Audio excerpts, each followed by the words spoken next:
Let's play! Illusion shattered!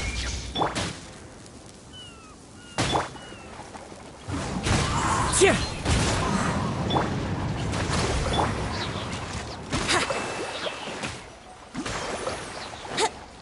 Time for takeoff.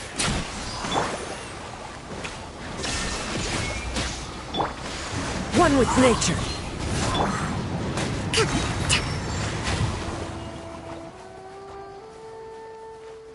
Allow me!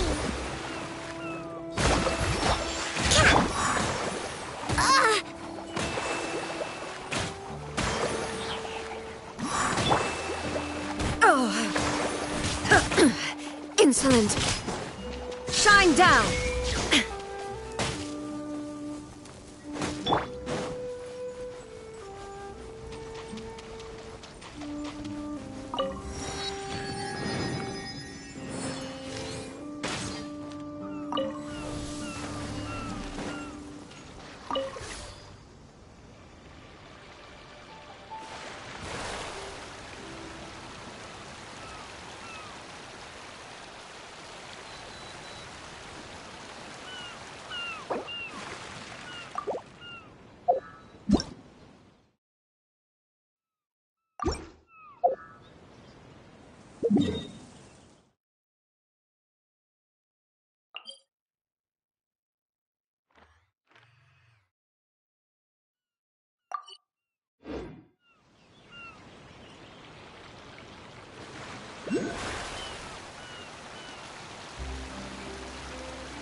All that sand and water, we finally made it!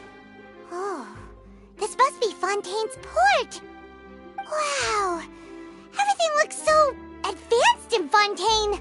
Paimon's heard that the industry here is extremely developed, and there are all kinds of unusual machines! Just seeing the sights as a tourist is nice, but maybe it would be better if we found something to do! What do you think?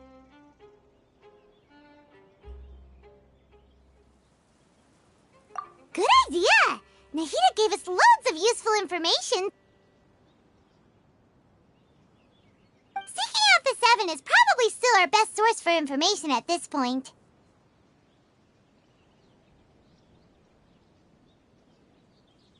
Yeah! The more we can learn, the better. So, what do you think the Hydro Archon's like? Will we get along? Nahida said that she has a very unique personality, whatever that means. To learn about a nation's god, start with the nation's people. There seems to be some locals talking over there. Let's go see if we can join the party.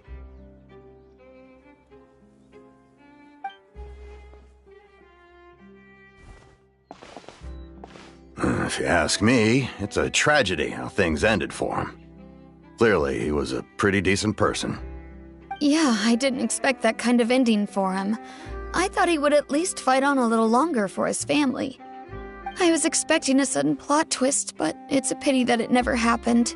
Still, his story is quite the tearjerker.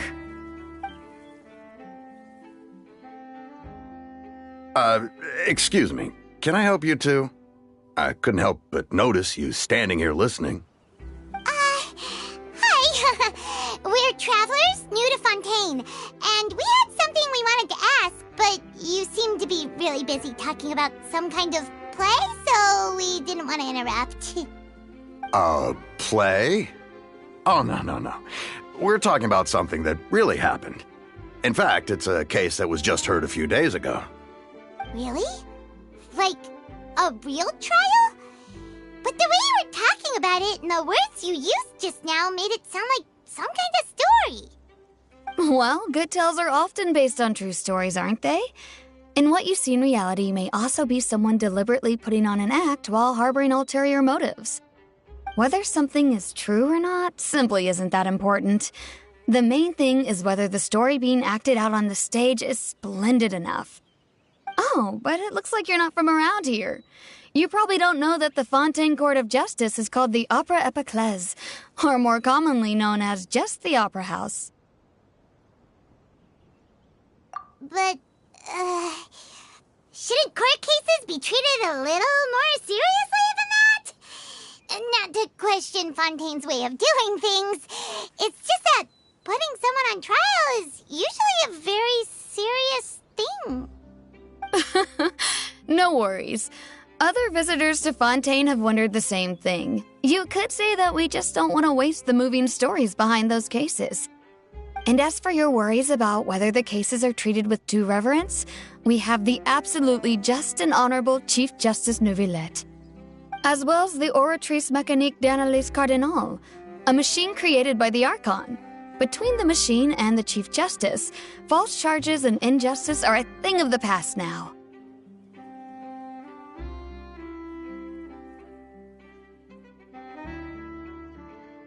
Oratrice? Is it some kind of machine, too? Oh, Paimon's curious. We should check it out if we get the chance. Wait, Paimon almost forgot to ask you our question. Do you know what we should do if we want to meet the Hydro Archon? Oh, that's easy. Just go to the Opera House. Lady Farina practically lives there. You could definitely say it's her biggest passion. I think what they mean is that they wish to speak with the Archon personally. In that case, I'm afraid it's going to be a tad more difficult. You'll have to make an appointment well in advance, and it'll depend on whether or not she has any time slots available. Huh. Is the Hydro Archon super busy taking care of official stuff? Wait, didn't you say that she's always at the Opera House? No. Lady Farina seldom takes an interest with the nation's affairs. The reason it's difficult to make an appointment is simply because she's incredibly popular. That's right. After all, she is the Archon. Though she may tend to get a little dramatic from time to time, people can't get enough of her. Huh. First time Paimon's ever heard of an Archon being described that way before. Wait! Paimon gets it now! The Hydro Archon is kinda like a big celebrity here, right? Yeah, I suppose you could say that. Perhaps you could even say our mascot. Hang on. This is still Fontaine's Archon you're talking about. You should show some more respect. Yes, you're right. I guess I should at least try to be a little more respectful in front of visitors. Otherwise, I might get arrested and find myself face to face with Monsieur Neuvillette. Come Come on. Sure, there's a lot of laws here, but nobody's going to be arrested for saying something disrespectful about the Hydro Archon.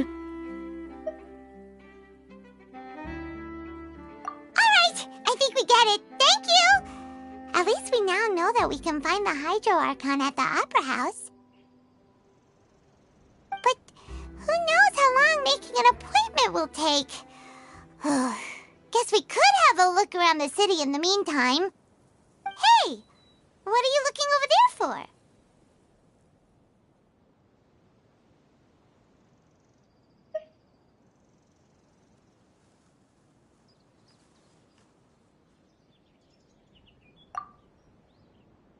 Huh. Maybe something's the matter. She isn't going to jump into the water, is she? Maybe we better go check on her.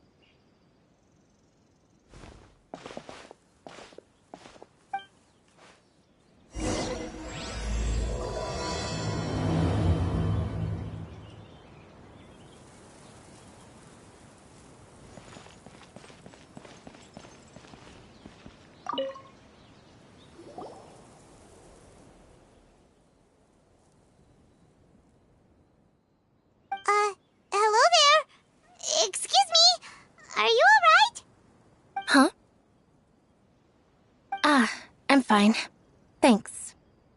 Oh, okay then. We just noticed that you seem to be worried about something. About many things, actually. But there's nothing I can do but just keep my troubles to myself. I was just reminiscing about a place my brother and I would play when we were kids. It was just atop that hill over there. See? You're pointing at the sea. Wait, are you saying that you and your brother lived in the water?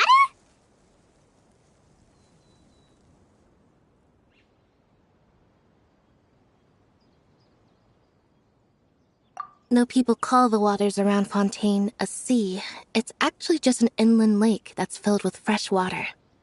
And though I can still see that hill clearly in my memories, now it's been completely submerged. He would skip and jump, tossing sand in the wind. The sun shone brightly, and the air was filled with the scent of the sea. But now, the water is gradually swallowing our memories. It won't be long before it swallows us. Sorry. Paimon doesn't really get what you mean. I don't believe we've had the pleasure of meeting. Are you Lynette's new friends? Oh, and you are? Thanks for looking after my sister. She often comes here to reminisce about our childhood, that's all. There's no need for any concern. Allow me to introduce myself. I'm Linny, and this is my sister Lynette. If I had to guess, I'd say you must be travelers from abroad. Nice to meet you. Paimon is Paimon, and this is the Traveler. We just arrived in Fontaine. We were just talking with your sister. Even though we didn't really get what she was saying.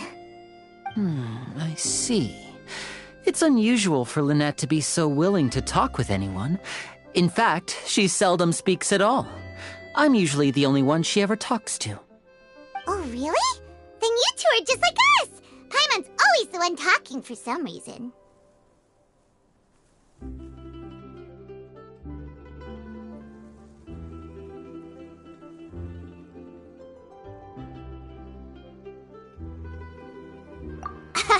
So that's how you think it is? I also think my brother can be too talkative at times. Seems you were right, Paimon. We are quite similar. So, what did Lynette mean just now when she said that the water is engulfing your memories, and that it won't be long before it engulfs you too? Oh, that. It's from a prophecy that's been circulating in Fontaine for some time now. Well, I suppose prophecy isn't exactly the right word, because that implies a certain amount of uncertainty. There's no doubt about what's happening in Fontaine now. Where to begin?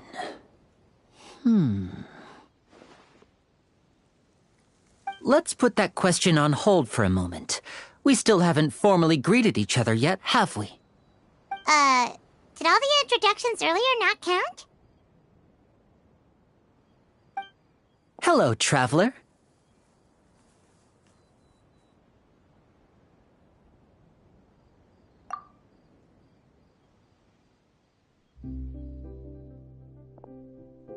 And hello, Paimon. Hey! Why didn't Paimon get a handshake? You're not poking fun at Paimon, are you? Please, don't take offense. Just consider it a sort of etiquette we have here in Fontaine when making new friends. You should remember it. It might prove useful. Oh, all right then. Well, Paimon's just happy to have a local friend now. By the way, we were just getting ready to go to the Opera House to meet the Hydro Archon. Would you be able to show us the way? So you're going to see Lady Farina? No problem at all. In fact, I was planning to go to the Opera House later myself. I'll gladly take you once I finish things here. Please follow me.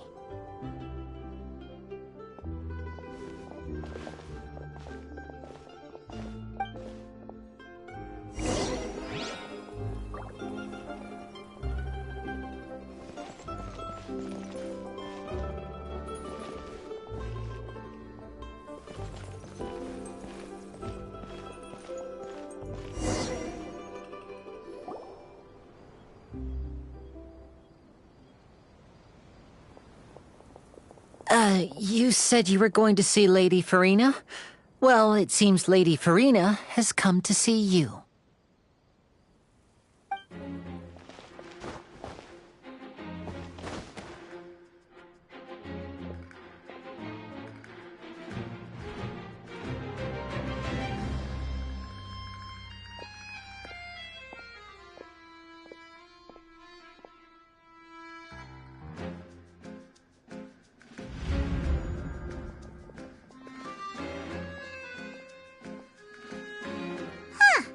So, she's the Hydro Archon? But how did she know we were looking for her? My dear people, rich and poor, those with cup in hand and those with nothing at all, raise your glasses in celebration! If you don't have one, then just raise your hand in lieu.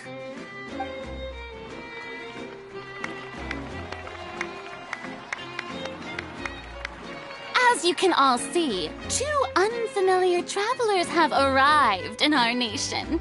Come, let us make a toast in honor of this traveler and her companion who have journeyed here from distant lands.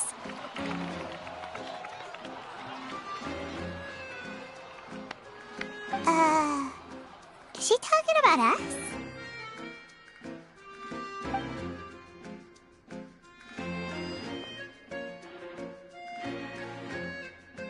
I've long heard of the turmoil and chaos you've left in your wake as you visited other nations. But I welcome you nevertheless. No, I have come to receive you personally. Fear is for insignificant cowards. I am a god, and I will never entertain the notion of such meaningless wariness. You can be rest assured. I see clearly your sincerity. Of course, seeking an audience with me is the most sensible thing to do. It will allow you to truly behold my power and witness my authority. Intelligent people always gather under the correct banner. I, Thosalor, hereby welcome you to the nation of Hydro and acknowledge the value and significance of your trip. Now, you may rejoice in this.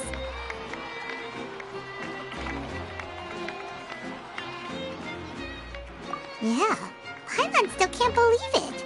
Feels like we've only been here for a few minutes. But the Hydro Archon's entrance was, how should Paimon describe it? A little over the top? Miss Hydro Archon? How did you know we were coming?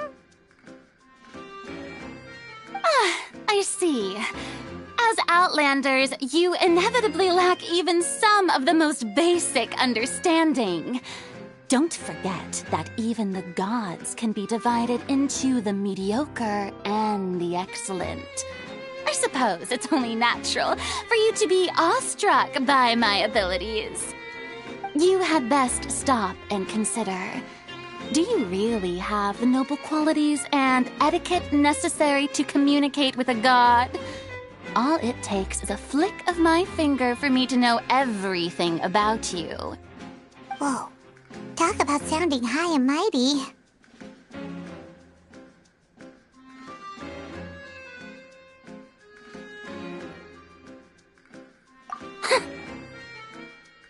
Oh? What's with these looks? Perhaps the welcoming ceremony still isn't enough? What else should I say then? Is she waiting for us to start talking? Wow, I didn't expect to see Lady Farina here. What a surprise! Wait, does this mean they're the legendary blonde traveler? How did I not notice before? Hey, what's all the commotion? Oh, is that Lady Farina? Is there some kind of drama going on? Of course. That's the blonde traveler, the one all those stories are about. Lady Farina came here to personally see her. Oh, I bet this is going to be the duel of the century. Ooh, I've got to see this. I knew Lady Farina would never disappoint.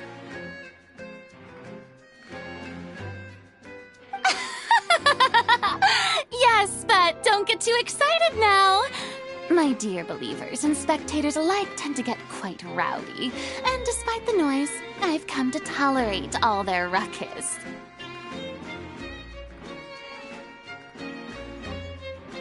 You may consider this my reward to all of you. I have determined that there will be an epic duel between myself and this traveler from another land, just as you were hoping to see. Now she wants to fight? Aren't we getting a little ahead of ourselves?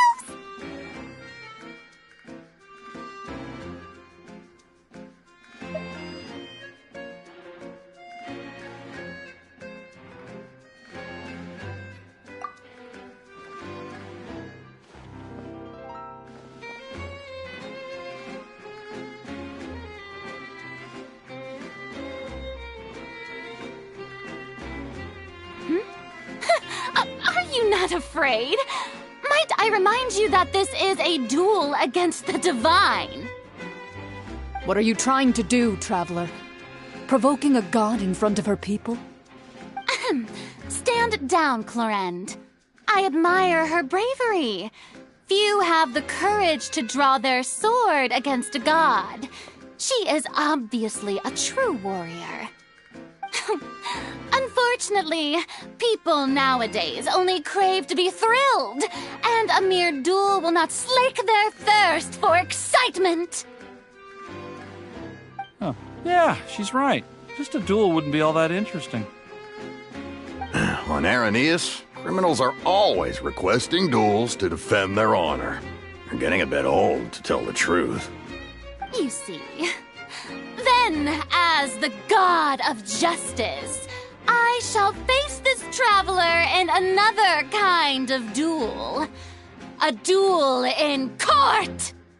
Whoa, all right! Now that'll be worth seeing! Right. This is Fontaine, after all. It's such a grand opera house, it would be a pity not to use it. Why do you care so much about the crowd's reactions? Seems you've spent a little too much time in the opera house. Besides, how exactly do you plan to have a duel in court? You mean you're going to put us on trial?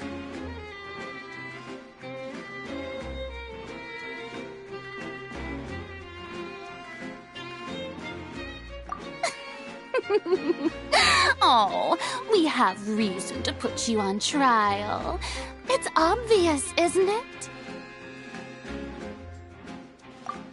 According to Fontaine law, no one is permitted to release any flying objects within Fontaine city limits during the first 3 days of each month. You are clearly guilty of violating this law, no? Oh, so that's what they've done wrong. That's our Lady Farina. No one knows the laws of Fontaine like she does. You call that obvious? What kind of law is that? Wait, flying object? You mean Paimon? Precisely! Now, if you two have no objections, then in the name of the Hydro Archon, I order your arrest. My apologies, Lady Farina. I don't mean to spoil the fun.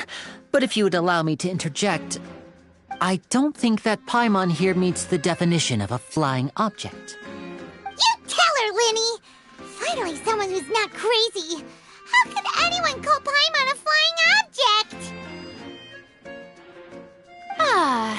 Great magician Linny, my beloved citizen. I'll permit you to object, but how exactly do you plan to prove your claim? As a magician who just rained on your parade, I naturally should shoulder the responsibility of saving the show. So, with such an audience gathered here, allow me to perform a trick for everyone.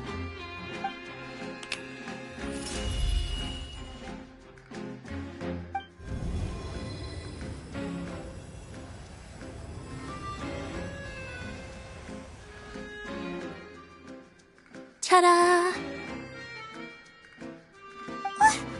What's that on Paimon's back? Hey, when did you do that?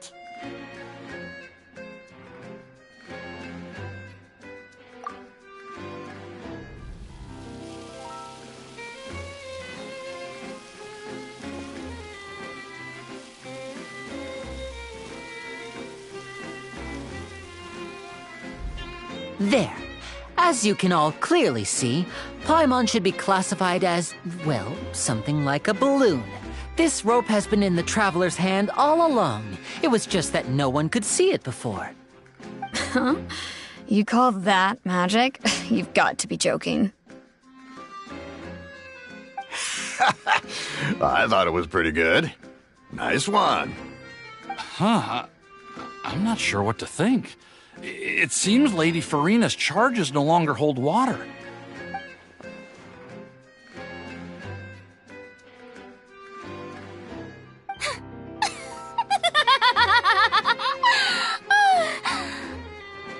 Amusing. Very amusing, Linny. Just the sort of unexpected twist that I enjoy. With you here, today's performance can finally be called complete. Performance? You see all this as a performance? In which case, consider the matter of your trial resolved. The god of justice will not bring charges against an innocent person. But when there are valid grounds, I will not only judge travelers from abroad, but even the gods of other lands. I look forward to seeing your upcoming performance at the Opera House, Mr. Linny and Miss Lynette. That's enough for now. Toodaloo!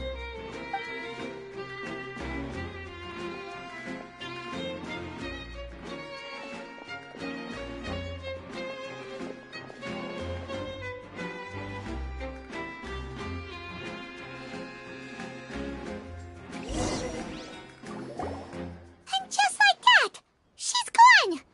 Well, that's the most unpredictable Archon Paimon's ever seen. We never even had a chance to ask her anything. But that's a problem for future Paimon. That whole scene just now was really...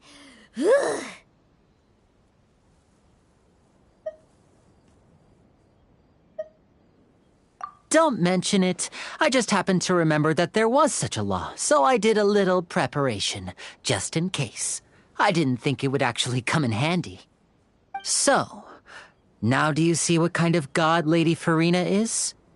She can be a bit confusing at times, but she is still amenable to reason.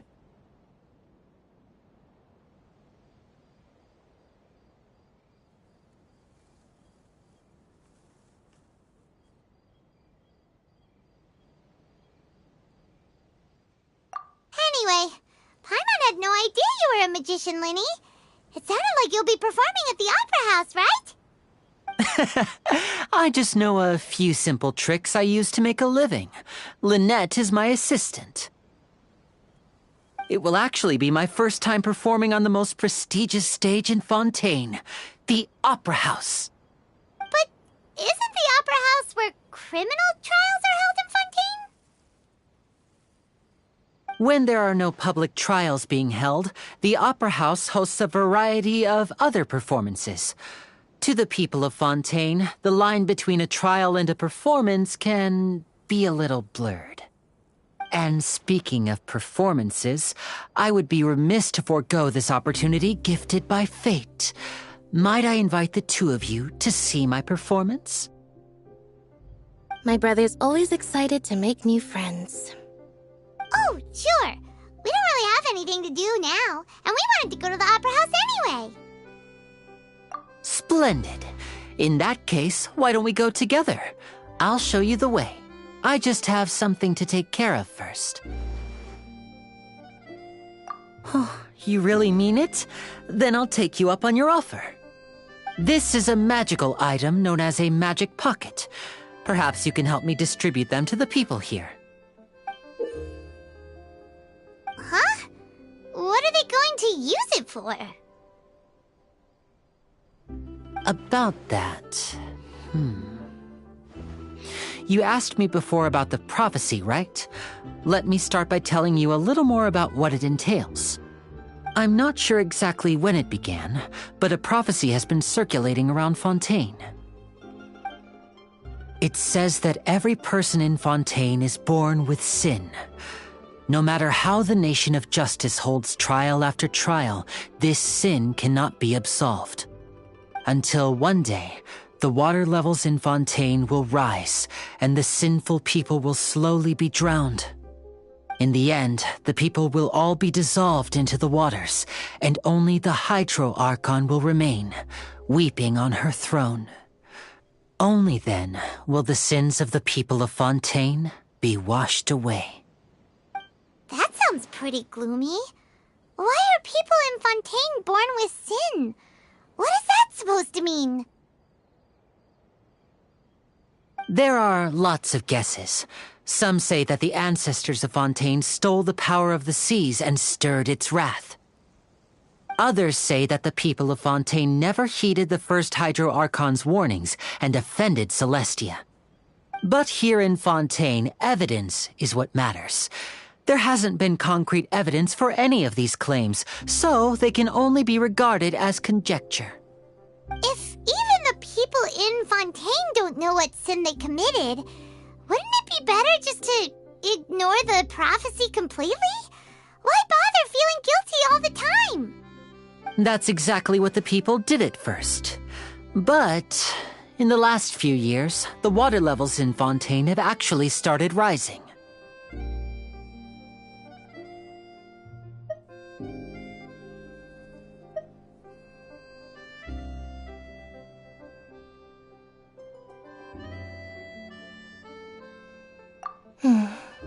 Many places have already been completely submerged, and now lie beneath the sea. Many people carry on with their lives as before and shrug it off as a natural phenomenon. But my family and I think that the people of Fontaine shouldn't ignore the possibility, which would end up sentencing them to death. We hope that at least the people who reside near the waterfront can move away before it's too late. So, we've started distributing magic pockets to them.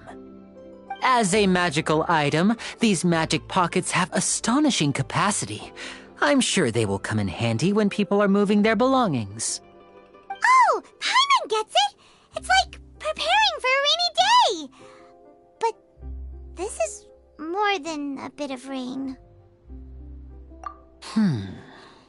Perhaps only absolute power could ever contend with such a catastrophe. But who knows? We're just tiny specks in the grand scheme of things. Now, if you'd like to help, then please give these magic pockets to anyone nearby. Be sure to convince them to take it, regardless of what they say.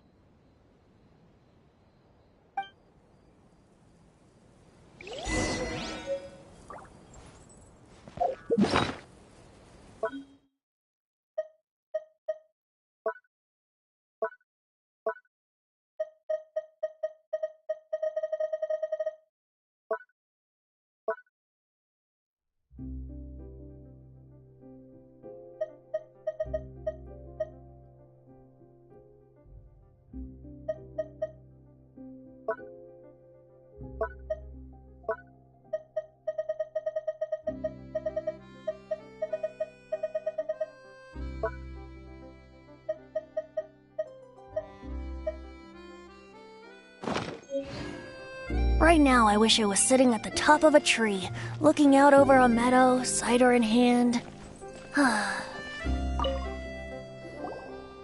What's this? So you also believe in the prophecy. Keep it. I won't have any use for it. What? You mean you don't believe in the prophecy? No, I believe in the prophecy. But I also believe in another story. The story says that people once lived in the ocean. They were one with the ocean and couldn't live apart from it. But as time wore on, people desired to live on land and developed blood vessels, encapsulating the sea within their bodies. Thus could people set foot on land. So, if you ask me, when the water rises and takes us all, it'll be like we're going home. Oh, we hadn't heard that one before. But people can't live underwater. They'll die. You should probably still take it. All right, I'll take it.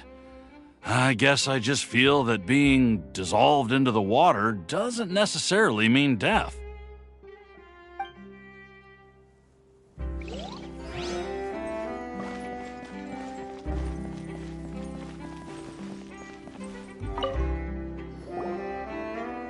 So you're the blonde traveler that everyone's been talking about.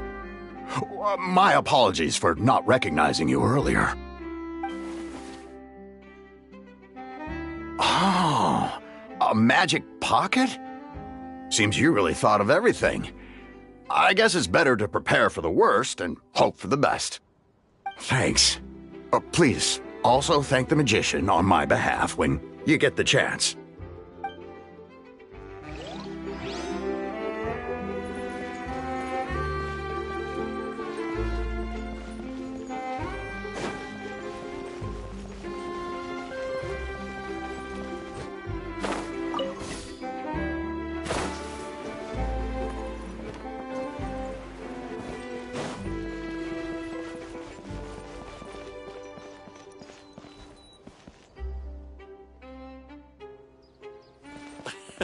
Wouldn't gliding be faster?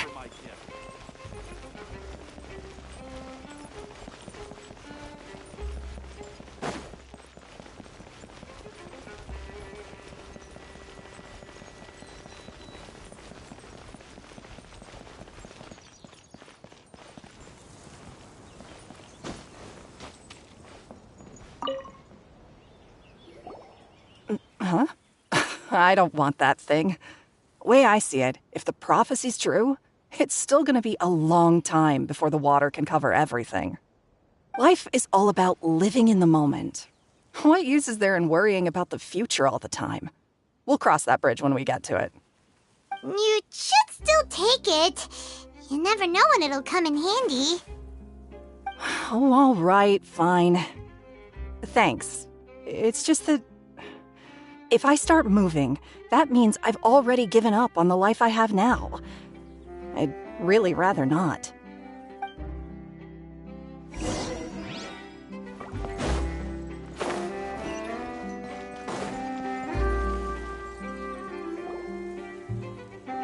Oh, you already handed out all of the magic pockets?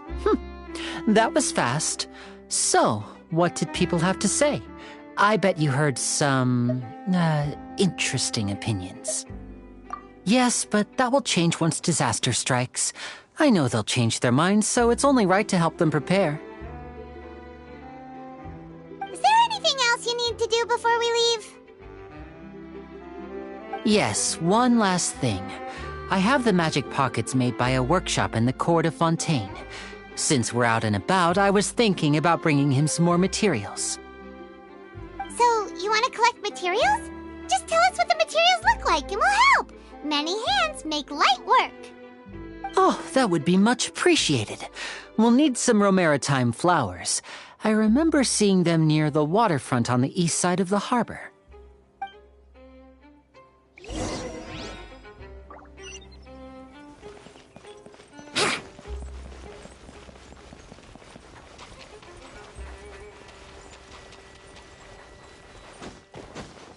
Wouldn't gliding be faster?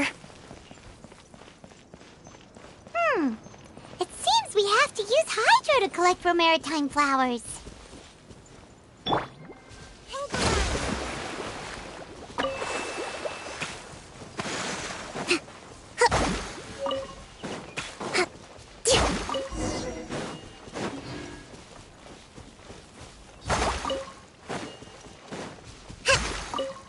Let's move out.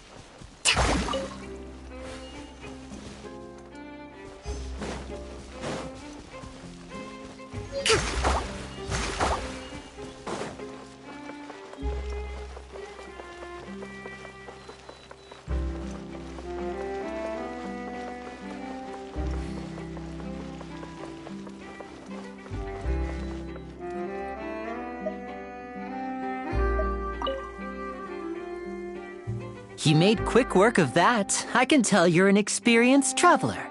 I've also finished collecting a few here.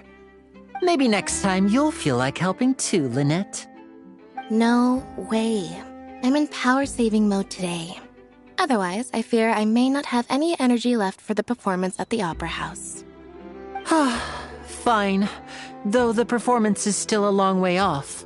Now that we're finished here, we should get ready to head back to the Court of Fontaine. So, we're going to the Court of Fontaine before we head to the Opera House? Good. Paimon wants a tour of Fontaine's largest city and try...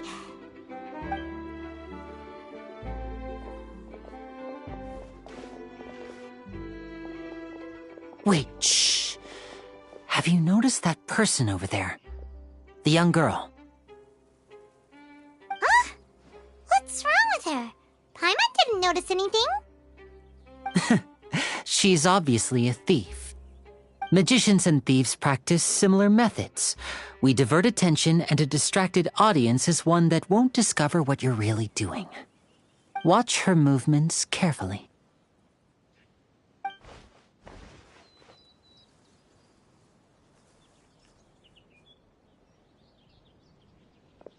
Oh, he's right! Shh, keep your voice down. We need to think of a way to catch her, but it seems she's very alert. Perhaps we should split up. You two can ride the lift over there and wait up top. I bet that'll be her escape route if she tries to run. All right, let's go.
This world is full of unsolved mysteries.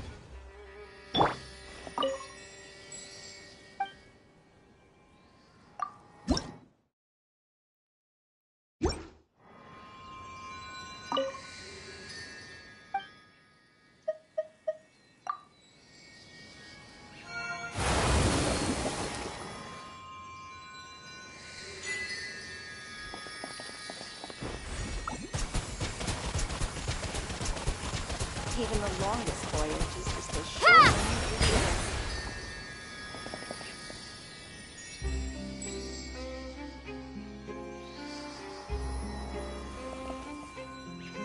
Water jet!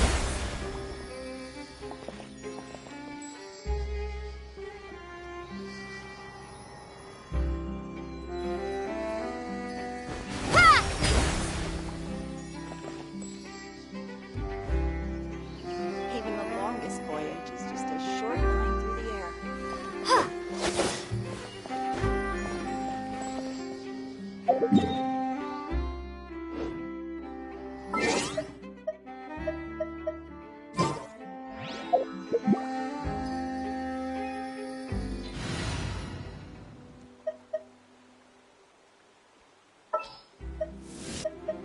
Let the wind lead. What shall we do?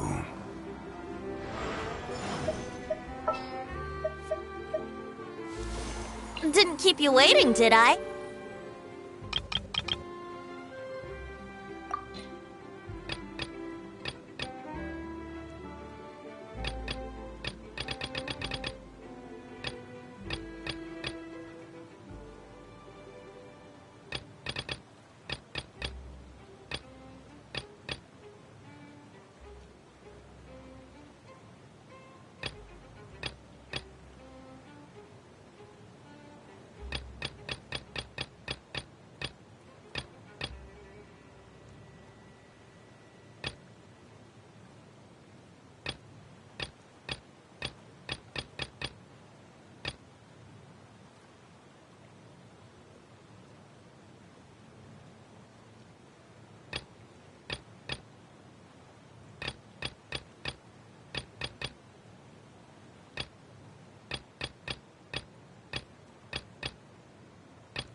There are still so many places for us to explore.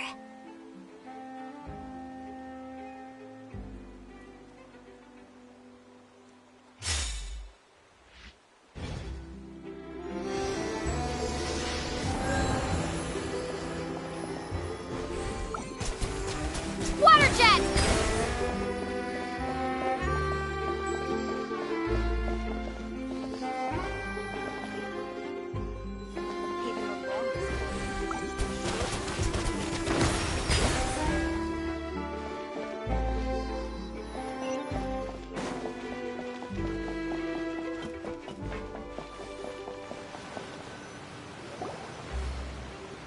This is the spot where Linny wanted us to wait.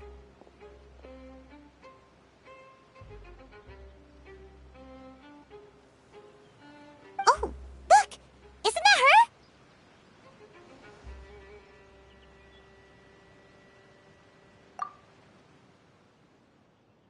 Oh no!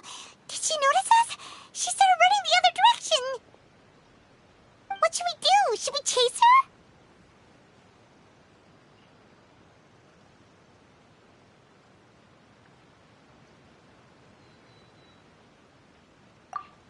You're right. She might also be trying to lure us away.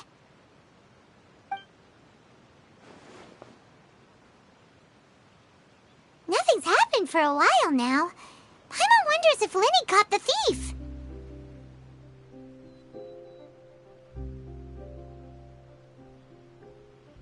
Yeah, let's go.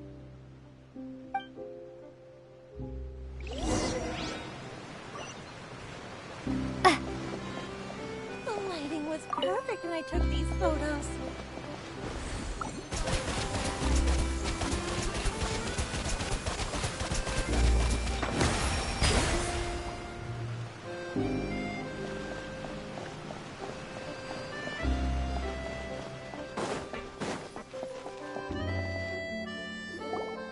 Are you sure that's all she took? You should check to make sure you're not missing anything else. No, that was all. Oh, I can't thank you enough. I didn't notice a thing earlier. Anyway, I should be going now. Thanks again. Oh, were you returning what the thief had stolen? That's right. Pity I wasn't able to catch her. She distracted me by dropping the thing she stole on the ground. By the time I looked back, she was already gone. I saw the general direction she went, but Lenny twisted his ankle, and I needed to make sure he was okay. Oh, did you get hurt, Lenny? I'll be all right. It's just a twisted ankle, that's all. In fact, it's feeling better already. If you want to play at being a hero, at least try not to get hurt doing it. Imagine what would happen if you managed to derail our performance as a result. You're right. Sorry, Lynette. I have to admit that the thief was even more skilled than I had anticipated. But at least we were able to get the stolen items back, so it wasn't a complete failure. What a slippery little thief! Guess things turned out all right in the end, though. Lenny's initiative paid off! All right, let's put this little detour behind us. We should go to the Court of Fontaine now.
Water jet!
Illusion shattered!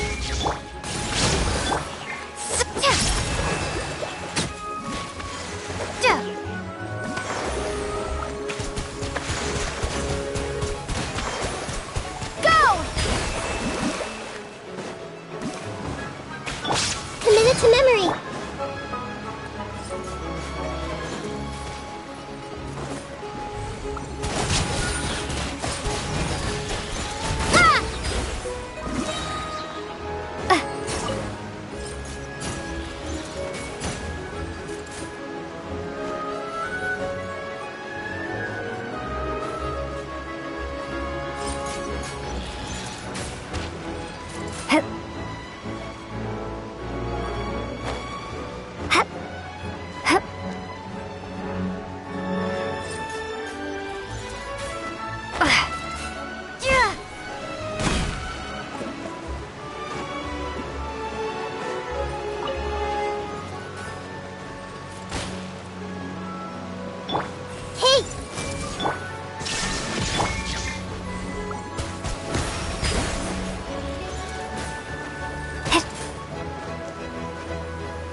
Going down!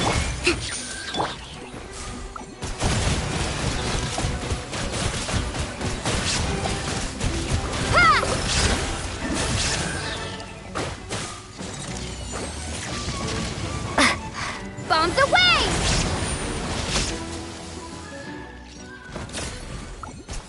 Water jet!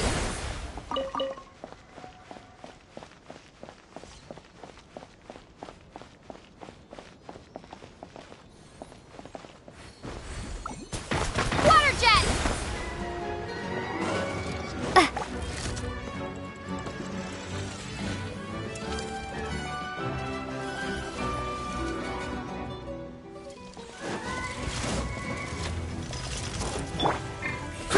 Grill! Illusion shattered!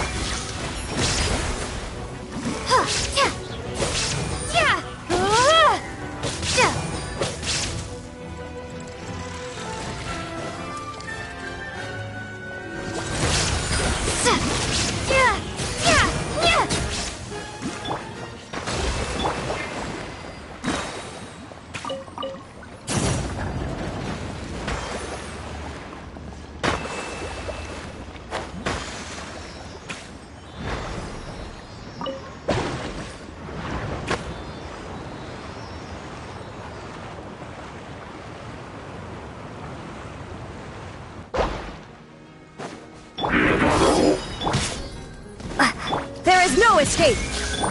Rest and rebuild!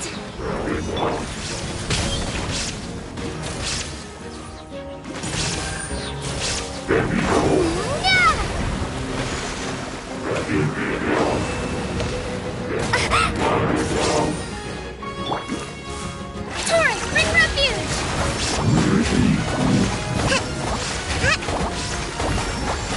This may turn a little. Inazuma shines eternal! Water jet! Grill!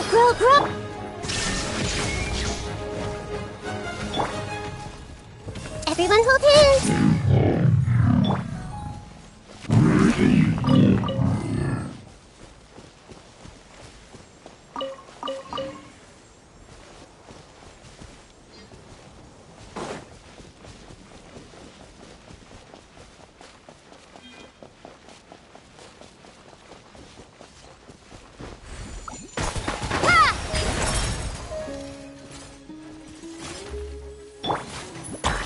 This may turn a little.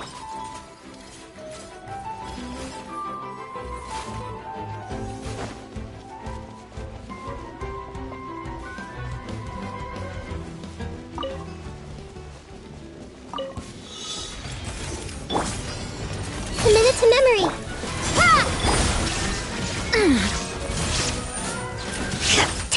Allow me. Let's move. Bombs away!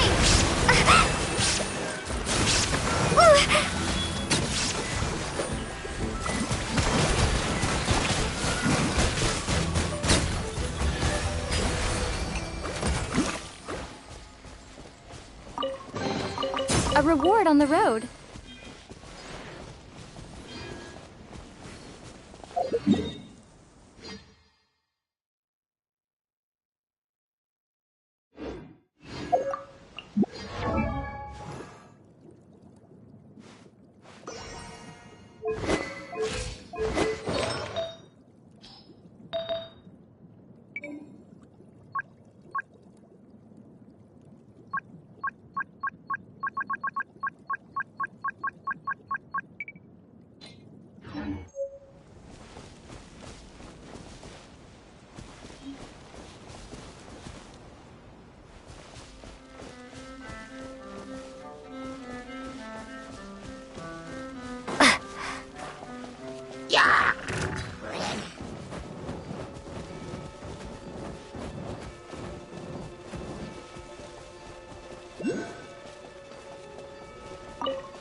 So, we ride this thing to go into the city? What an ingenious way to get around! People in Fontaine really know how to use water! This is an aquabus. It allows people to travel between several key locations around Fontaine. It's pretty convenient, but the ride can become a little dull after a while.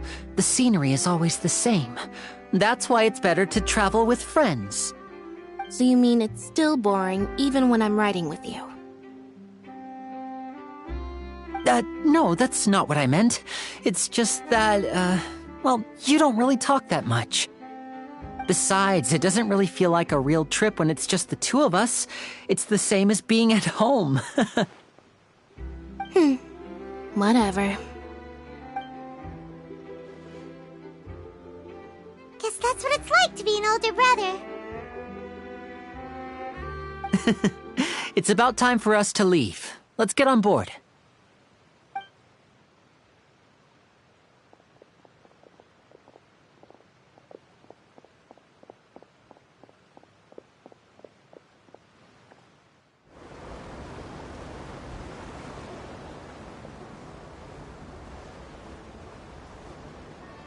Huh? What? Traveler! Paimon! Charlotte! Oh, I never guessed I'd bump into you while riding the aquabus. In the story of my life, this is big news. What are you doing in Fontaine? I didn't hear anything about you paying us a visit. Yeah, it's quite the coincidence, but as travelers, we're always on the move. It's not surprising that nobody knew we were coming. Though we still have no idea how the Hydro Archon knew about us. Oh, let Paimon introduce you to our new friends! Oh, no need for introductions, Paimon. I would recognize the great magician Linny and his assistant Lynette anywhere.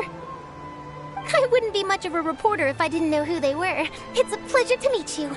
I'm Charlotte, a reporter for the Steambird. Nice to meet you.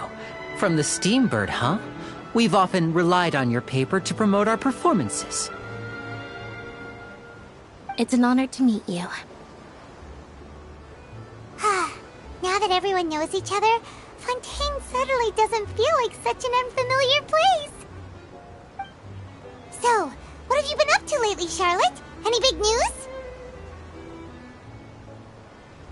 Not too much. When there isn't any breaking news, I mainly cover the trials at the Opera House.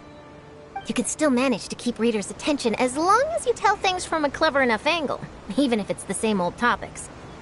For example, reporting on how a scammer once deceived vulnerable girls into relationships, or how a financial criminal was once so poor that they ate a single piece of bread for 5 days.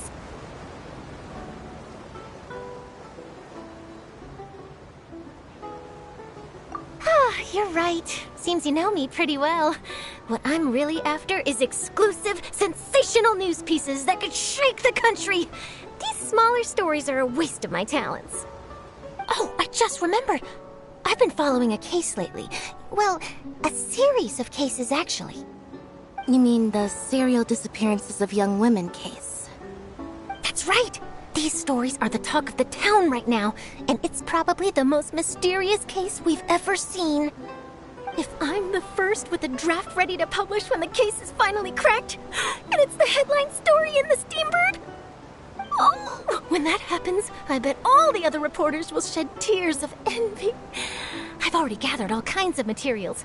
I just can't wait for the truth to be revealed. So, what is the serial disappearances of young women case? You mean the culprit hasn't been found? That's right. The first missing girl case happened almost 20 years ago. And ever since, after a period of time, another girl disappears.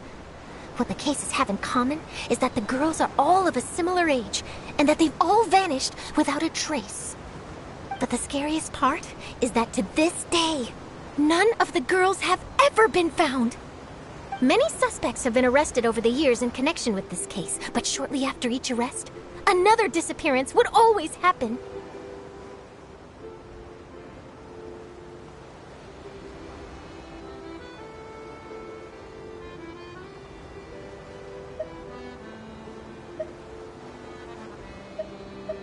Yes, it's possible. But either way, I believe that every case has some precise truth behind it, waiting to be exposed. Yes, I agree. And at the very least, the family of those missing girls deserves some sort of explanation. I just imagined for a second what I would do if Lynette were to suddenly disappear. I'd pay any price to get her back, and then find a way to track down the culprit. Please don't imagine that, Lenny.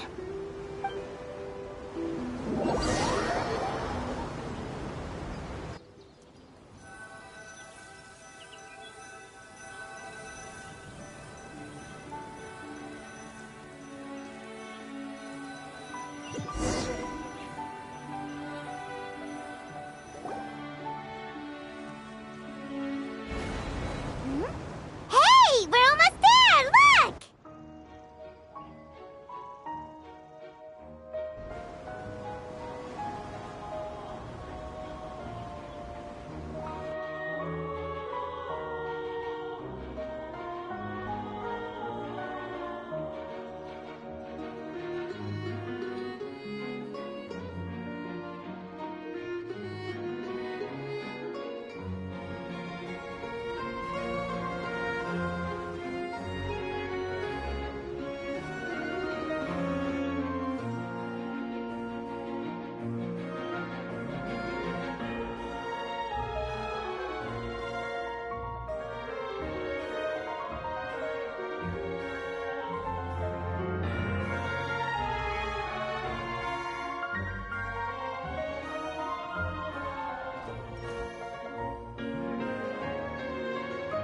Well, I really enjoyed chatting with you. Life should be full of pleasant little surprises like this. Yeah, us as well. The ride went by too quickly. Ah, I have an interview to get to. I should get going before I'm late. Okay, Hyman hopes we can chat again soon, Charlotte. See ya! Bye now. Oh, be sure to stop by and see me at the Steambird when you have time. What a tough job. Always running around and interviewing everyone. Well, where should we go now? If you don't mind, how about we stop by my home first? Besides, I still have all the materials we collected. Sure, we wouldn't mind at all. This city is so huge, Paimon wouldn't know where to start anyway.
Does this big machine run on clockwork too?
Take a guess. Take a guess. This is our current abode. Ah, Fremine, you're home. Where did everyone else go? I have some new friends that I would like to introduce. Oh, they all just went out a moment ago.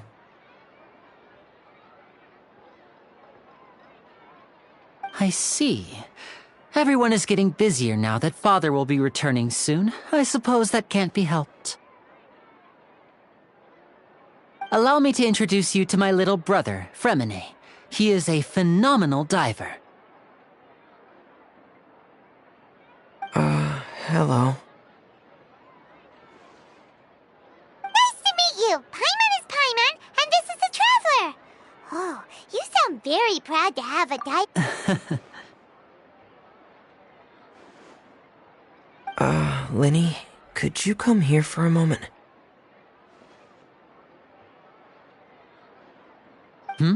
What is it, Fremine? Do you have something to tell me?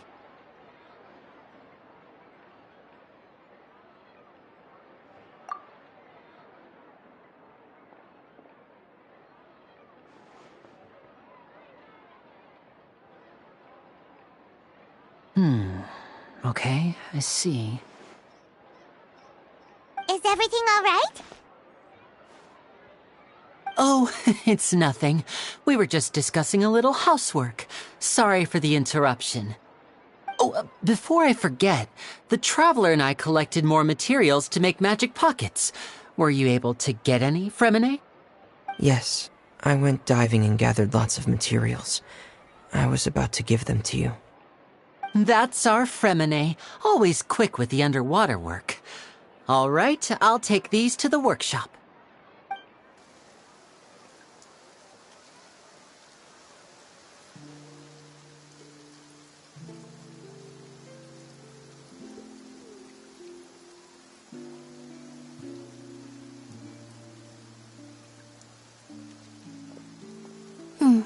Looks like rain. Oh, you're right. But wasn't it clear and sunny just a moment ago? Fontaine's weather sure is weird. I'm afraid that's just how it is here. It often rains on days where there are trials being held in the Opera House, but don't worry, it'll clear up soon enough. What's wrong, Fremine? There's a legend about the rain that I tend to believe. It's said that a dragon of water once resided in Fontaine.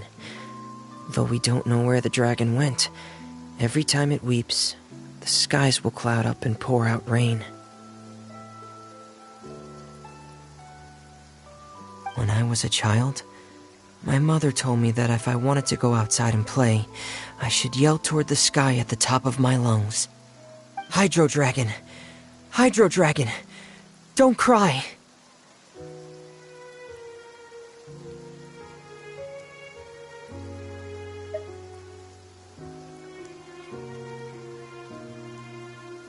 If it's an elemental dragon, then having the power to make it rain wouldn't be very unusual. Let Paimon try something.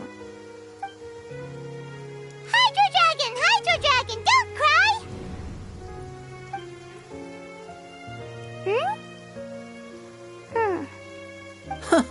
Doesn't seem to be of any use. It is just a legend after all.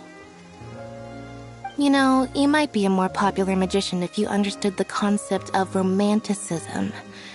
Or could at least play along. Sorry. It might be because we've never met the Hydro Dragon. Perhaps it can't be comforted by the words of strangers.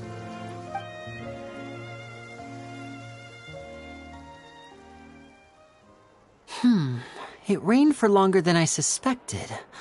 Oh, it's already getting late. Was there something you needed to do, Linny?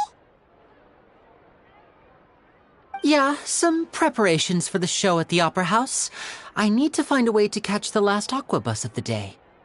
On the day of the performance, just ride the aqua bus to the island of Aeneas. I'll have Lynette meet you at the fountain in front of the Opera House. Oh, are you leaving now? What is it, Fremine? I'm in a hurry. Oh, I get it. You feel nervous delivering the materials for the magic pockets, is that it?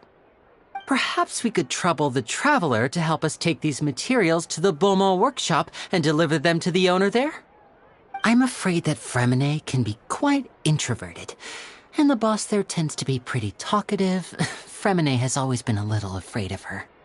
No trouble at all! Don't worry, we're on the case! Sorry for the inconvenience. I'm quite useless when it comes to such tasks. I'll think of a way to make it up to you. Oh, no need! This will be a walk in the park for us!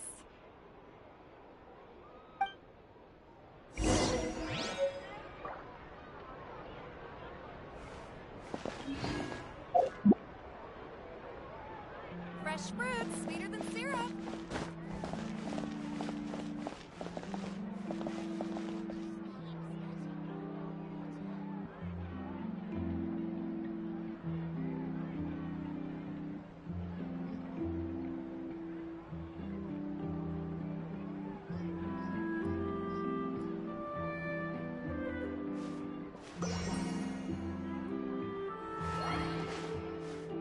Fresh fruits, sweeter than syrup.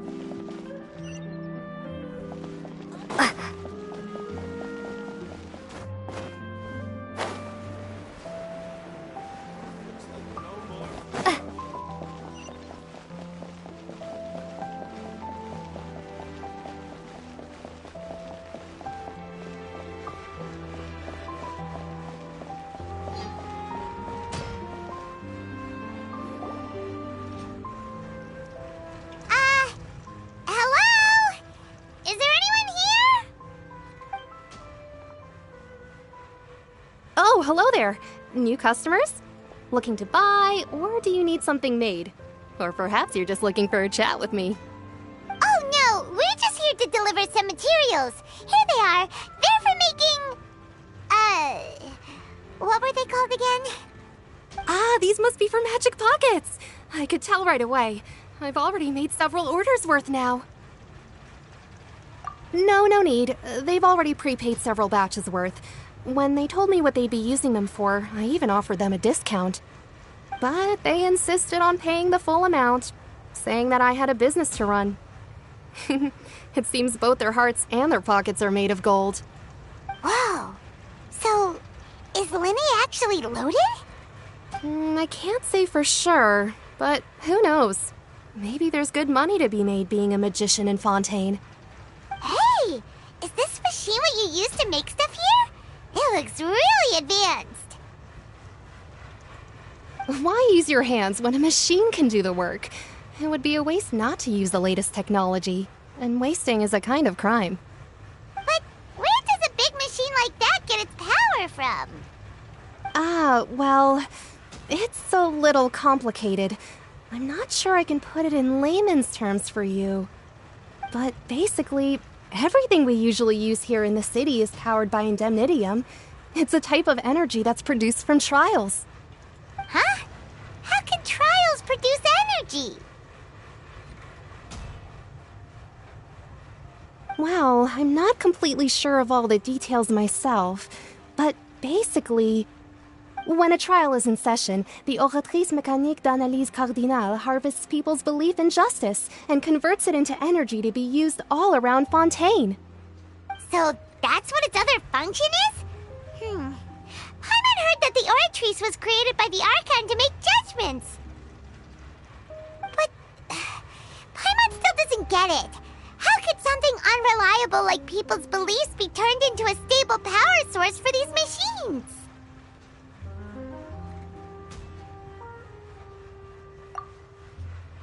Oh, yeah! So that means the Hydro Archon relies on the machine to take the energy created by belief and turn it into power for all of Fontaine, right? Even though I've never heard anyone really put it that way before, it sounds like it makes sense. Besides indemnitium, we have another type of energy called pneumosia. It isn't produced by the power of the Archon, but it is unstable by nature. Even now, it still cannot be widely used by civilians. I thought I'd find you hard at work, but here you are chatting the day away.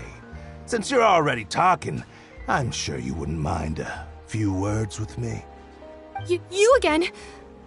Didn't I already promise you that I'd have the more I owe to Confrérie of Cabriere by next month? Why are you hounding me now? Yeah, but how do we know that you won't go running off by the end of this month? I want 50% today. Wait, no, 70%. Huh? You... Seems business isn't so great for the workshop. We've already finished our job and delivered the materials. Maybe now's a good time to leave? Hey, hold on. Before you go around trying to collect payments, why don't you settle your own debts first? If Confrérie of Cabriere wants to poach clients from Northland Bank, that's fine. But I'm afraid you still owe the bank a hefty sum of mora.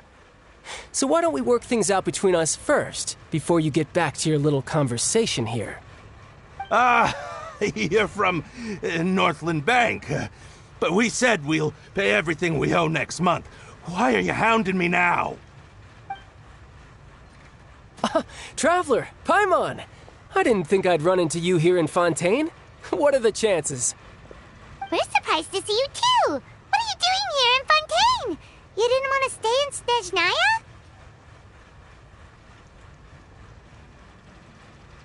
Snezhnaya? Long story short, I've already been in Fontaine for some time now, and honestly, things have been pretty boring. But it seems that fate brought our paths together today. Not only will I have some good friends here now, but ones who always seem to find trouble. Either way you look at it, it seems things are going to get a lot more interesting now. Pretty sure we'd want to avoid anything that you'd find interesting. Besides, our trip here has gone pretty well so far, right, Traveler? Hey, you, Northland Bank boy. Aren't you forgetting something? Don't interrupt. It's not often I run into the Traveler like this. Why don't you wait for me over there for a while? You kidding? Aren't you the one looking for us? You really expect us to sit and twiddle our thumbs while you catch up with your friends? Listen to me, boy. If you want your mora, fine. Why don't you come and take it? Hey, I just said not to interrupt. Oh, by the way, Traveler, the last time I took Tonya and Tusser ice fishing, Tusser said... Hey! That's way over the line! All right, boys, let's see who has to pay up now! Can you at least let me finish one sentence? Fine. Though the bank told me not to get rough with our clients. You're the ones who started it. This is an act of self-defense. You two will have to be my witnesses, okay? I'm sure this won't take long.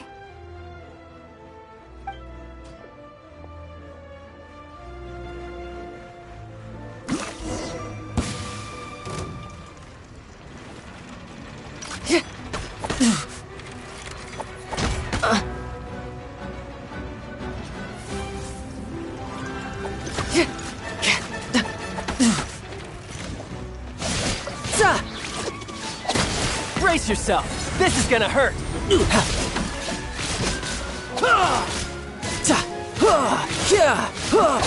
Bring it on.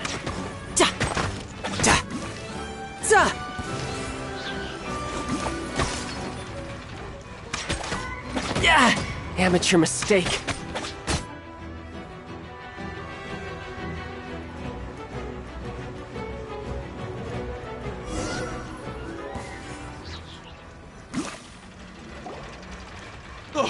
What's your deal, Brad? How are you so strong if you're just a staffer from Snezhnaya's Northland Bank? Wait, don't tell me you're... Oh, now you notice. It's a little late, don't you think? Just make sure you understand that you don't mess with Northland Bank. Got it?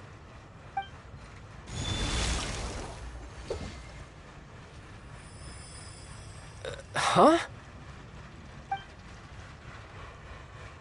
Now's my chance!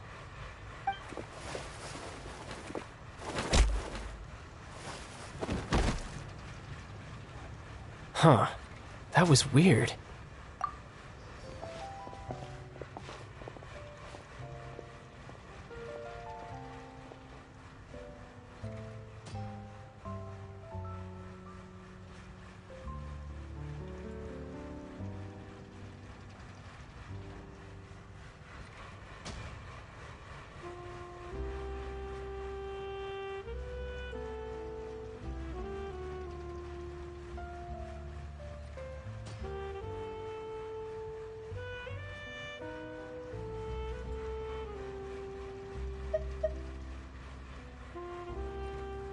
I'm not sure.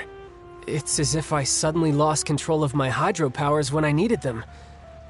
Maybe there's something wrong with my vision? Strange. How could that happen? First time Paimon's ever heard of someone losing control of their vision. Never mind. It doesn't matter. If I want to stay sharp, I shouldn't be relying too much on my vision anyway. Besides, I always have my delusion in case I need it.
So what are you doing in Fontaine, child?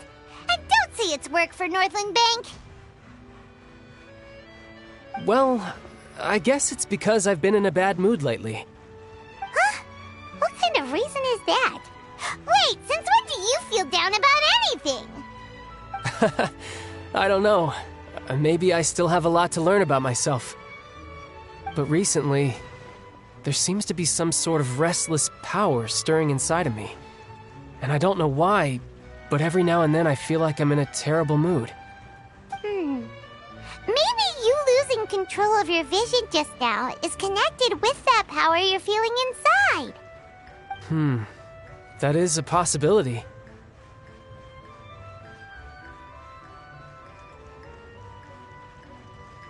I can't remember if I ever mentioned it before, but when I was 14, I fell into some unknown abyss.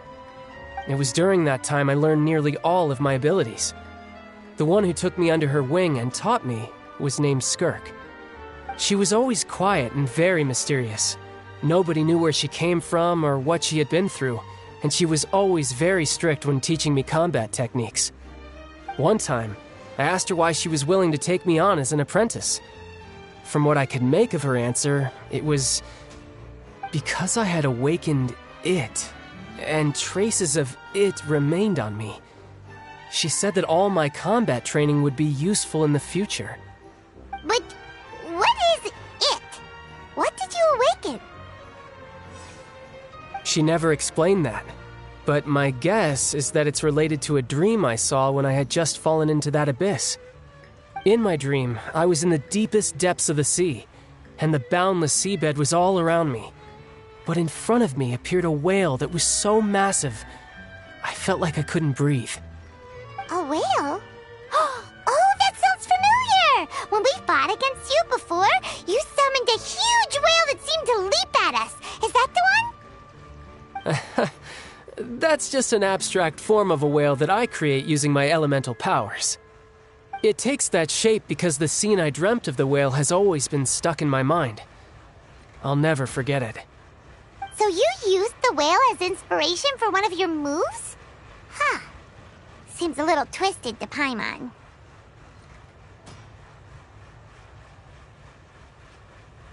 So why don't you just go ask your master? Maybe she knows the answer. You make it sound so easy. Ever since the incident I experienced there, I've never stopped searching for Master Skirk and that unknown abyss. But it's been years now, and I've still found nothing. There isn't even a trace of the place where I remember falling into the abyss. Oh, it sounds like some kind of ghost story. Yeah, I'm out of leads at this point, but there's nothing more I can do. It seems that strange encounters in this world tend to be elusive like that. Oh, seems the time really flies when I'm talking with you. I just remembered I have somewhere else I need to be, so I should get going.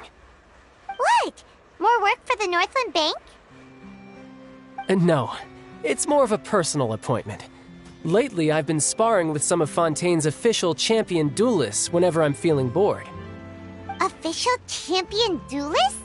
You mean it's their job to duel? Yep, in Fontaine, before a criminal goes to court, they're given one chance to defend their honor by requesting a duel with an official champion duelist. The champion duelists are all-powerful fighters selected from among the nation's best, and the duel itself is a no-holds-barred fight with no specified stopping point. So engaging in such a duel is regarded as a symbol of defending your honor. If a criminal manages to win the duel, they'll be acquitted, but if they lose, they'll have no choice but to stand trial. And the worst-case scenario is that you're simply killed in the duel. Though it's rumored that Fontaine has a death penalty, from what I can tell, no one has ever been officially sentenced to death. So really, the only people who opt to duel are those who have suffered a grave injustice in being accused, or those who greatly value their honor. Otherwise, why gamble with your life? So, do many people actually get out of their trials by winning the duel? Apparently, it's exceedingly rare for anyone to actually win. Fontaine probably enacted this system as a way to show that the nation respects the honor of its citizens. Besides, none of the champion duelists are to be trifled with, which is exactly why I was itching to face them as soon as I got to Fontaine. Apparently, the one I'm meeting today, Clorinde, is the strongest of the champion duelists. I had been asking her for some time before she finally agreed to face me today. Well, that somewhere before. Chlorand. Huh. Oh, before I forget, I want you to have this. Huh? Your vision? You're seriously just giving it away? I'm just worried that it could become uncontrollable again. I'd be pretty upset if it got in the way of my duel, so I think I'll be better off without it for now. Besides, I just need you to hold on to it for a short while. I'll come retrieve it when I have some time later. Paimon knows what you're up to. You just want an excuse to come talk to us again, don't you? Whatever gave you that idea? I'll be in touch later.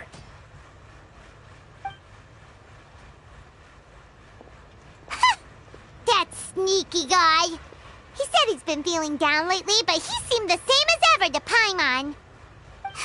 Well, since we don't have much to do for now, we might as well walk around and see the city before Lenny's performance.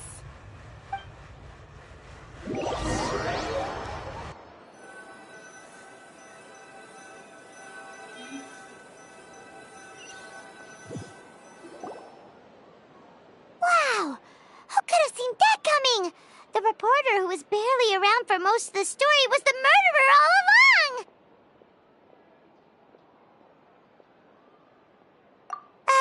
Sorry. Paimon was just surprised, that's all. Whew.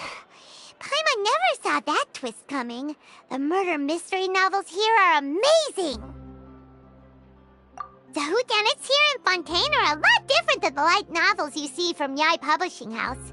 Both have their merits, but Paimon thinks this style of novels are more, well, novel.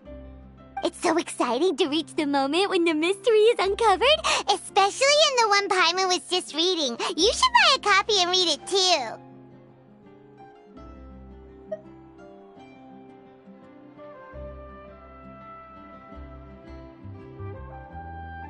Oh, sorry about that. Paimon will be more careful next time. Hey, shouldn't we be heading to the Opera House to see Lenny's performance soon? It's almost time for the show to start, so we should get going. Lenny said that the Opera House is on air in ES, so let's go ride the Aquabus!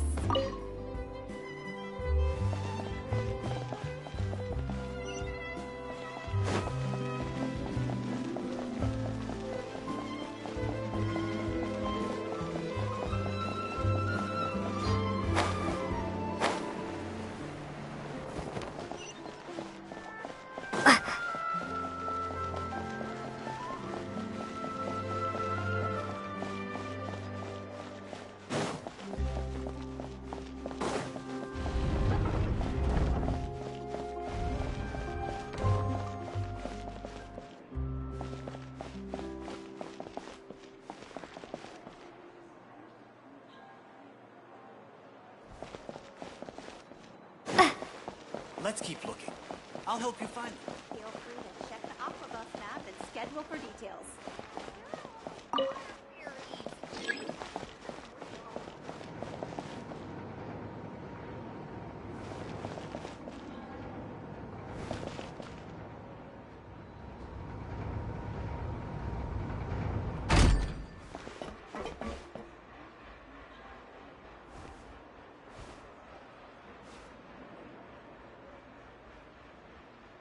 Feel free to check the Aquabus map and schedule for details. Looks like we're running out of Type 3 scooters.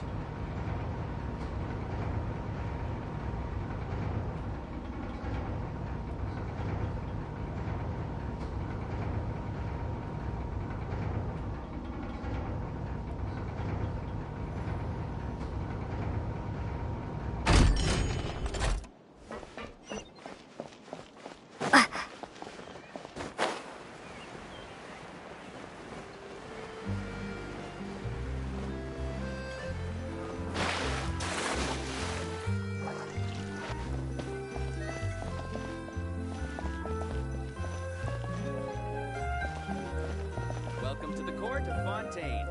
Please watch your step.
Welcome to the court of Fontaine. Please watch your step.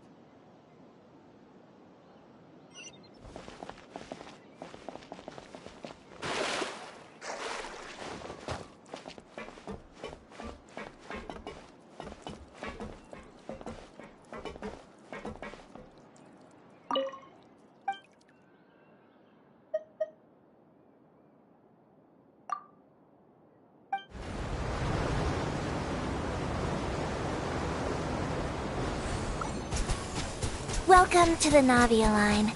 I am Elfan. The boat will be departing imminently. Please do not stick your head, hands, or other body parts outside the boat. The Aquabus operator is not responsible for any accidents or injuries resulting from doing so. Also, please remember to buy the Steambird, though I don't read it myself. The destination of the current tour is Erinias. Points of interest worth visiting include the Fountain of Lucine and the Opera Epiclese. If you look to the left in the direction we are currently traveling, you will see the famous Fontaine Research Institute up in the sky. An experiment gone wrong turned new sightseeing opportunity. Human ingenuity truly is a wondrous thing.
How much it's changed.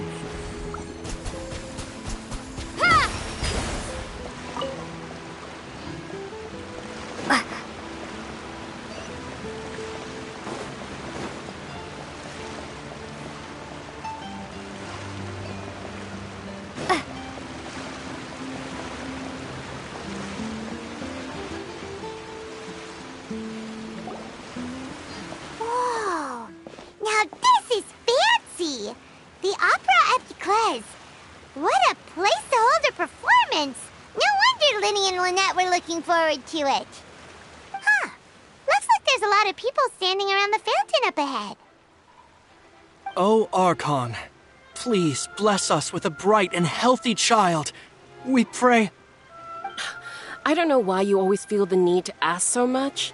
I'll be happy as long as our child is healthy and lives a peaceful life. I guess if they're our kid, then there's no doubt they'll turn out smart. Maybe this is one of the customs in Fontaine. There sure are a lot of couples here. Vache.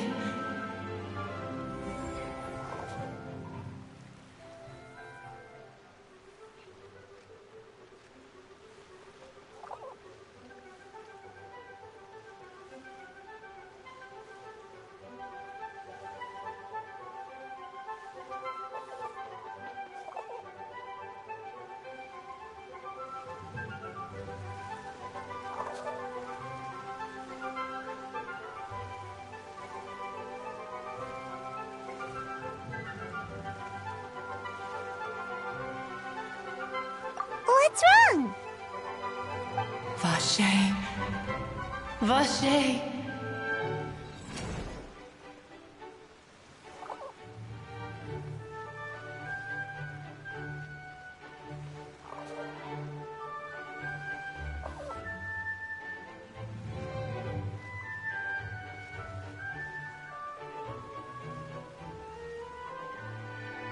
No, Paimon didn't say anything. Are you hearing things? Welcome to the Fountain of Lucine. All the water flowing through Fontaine converges here. It's customary for newlyweds to come here and wish for children.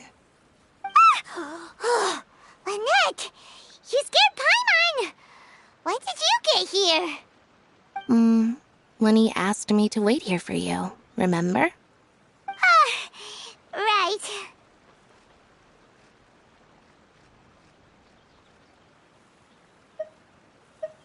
What do you mean?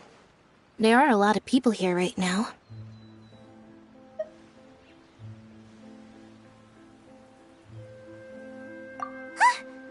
Hey, you're not trying to scare Paimon, are you? Besides, it's the middle of the day. It's not the time for eerie things. I see. I might be able to tell you something that could help explain the voice you heard. In fact, you might not be imagining things at all. I suspect that what you heard is a result of your hypersensitivity to the hydro element.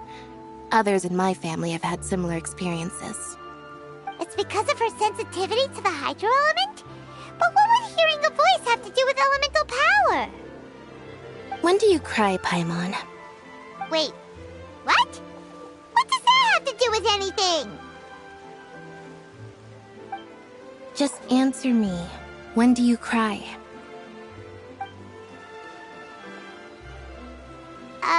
When Paimon's really sad? Oh, and when Paimon's super happy. Oh, and also when Paimon's really, really scared.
Then you should understand that tears contain your most intense emotions.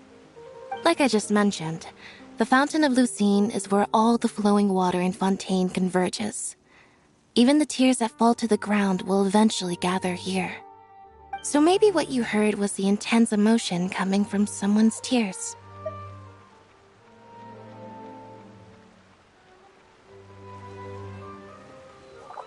So, what did the voice say?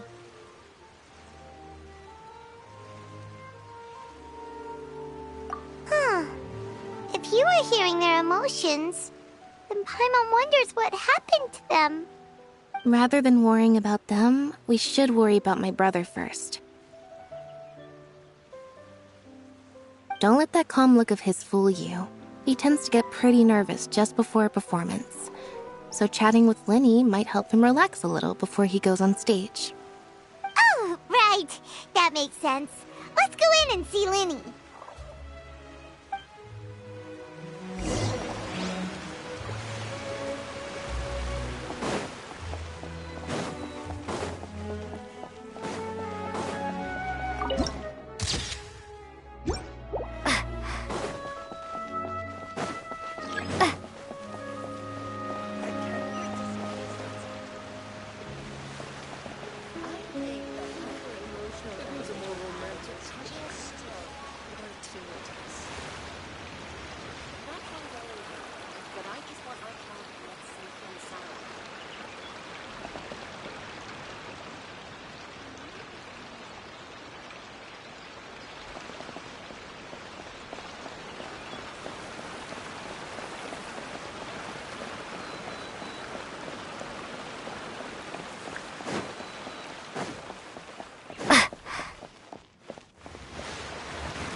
Traveler and Paimon. Good to see you. I knew you two would come. Are you kidding? We wouldn't miss it for the world. We've been looking forward to it. I can tell, judging by how early you've arrived. But you're actually right on time. The audience still hasn't started entering the venue yet, which means now is the perfect chance for us to take you to the best seats in the house. Wait just a moment. I'll fetch the tickets.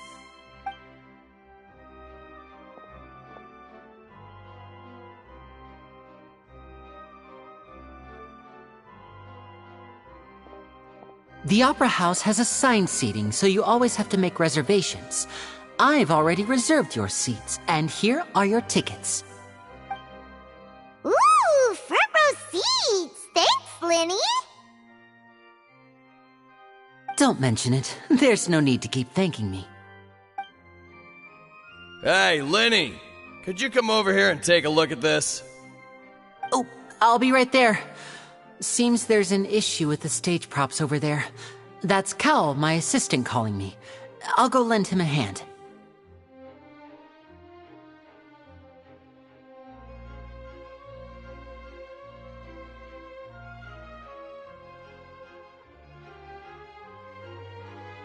Yeah, we'll just go to our seats. You go ahead, Lenny.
Hey, Traveler. Maybe we should strike up a conversation with the person next to us. Since we're sitting together and the rest of the place is practically empty still, it's kinda awkward if we don't say anything.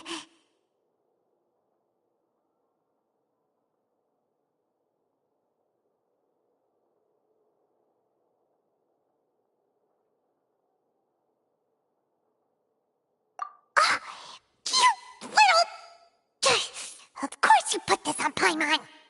Excuse me, I did not realize you felt awkward. I am terribly sorry. I would be perfectly happy to chat with you if that is what you would like. Oh! So you heard all of that, did ya? Boy, you sure have good ears. Paimon thought she was keeping her voice down. Wait, that's not it, Paimon's... Sorry, Paimon's the one who was being rude, talking under her breath like that. So, let's talk, but, what should we talk about? Oh, Paimon's got it. You're also here early and sitting in the front. Are you a friend of Linny's too? A friend, you say?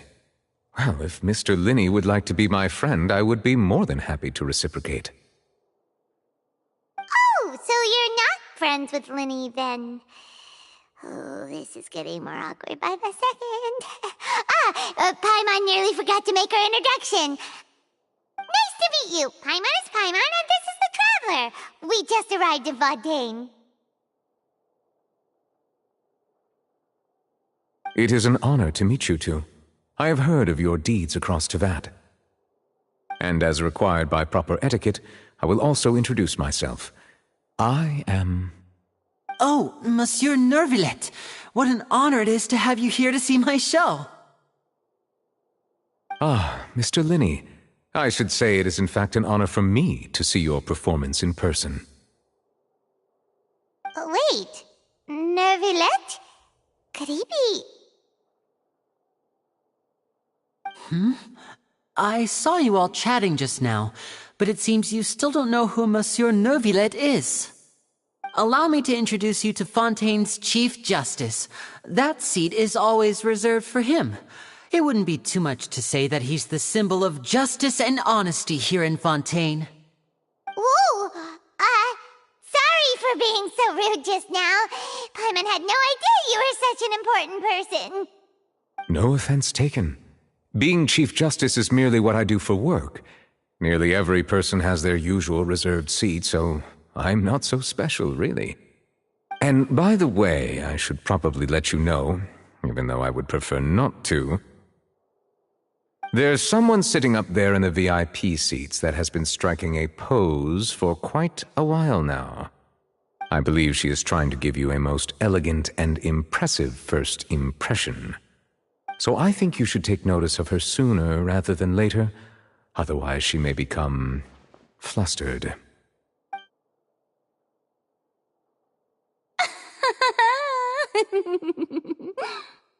Huh? Oh, it's Farina, the Hydro Archon. Huh. She sure has a smug and satisfied look on her face. Guess she has no idea that you saw right through her act. Very good. That is for the best. No need to pay her any more attention. We may now enjoy the show. Huh? So is this what things are like between the Chief Justice and the Hydro Archon? All right, please wait just a moment longer. I've pretty much finished my preparations, and the performance will start as soon as the audience has made their way to their seats. Yay! The show's finally about to start! Paimon can hardly wait! Paimon's never seen a real live magic show before!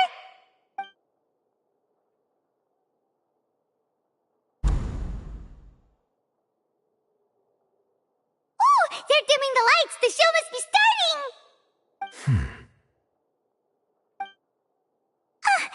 Sorry. Paimon will try to stay quiet.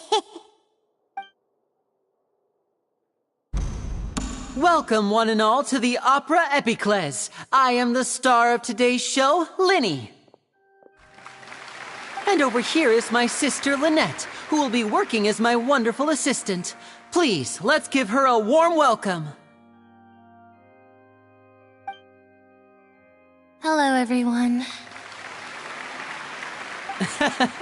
I know she may seem to be a little sleepy right now, but that's just a sign that she's nervous. Whatever. Now, some of you may be thinking, two vision holders who can freely manipulate elemental powers performing magic is not true magic at all. So, I would like to take a moment to assure you that elemental powers will have nothing to do with what you will witness on the stage today.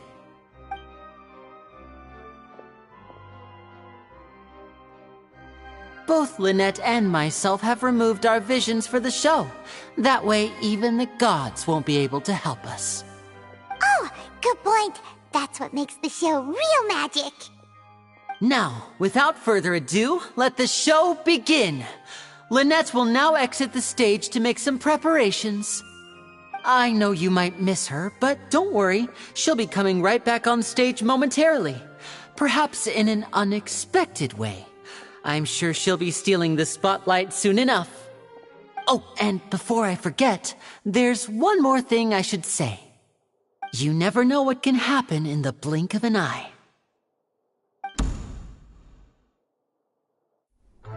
A magician's greatest skill is making things disappear or appear. The possibilities are endless.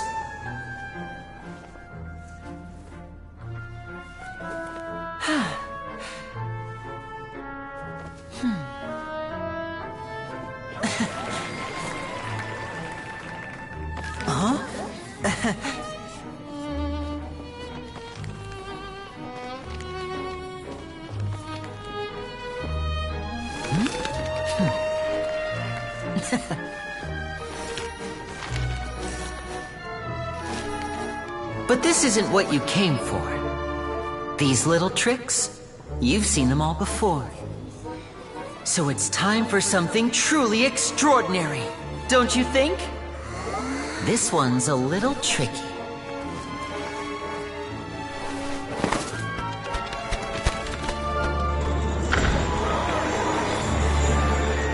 Using this water tank, I shall make my sister vanish completely, right before your very eyes.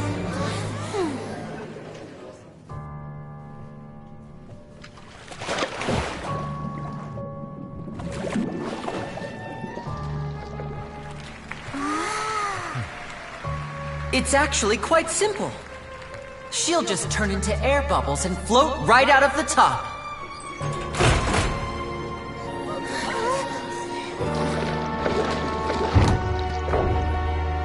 Oh no! I told them to check all the props carefully. With the lid on, even air can't escape. An amateur magician would be getting very nervous right around now. Luckily, it's me on stage, so let me show you what a true virtuoso can do.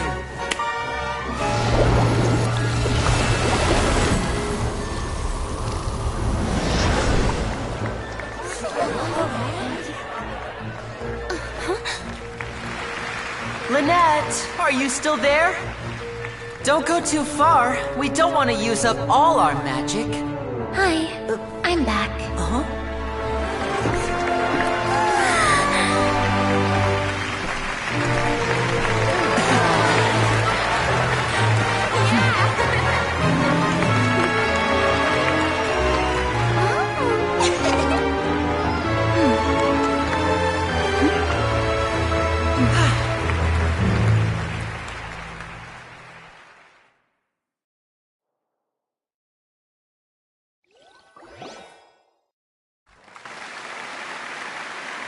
Whoa! What in the world just happened? How did he do that? Paimon didn't see him do anything! Wasn't Lynette inside the water tank? How did she disappear and then reappear out of nowhere? If we could see easily through his tricks, then that would mean that his skills are still lacking. To appreciate magic, you should focus on the show happening on stage, rather than getting caught up in trying to see that which has been intentionally hidden. Guess you're right. Paimon couldn't believe her eyes when Lynette reappeared. Amazing! Thank you everyone. I'm glad you enjoyed that performance. But our magical journey has only just begun.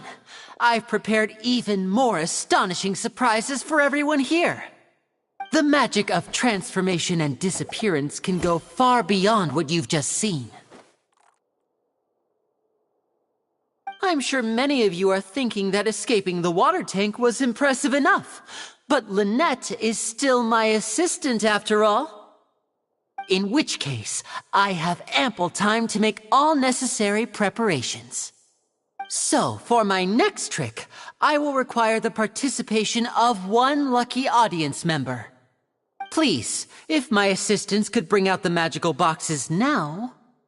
There are 2 boxes and only 2 boxes. One is here, and one is there in the aisle among the audience. I'm sure many of our clever audience members have already guessed our next magic trick. A swap! Our lucky audience member and I will each enter a magic box, After 1 minute, we will each emerge from the opposite box. Now please, everyone pay very close attention to the box you see here. Don't give me any chance to make a move. Wow! How's he gonna do this? Hey, do you think this is all magic tricks, or does Lenny have actual superpowers?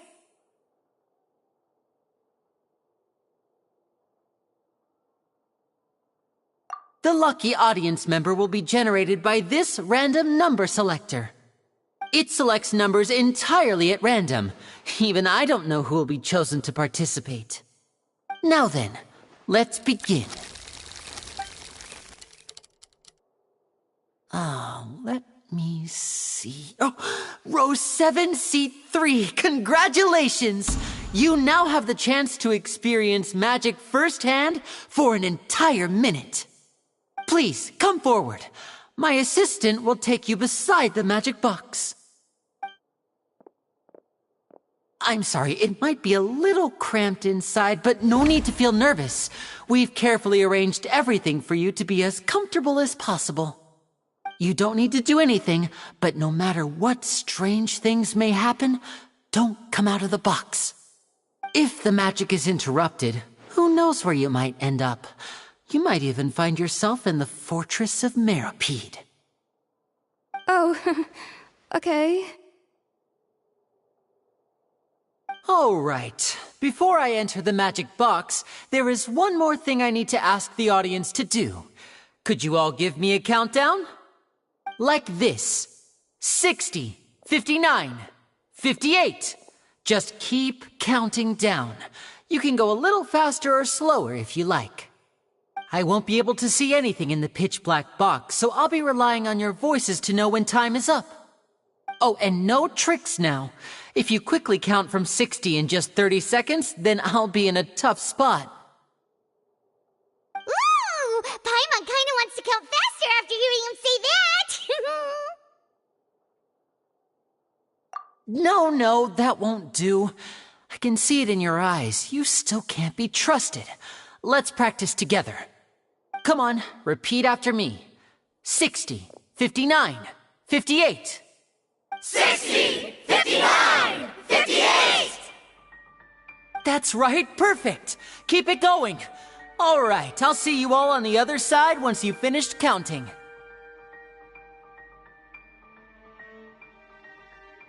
54, 53, 52? Huh? Why aren't you counting, Nervalet? I am counting in my head. I think things are exciting enough in here as it is. Merely a consequence of my identity and personality. Do not worry about me. Just enjoy the show. Oh, all right. You look so serious that Paimon thought you might be feeling uncomfortable or something. 40, 39, 38! Mr. Linney, are you all right in there? Is everything ready? Yes, I'm fine. I'm just double-checking the direction of the magic. It would be a disaster if we get sent to the wrong places. For example, midair right above the audience. Even though he's saying that, Lenny doesn't seem nervous at all.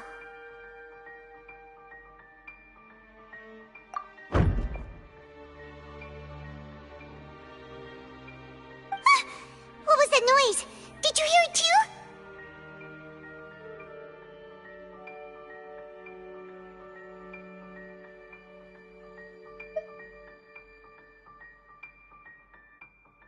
Not sure. Anyway, it doesn't seem like anyone's worried about it. 25, 24, 23! What's wrong, Mr. Linney? I can still hear you moving in there. I seem to have accidentally knocked over a decoration. I'm trying to fix it, but it's pitch black in here. I can't tell left from right. Never mind the decorations. There's no time for that. The show is what's important. No, that's unacceptable. I want my show to be perfect. Don't worry, we still have 20 seconds. Hear them counting? 19, 18, 17! It seems things aren't quite going as planned. I apologize, everyone. It feels like you're all starting to count faster, but that's all right. I know it can be tiring to do such a long countdown. 10 seconds and change is still plenty of time. 10! Almost there now. 8! Whew. Swapping two people is harder work than you might think. Even a master magician like me can't guarantee I'll get it right the first time. Hey, wait! Is this the back one? I can't tell. They both look the same inside. Huh? No, that's not it. I'll try again. 7! Hey, slow down! Honestly! 5! 4! 3!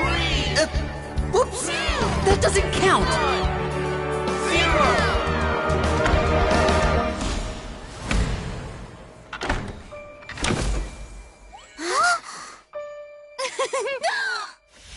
Ta-da!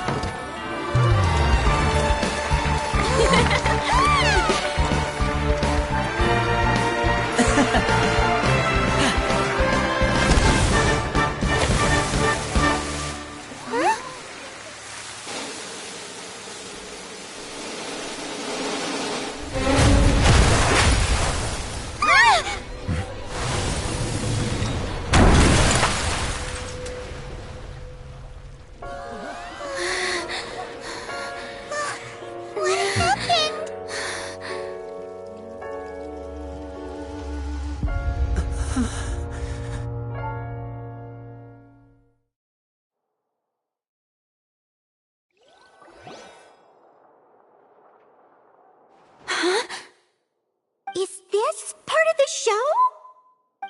Mr. Lenny, you're going to use magic to fix the stage now, right? What happened? Oh no.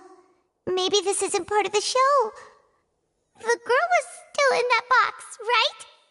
This performance is over. Medical staff with me. Guards, secure the scene and detain all the performers. Seal the exits. No one is allowed in or out at this time. Yes, that's right. If this was just an accident, then we must investigate the cause. But if this was all part of some scheme, then those accountable will not escape the judgment of the God of Justice. No need to be alarmed, you two. We'll get to the bottom of this soon enough.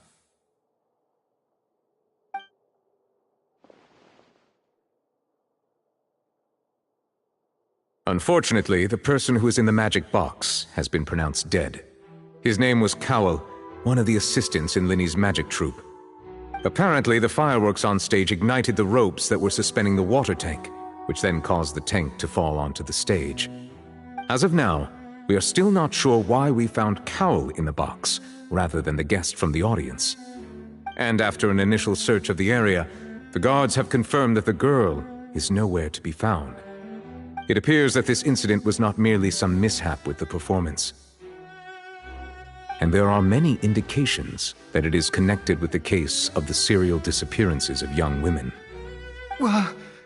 The serial disappearances case? That's the case that Charlotte mentioned before!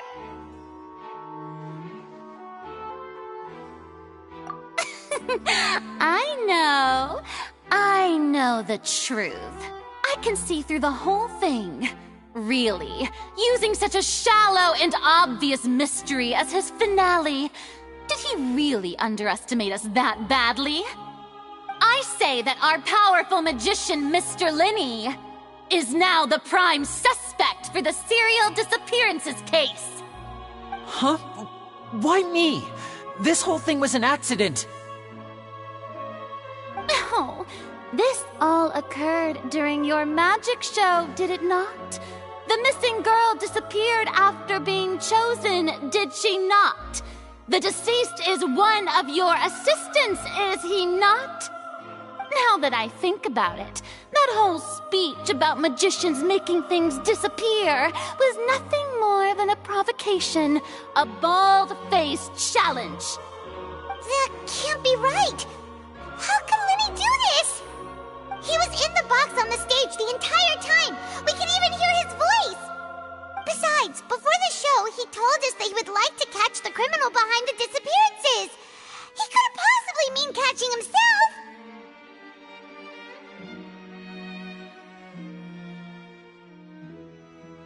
Save discussion for a later time, please. Lady Farina, may I assume that your comments just now constitute an accusation against Mr. Linney and his associates, and that you are pressing charges? Huh? I just think that he... Well, I think it might be a little early to talk about formally pressing charges. But what Lady Farina said just now makes perfect sense. Looks like she's gonna personally deliver justice. A kidnapping and murder carried out under the cover of a magic show.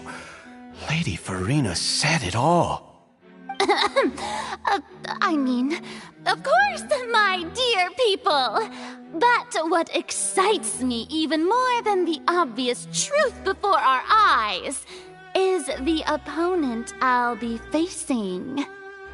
That's right. I mean you, Traveler. You'll support Linney, won't you? After all, he was the one who helped you the first time we met. Then there's no problem at all. You know, the Traveler and I already had a duel the first time we met. But with Linney's help, our little duel ended in a draw. But draws really are the most boring possible outcome. So, no more draws. Between the two of us, there must be a clear winner and loser. And what better place to hold such a riveting showdown and decide the true victor than here, on the grandest of stages, the Opera Epiclese. Huh. It wasn't a draw. She obviously lost last time. I understand. Charges have now been pressed, and as such, a trial is in order. Well, Traveler, seems Lady Farina has set you in her sights. But putting her dramatic rhetoric aside for a moment, I would like to ask you, are you willing to act as Mr. Linney's attorney and defend him in this case? Very well. The trial will be held a day from now in the Opera House. Both sides may investigate the scene to build their cases and search for the truth.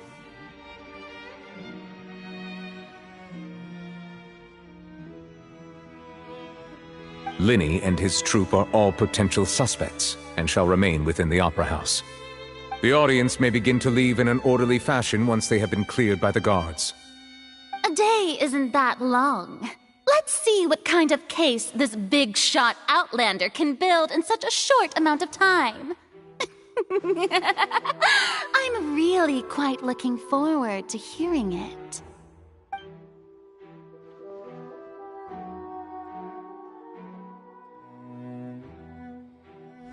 Linney!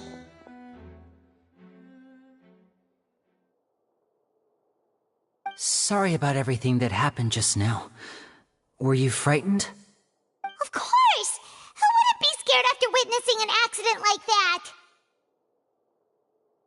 Yeah, I'm a little shaken up myself. How could this happen?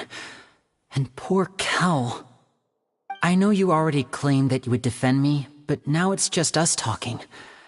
Tell me, do you think I could possibly be the murderer?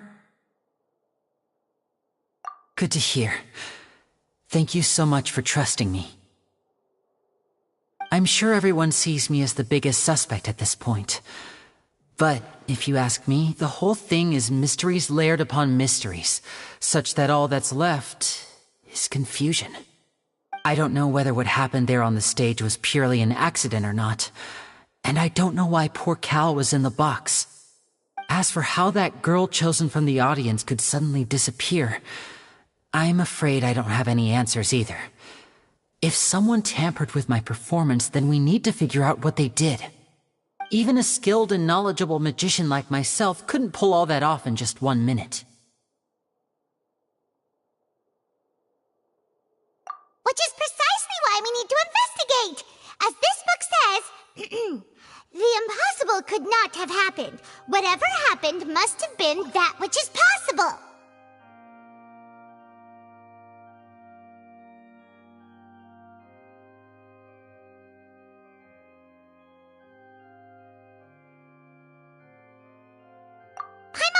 when we were reading at the bookshop in the city earlier. Pretty cool, huh? Don't worry, Paimon used her own savings to buy them. It wasn't from our travel funds. I think they look cute on you, Paimon. You have good taste, Lynette. That's the right attitude. Feeling depressed isn't going to help me now. I need to get back to my normal self.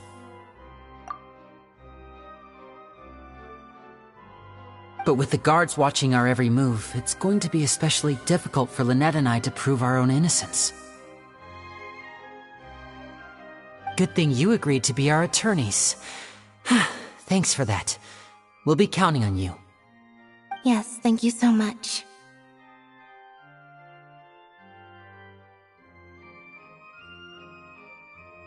Yeah, just leave it to us. Oh, since we're going to start investigating, Paimon has a question first. Where did Lynette go during the performance? Ah, well, I'm afraid that would involve some of our essential trade secrets as magicians. The secrets behind our magic are past saving, Linny. I suppose you're right.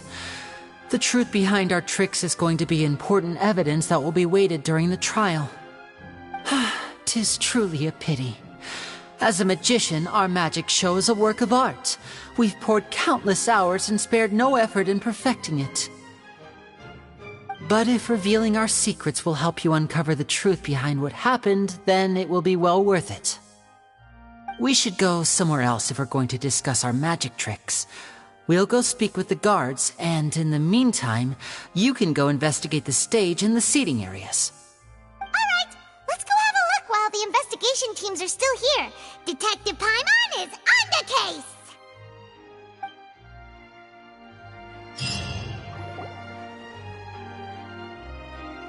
Hello, officer. How's the investigation going?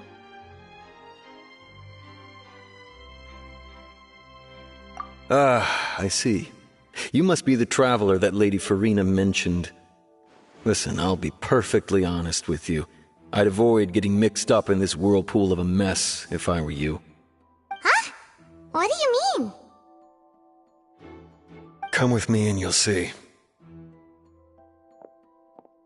The deceased is one of Linny's assistants, named Cal.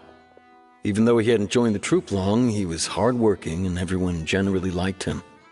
The assistants are usually in charge of setting up and inspecting the props, as well as assisting with the show and keeping the crowd engaged. As you probably saw when you were in the audience, the water tank suddenly fell and smashed the box with Cowl inside it. This is the real mystery. We've already searched the scene and were unable to find any traces of the girl. However, if you look carefully, the box was positioned directly under the water tank. The ropes holding the tank were then burned by the pyrotechnics on stage, causing them to snap.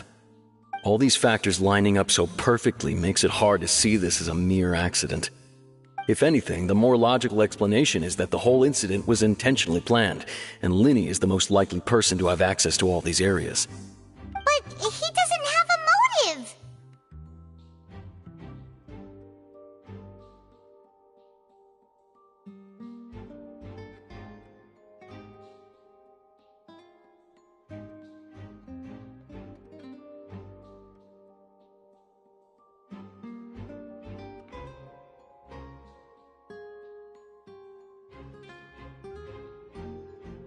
Are you both good friends of his? Well, you can't say we're good friends, but we've known each other for a little while. So in just a short time, he was not only able to win your trust, but even convince you to act as his attorneys. I know there's no such thing as magic. The real trick of a magician is holding the audience in the palm of their hand. I've seen a lot of cases, and I can tell you that people are the least reliable kind of evidence.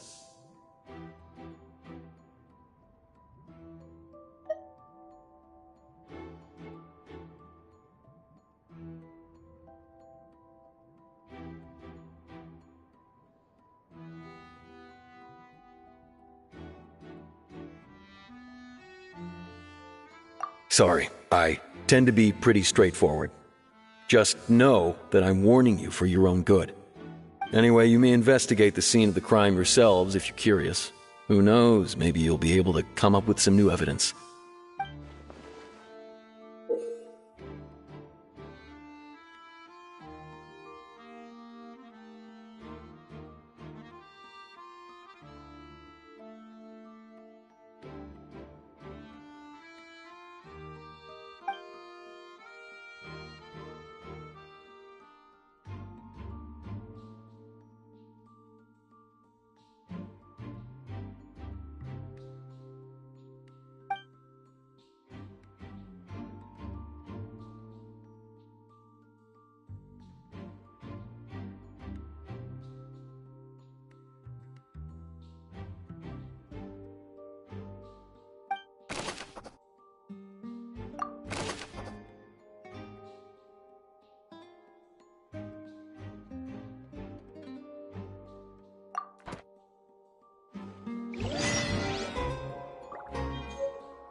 So this is the rope that broke and caused the water tank to fall. The rope looks pretty durable. How can it be burned through so quickly by fireworks?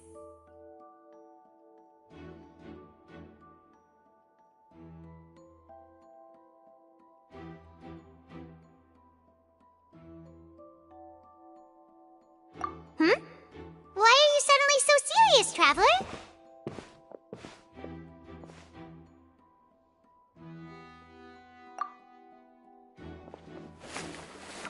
Whoa! Look! This bit is made from different material! Most of it was burned away, but there's still a little bit of it left.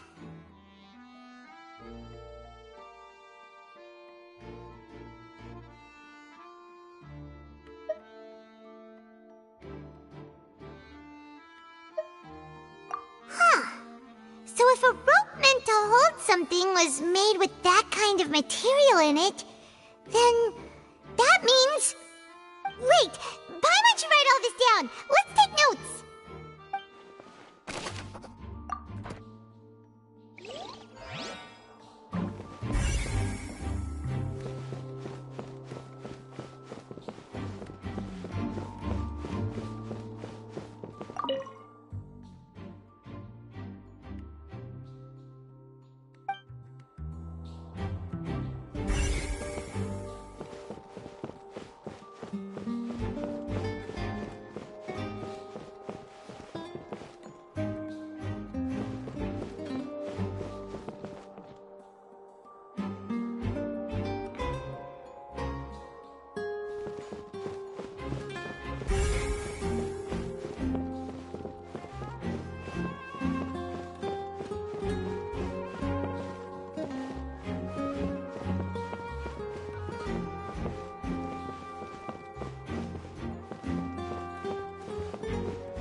Go ahead, have a look around.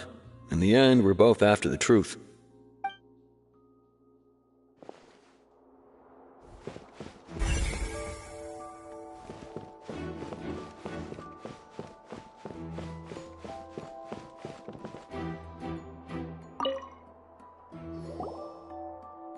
The investigation team has some new findings. Turns out there's an issue with the random number selector after all. See, I told you. What if the machine picked some big guy's seat? You think the murderer would have still made his move then? Sorry to interrupt, but we're helping Linny and Lynette with their side of the investigation. What were you saying about the number selector? There's something wrong with it? You're trying to help them? That'll be a tall order. Linny used the machine to pick a random member of the audience during his performance, right? The lucky girl that later disappeared. Well, we thought there might be a serious problem with the machine, so we had it taken away for further inspection. It turns out that the seat number it picked wasn't random at all. The machine picks that same number every time. I'm sure you already know that you have to make a reservation in advance to get a seat, regardless of whether it's a trial or some performance. In other words, Linny knew who would be sitting where from the very beginning. That much checks out. Linny reserved our seats for us, too. Bet you see why I was saying it'd be tough to make a case for Linny.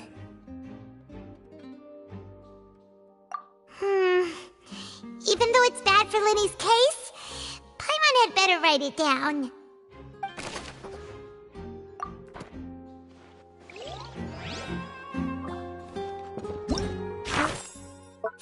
People needed to register and reserve a seat for the show.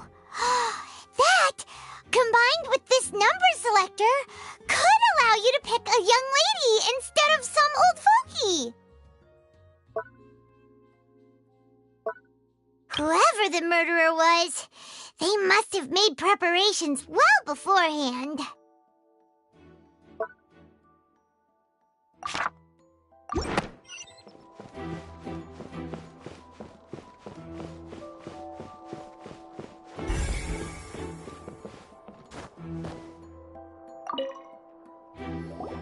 Hello there! What are you investigating? Oh, this location has also been cordoned off because the Magic Troupe members are currently considered prime suspects. The investigation team is still collecting evidence. The seats were all booked in advance, so we were able to deduce the missing woman's identity by checking the guest list. Sure, it's not like this is confidential information. We will publish it later anyway when we petition the public to help us find the missing person. Her name is Halsey. She's a painter from Fontaine who's made a bit of a name for herself. Apparently, she wasn't a regular at the Opera House, but she'd been feeling some pressure with her work lately, which made her decide to come see the magic show. The Magic Troupe members all claim not to know her, and we have looked into her social connections. It seems that she has no personal grievances or conflicts of interest with the suspects. Simply put, she wasn't related to the Magic Troupe at all, which matches the features of the previous serial disappearances. Were the victims of previous cases also chosen at random? That's how it seems to us, in any case. Apart from the fact that they were all young women of around the same age range, there really weren't any other connections between them. Okay then. No need to be so formal. If you do happen to see the missing girl, please be sure to contact us. It is of utmost importance that we get to the bottom of these disappearances.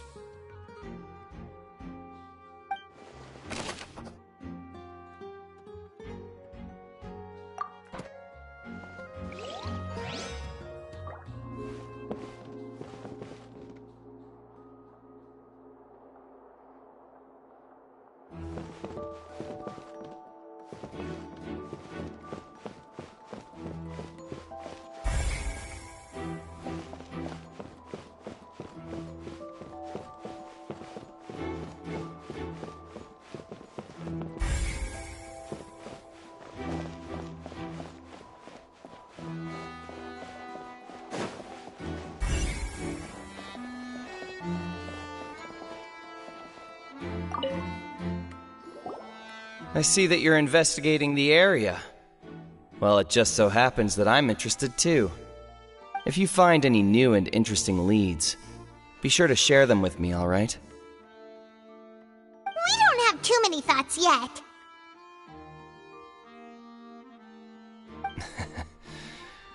Then why don't I tell you my hypothesis first? The way I see it, it all started with that loud thud. The thud? Oh, you mean the sound that happened during the countdown? Yes, exactly. It wasn't terribly loud, but I suspect that most people heard it. It's just that everyone was awaiting the results of Linny's trick with bated breath, so no one paid it much mind. But now that the incident has happened, the thud has become an important clue. That makes sense. So, what do you make of it? I'm of the opinion that it may have been the sound of Linny's accomplice. Lynette, perhaps. jumping atop the water tank or something like that. And when the pyrotechnics went off, she cut the rope, sending the water tank crashing down. But wasn't the noise we heard too loud for that? Perhaps the balance wasn't right, leading to a particularly rough landing. Oh, that's true. I suppose I must reconsider. That does remind Paimon, though. What was with that sound?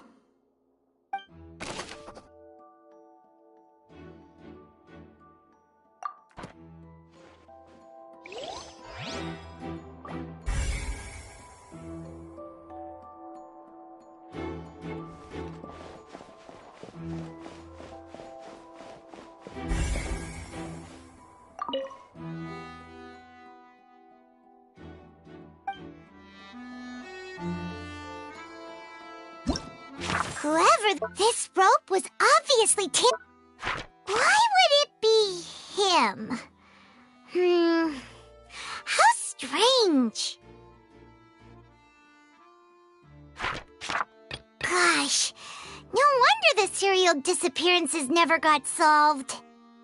We all heard that noise, didn't we?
Lenny's still talking to the guards. It seems he'll have a lot of explaining to do. I think someone will be assigned to monitor us later, but that's alright.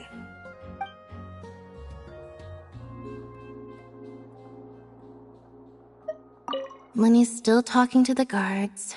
I think someone will be assigned to...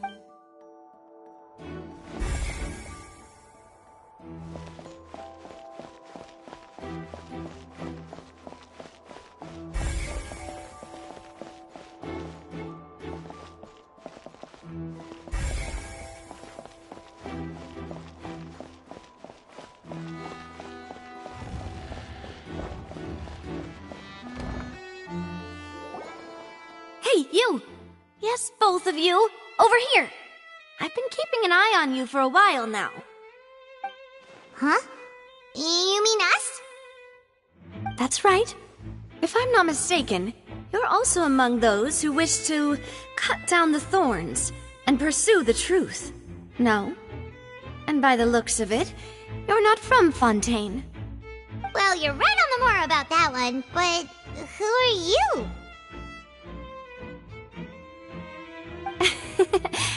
Have you never heard of the Spina di Rosula?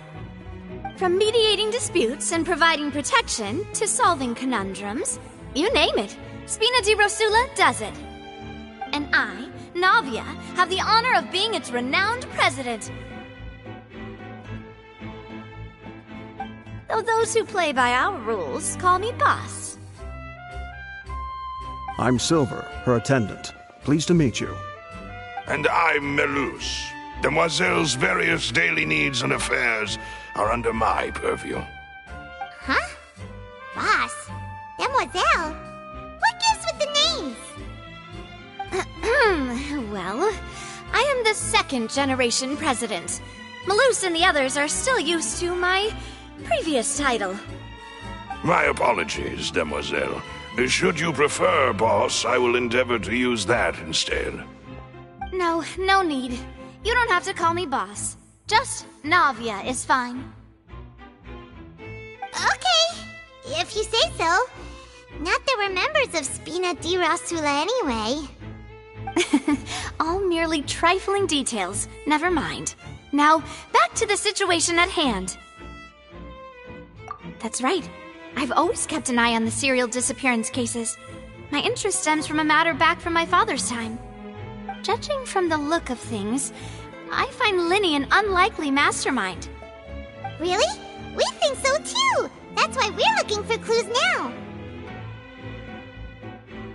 But how did you come to that conclusion? Intuition, naturally. My unparalleled intuition. Farina sure was quick to point the finger at Linny without any decisive evidence whatsoever, wasn't she? But that's not uncommon for her. If you remember, the Justice had to interrupt her and ask if she was pressing charges just to keep her from getting carried away. Anyway, a trial begins the moment someone levels charges. And, of course, there was no way Farina was going to back down in that situation. Sounds more like you just don't trust the Hydro Archon. Well, what's your opinion? I must admit that she can be interesting at times, but liking her doesn't mean that I'll blindly agree with her. All right, I've answered your question. Now, it's time you answer mine. Wait a minute! Did that answer count? Well, I say it does. But don't worry, you won't hear any pointless questions from me. In your opinion, do you think it's right to treat a trial like it's an opera?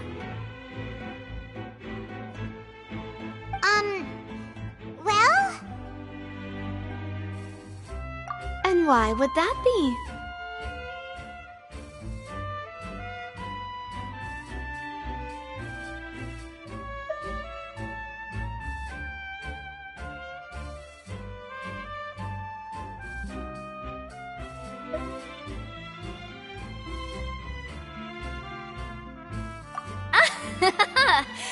See, Silver and Malus?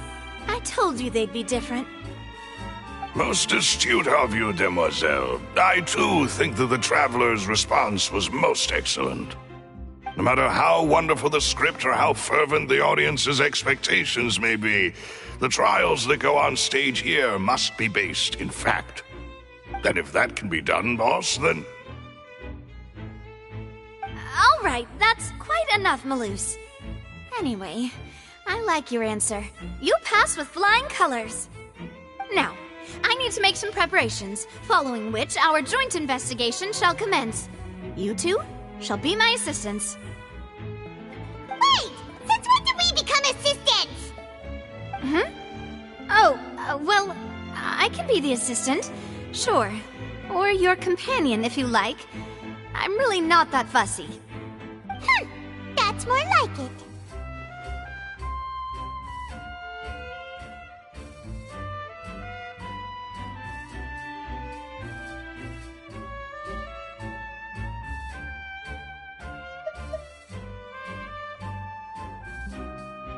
Far be it from me to brag, but I believe that Demoiselle's intuition will be instrumental in uncovering the truth.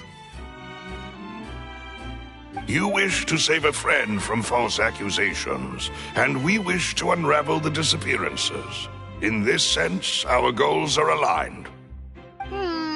You have a point. You're quite the talker, aren't you, mister? And what about you over there? What do you think? You seem like you've got something on your mind. I have nothing to add. Oh, alrighty then. We'll be making some preparations first. Just be sure to let us know if they start revealing Linny's tricks. Thanks!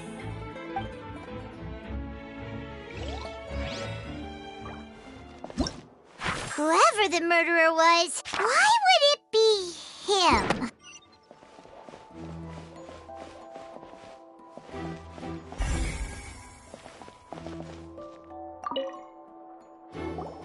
Sorry, but no one can freely enter or exit the Opera House at the moment. If you wish to leave, you must register your identity with us first.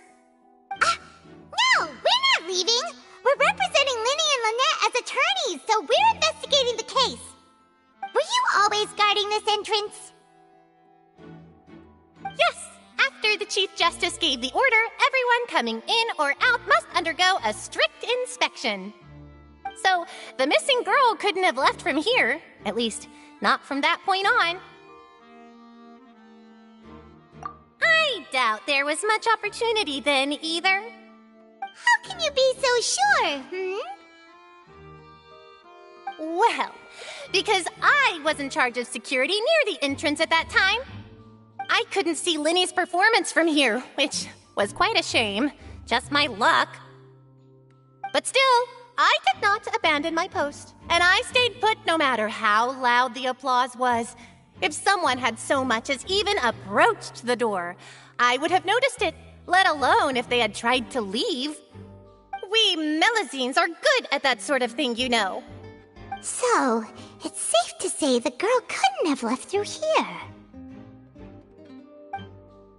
Alright, thank you for your help. This'll be useful info.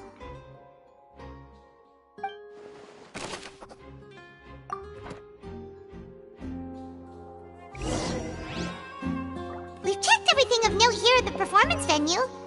Paimon wonders how Linny's discussion with the guards is going.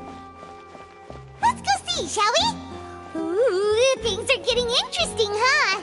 We're about to see how magic is made.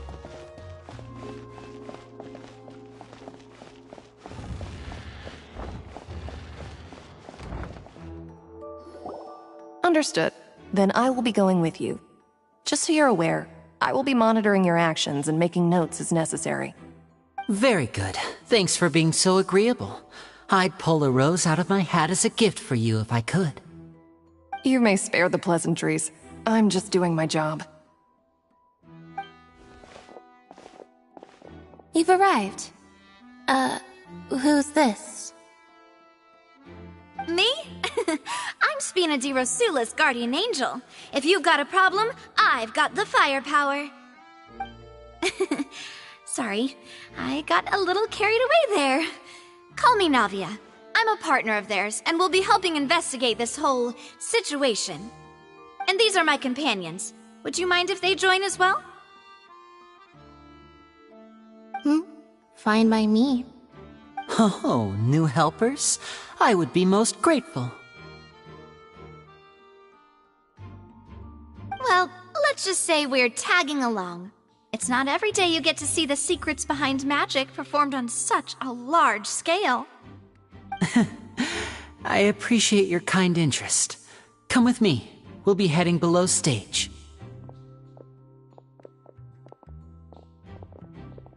Huh? Below stage? Yes, a world of secrets is hidden beneath this magic box, prepared specifically for this switcheroo trick. But before I reveal everything, you should have a look first. Notice anything strange here?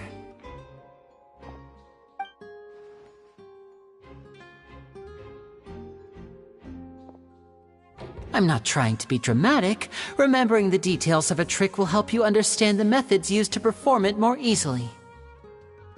Huh. Weren't there balloons and other decorations here? Where did all that go? Ah, good eye. That said, you're still far from discovering the answer.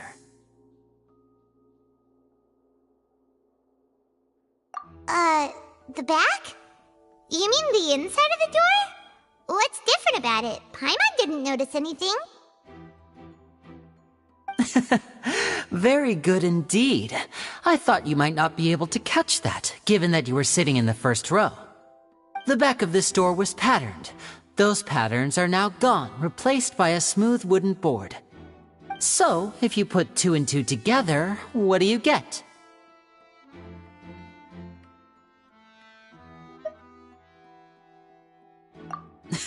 Exactly. All right, let's go. I'll tell you how it works as we head down.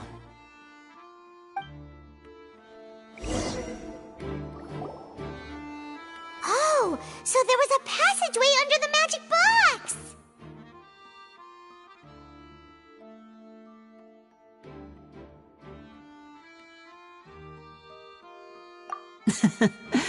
I knew you'd figure out most of it as soon as you saw this place. The 2 magic boxes are positioned right above the 2 entrances of the tunnel. See this flatbed trolley? The box with the lucky audience member in it would be shuttled over to the other side using the trolley.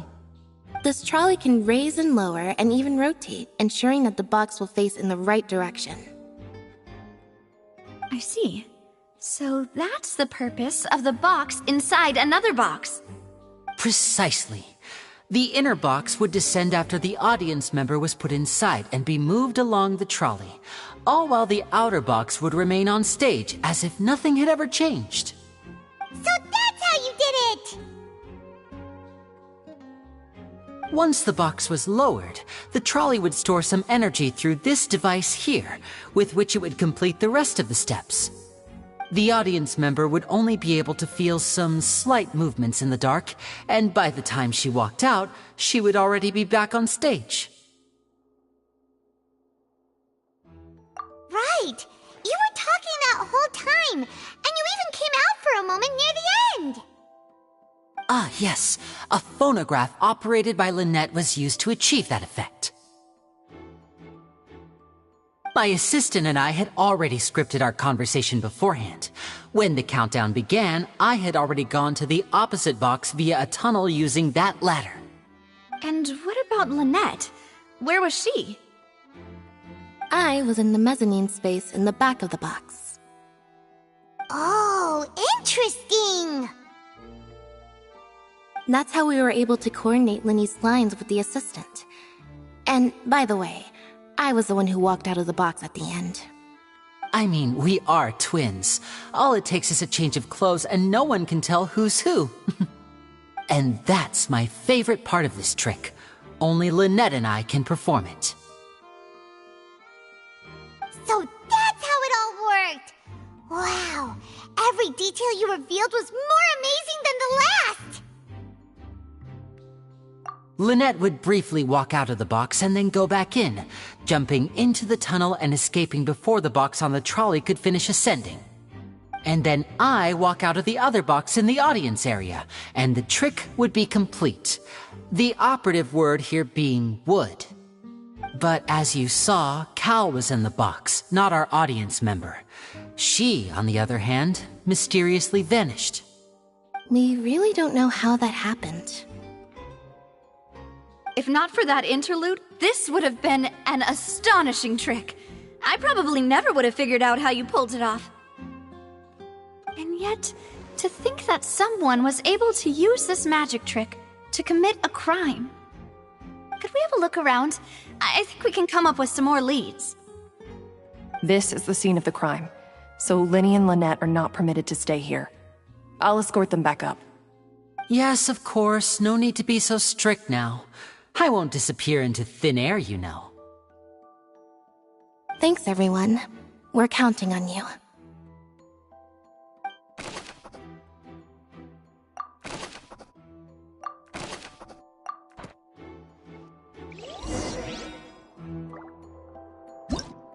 Why would it be him?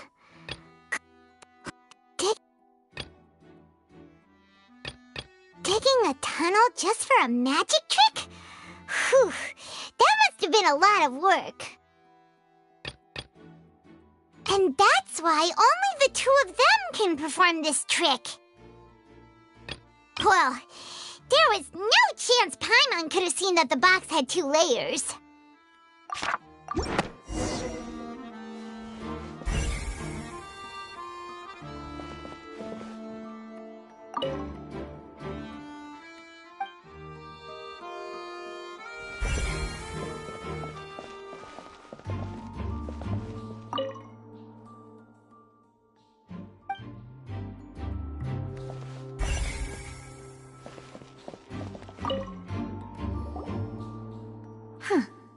What's this? Looks like a hook tied to the end of a rope. Huh? There's all kinds of odds and ends here. Perhaps it was a prop for a different trick. But why would it have been left here? Whatever it is, let's make a note of it first.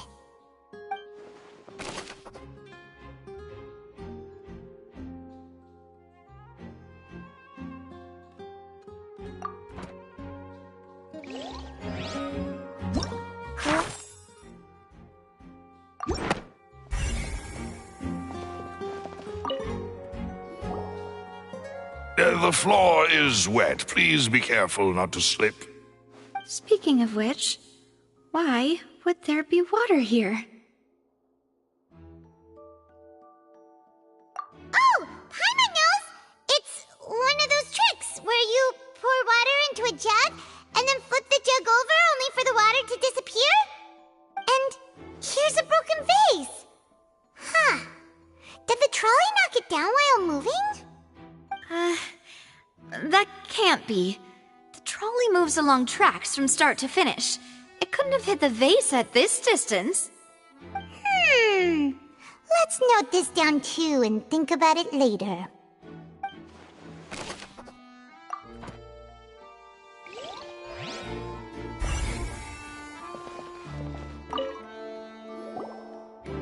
Oh, these are the clothes that the lady chosen from the audience was wearing, right? Her clothes are here, but she's nowhere to be found. Right. And do you really need to do that if you're kidnapping them? Ugh, this is so confusing. Paimon doesn't want to be a detective anymore.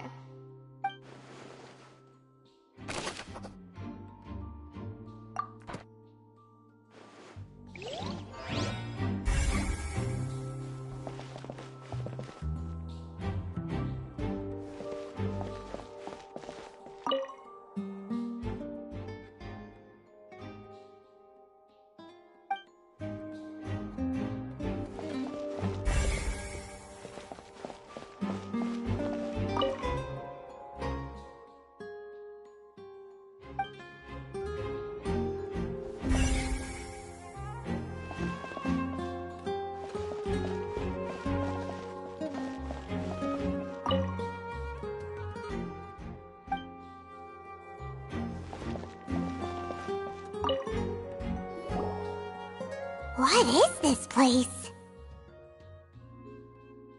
It seems someone could fit through here.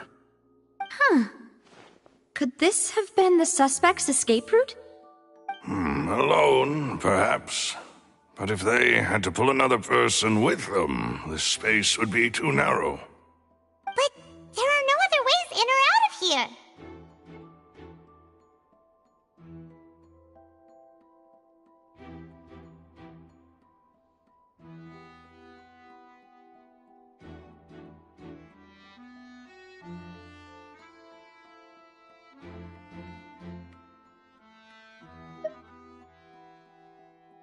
Oh, you're right! Let Paimon write that down.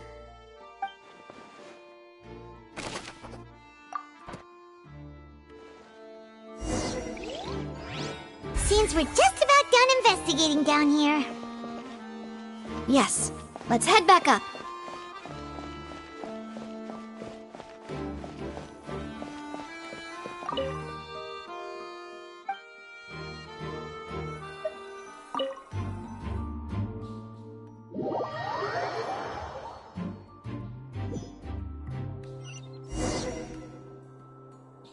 Well, we've ascertained the state of the crime scene. Let's find a place to sort out our findings once Malus returns. Seems to me that there are several things that don't add up here. Apologies for the wait, demoiselle. So, what did the guards say? Did the criminal escape through the vent? They believe the odds of that are very low, since the vent leads to the Opera House's basement. The guards have checked the area carefully. No one left through the basement during the performance or after the incident, and no one was found hiding there. So the tunnels become like a secret chamber then! You know, like the kind you usually see in novels. The plot thickens. Halsey's disappearance and Cowell's death are both quite inexplicable. No wonder Farina was so confident in her accusation. All the current evidence points toward Linny and Lynette. In other words, the charges are very likely to be upheld unless we make some considerable progress. Charges and then trial.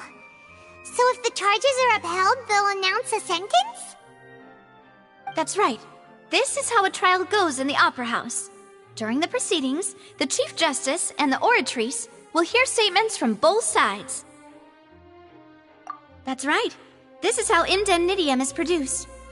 The statements from both sides, the defenses from attorneys, witness testimonies, and even the audience's emotions will all be projected on the Oratrice. To put it simply, it's as if the Oratrice has its own will, and is a judge in its own right. This also precludes any kind of favoritism on the part of the Chief Justice. Not that this has ever happened anyway. Once both sides have finished speaking, the Chief Justice will make his final decision. This, too, will be used by the Oratrice as a reference. Then, finally, the Oratrice will be consulted by officials. The result it returns is the will of justice itself. Huh? So that machine is the one that actually decides? Paimon thought Novelet called the shots. In practice, there is very little difference. Both have always come to the same judgment, which is why people have great faith in the Chief Justice. Ah, yes, the guards also asked me to convey that none of us will be allowed to leave this place before the trial. Huh? Why? Because we've chosen to act as the twins' proxies. That makes us persons related to the case. They're concerned that we might be colluding with outside parties, or that we might find outside help to disrupt the case. And even if that were not so, it could prove problematic if we happen to spread key information about the case ahead of time. I'm ready to break out at any time. Whoa, whoa! There's no need for that! Paimon thinks they have a point. That said, are they providing food? Of course. I just hope you don't mind the lack of options. I'm afraid that catering to all tastes is not in the cards, nor is any guarantee of balanced nutrition. In that case, let's just sort out our findings together here. Pity. I was hoping to take you to try some of Fontaine's famous desserts, too. I mean, what better way to properly think through our findings than over some tea and sweets? Huh. Breaking out suddenly doesn't seem like such a bad idea after all. Just kidding, just kidding. Paimon will still do her best, even if there are no snacks. What do you mean, no snacks? Of course we'll have snacks. If we cannot buy some, then we'll simply make some. Huh? Here? But how? Understood, Demoiselle. Everyone, please come with me.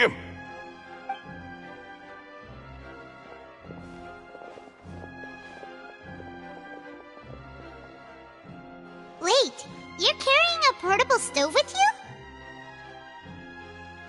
Yes, I must be prepared to meet the Demoiselle's baking needs whenever the fancy strikes her.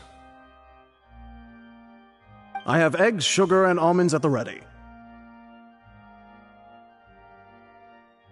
Good work, you two. Then I'll get to it. Please sit tight for a moment. You'll get to taste my awesome snacks soon enough. These three are quite the interesting group.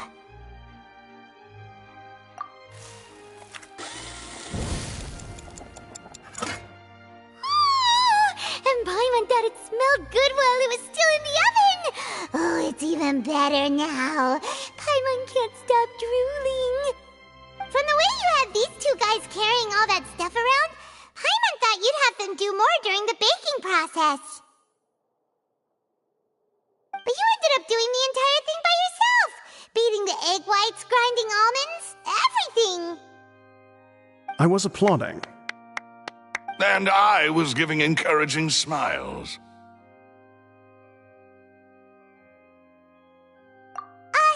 Paimon was just thinking, aren't you worried about getting your fancy dress dirty, beating egg whites and baking like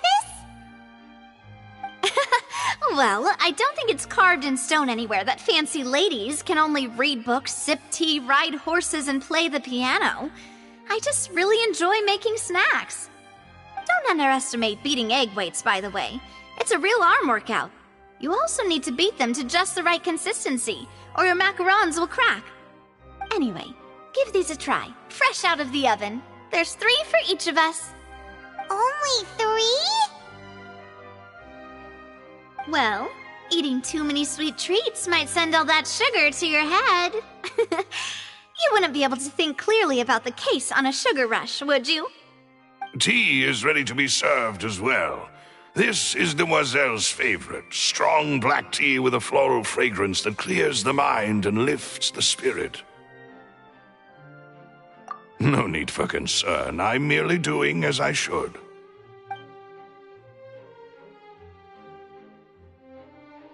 All right then. Down to business.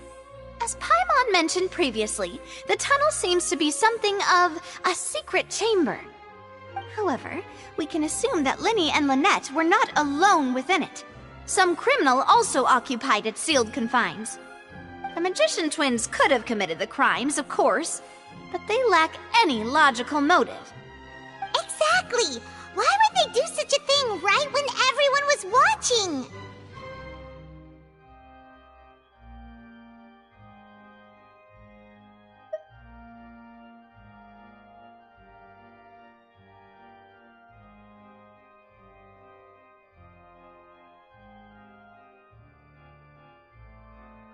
The flower vase and the thud we heard during the performance could indicate some altercation between Halsey and the criminal in the tunnel, resulting in the shattering of the vase, the discarding of her clothes, and her abduction.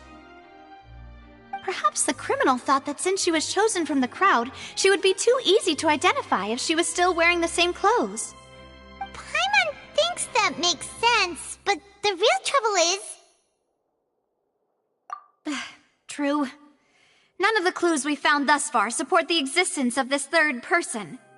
But the only people left to consider are both technically victims, whether it's the missing girl, Halsey, or poor Cowl. Huh. Could Halsey have secretly made modifications to the magic props in order to murder Cowl before making her escape? That's right. And even if she had tampered with the setup, she would need to understand the entire trick to pull it off. Nor does she have any motive. The guard said that she has never had any dealings with the Magic Troop's members. Were we not thorough enough in our search? From the sound of things, this is turning into an impossible case. Your macarons are amazing though, Navia. They smell great! They're nice and crisp and super sweet!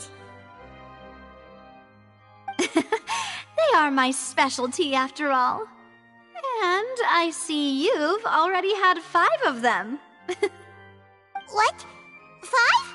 Oh, that can't be right! Paimon only counted 3! Honest! Please don't worry about it. At my age, a few less sweets might actually be a good thing. No! Being greedy is one thing, but Paimon knows how to count. Besides, Paimon knows that if she ate too many, then others wouldn't have enough.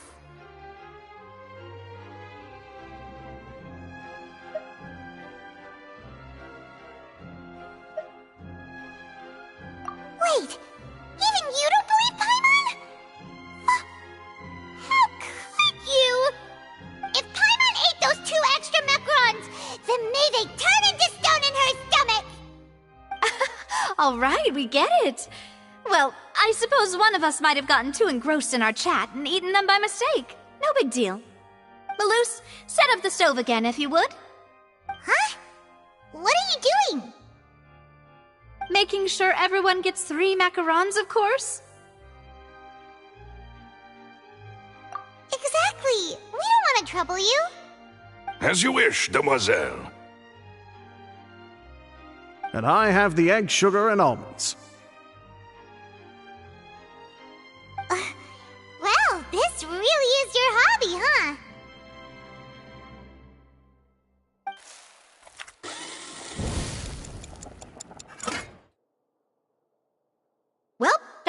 snack time.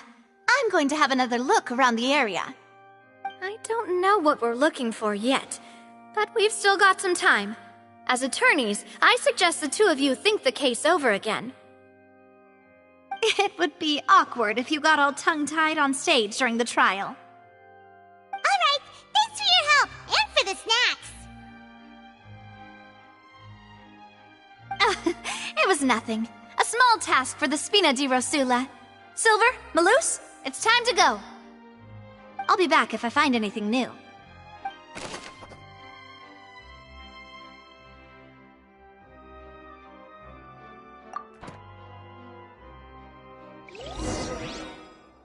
Alright, it's time to put our heads together. We've got to get our defense ready for the trial. Oh, it's probably gonna be a long and difficult case. There's no point in worrying about that now. We just need to prepare. Here, take Paimon's notes. They should help you review the situation.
Do? The whole situation is so confusing.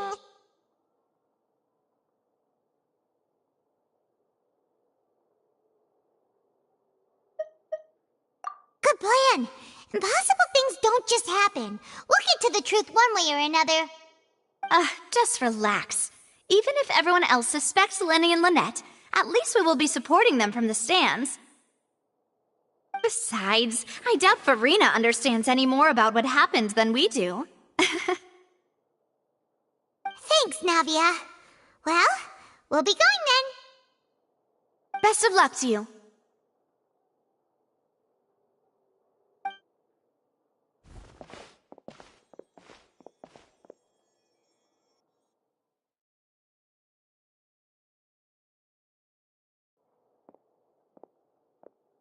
Ah, finally, you're back. Well, how did your investigation go? To be honest, you might be disappointed. No. We're already very grateful that you were willing to help. Well now, don't you all look disappointed. Don't tell me that your investigation came up empty-handed. That was to be expected, of course. The guilty can never produce proof of their innocence. But don't let that stop you. I shall be terribly disappointed should you, my most anticipated foe, concede so easily. Since both parties are present, I declare that the trial regarding the magic show incident is now in session. Firstly, in order for the audience to understand the causes and results of the incident, could we please have Mr. Linney explain the trick? Yes, of course. I will explain while Lynette demonstrates on stage. All the necessary items have been prepared.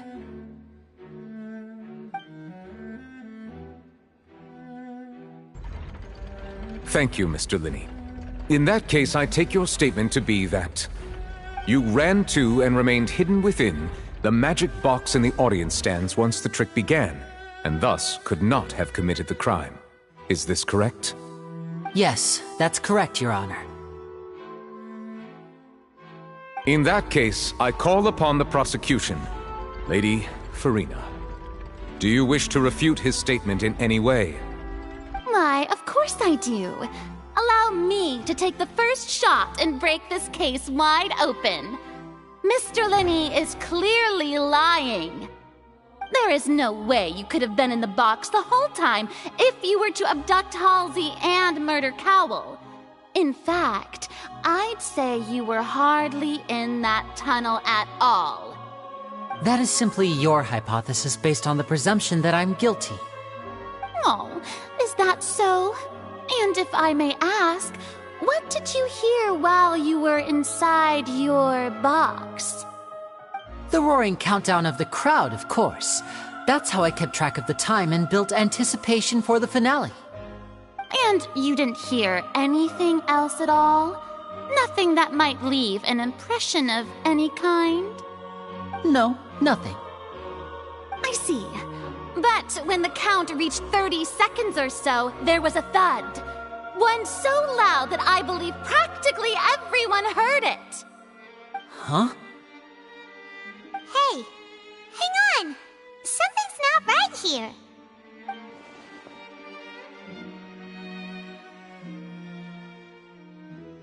Yeah, I'm sure he could have heard a noise that loud from inside the box. I was right by the box, and I definitely heard the thud. Look at those scales. Could those mean...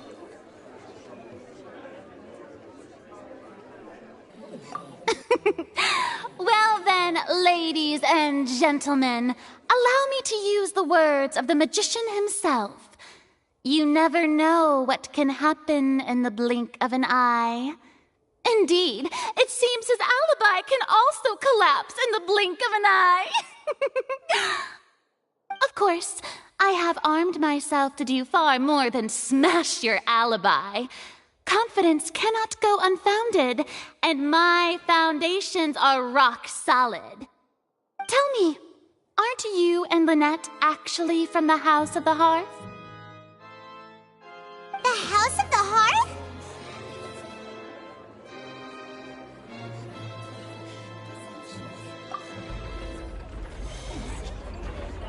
No wonder they did something like this. So the serial disappearances were the Fatsui's doing. Now it all makes sense. I've got a feeling that what happened on stage probably wasn't just an accident. That's irrelevant. Our identities have nothing to do with what happened. Indeed.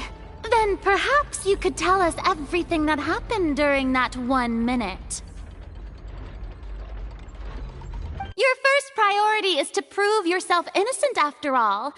I'm sure there is little that needs to be kept secret now. Unless your script already has holes in it.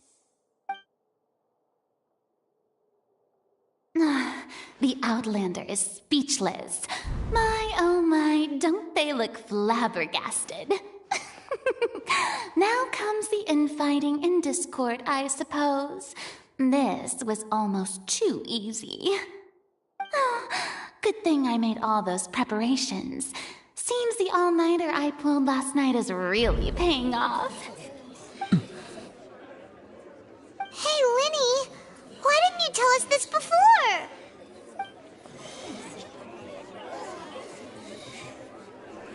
Order! Order! Mr. Linney, allow me to re-establish the facts. Lady Farina has raised 2 points. First, when the thud was heard in the Opera House, you were neither in the box nor the tunnel. Second, you and Ms. Lynette are both members of the House of the Hearth. Are these claims true?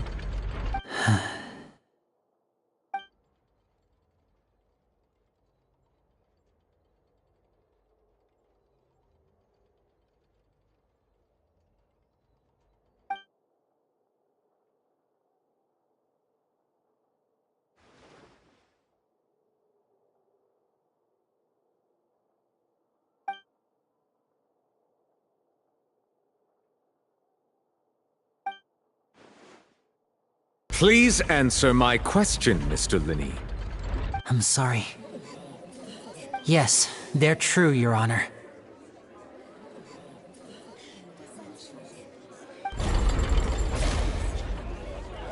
I knew it!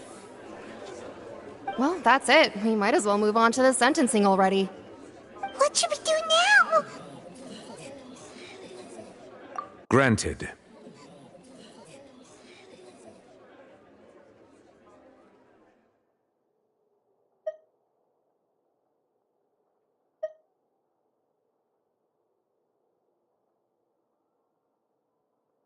In that case, what is your request?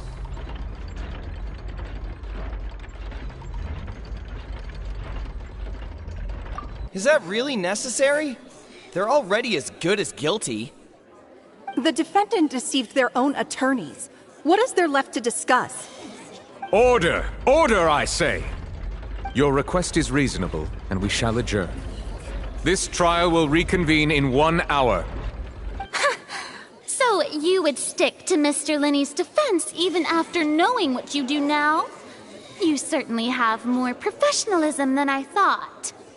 In that case, my dear audience, let's allow the joy of victory to steep for a little while longer.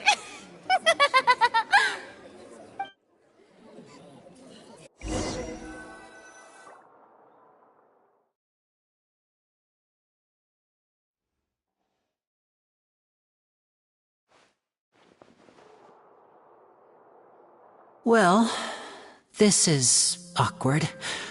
I didn't think the Hydro Archon would dig all that up. I'm sorry, Traveler and Paimon. Yeah, sorry. Paimon doesn't know where to start. We trusted you two. We based our entire reasoning on the assumption that you weren't bad guys. Not to set the wrong tone or anything, but Paimon's really mad! I'm very sorry. I know you're angry, and reasonably so, but please, let me explain. I know you've clashed with the Fatui several times before.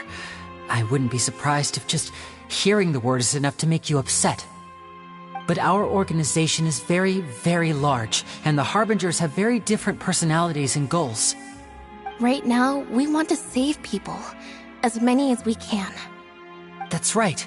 I'm sure we're on the same page when it comes to this nation and the disaster that its people might face. I knew if it weren't for our respective identities, we could become good friends. That's why I didn't wish to flat out lie to you, but chose to hide some details instead. The truth is very important, but being completely transparent about everything would see us spending more effort than we need to. Right. So, you be the judge. Heck, if I were you, I fear that I'd even struggle to trust me at this point. You met a Fatus who works as a magician, a trickster by trade. All by coincidence, too. But still, I'm asking you to trust me. I am no criminal. At least, not in this case. Sorry. Please forgive us. Well, you both say that, but...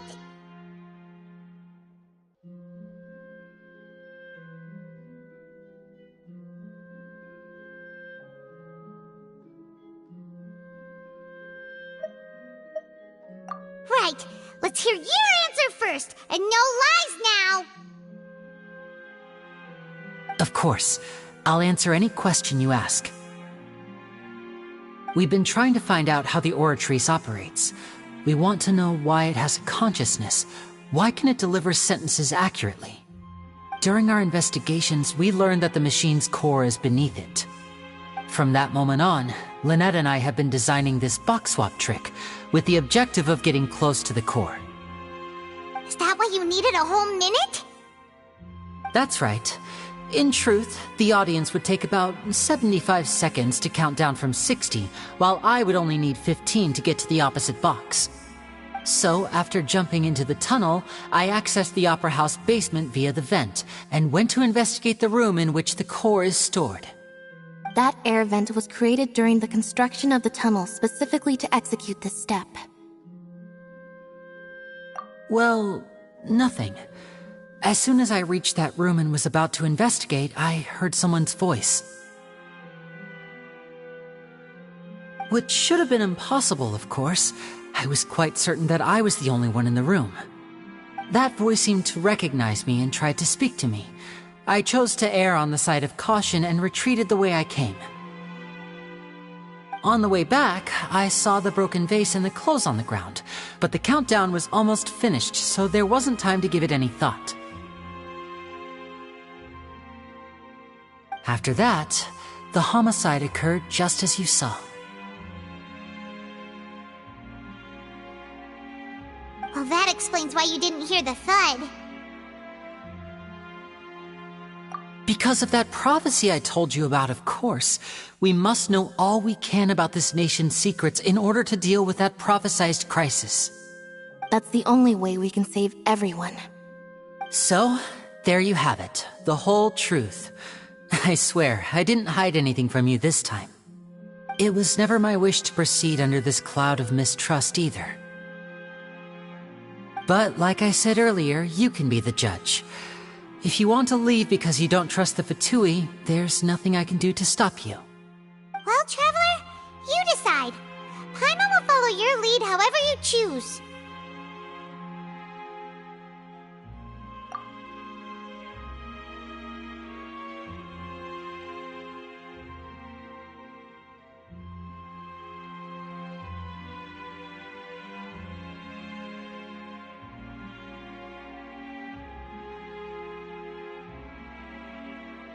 Okay, thank you. Thanks for giving us a chance. The current problem is that the scales are tipped pretty badly against you two. If we want to refute the Hydro Archon's accusations, we're gonna need a seriously watertight defense. Huh?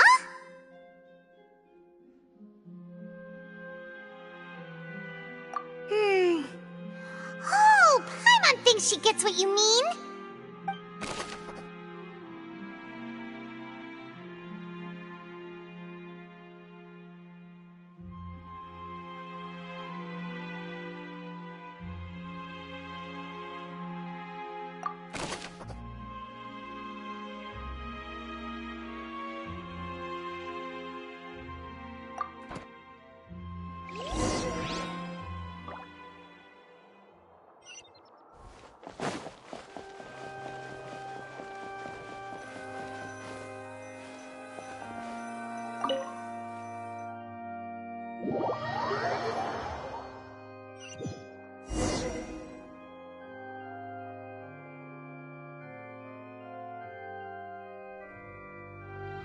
Both parties have returned to their positions. Let us continue the trial. When last we left off, Mr. Linney acknowledged the new evidence presented by Lady Farina as fact. Therefore, Lady Farina may continue stating her reconstruction of the events. That took long enough. Now then, if everyone would lend me their attention.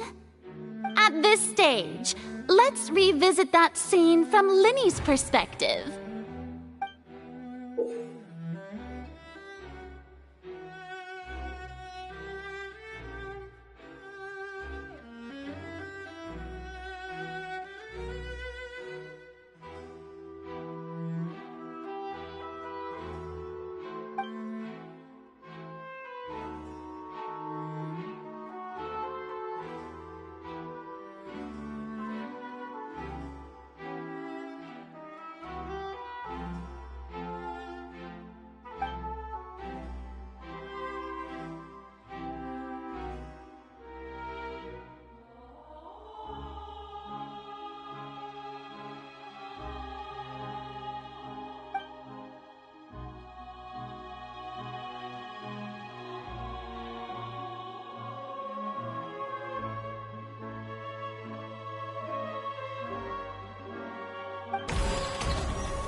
Countdown began, he entered the tunnel.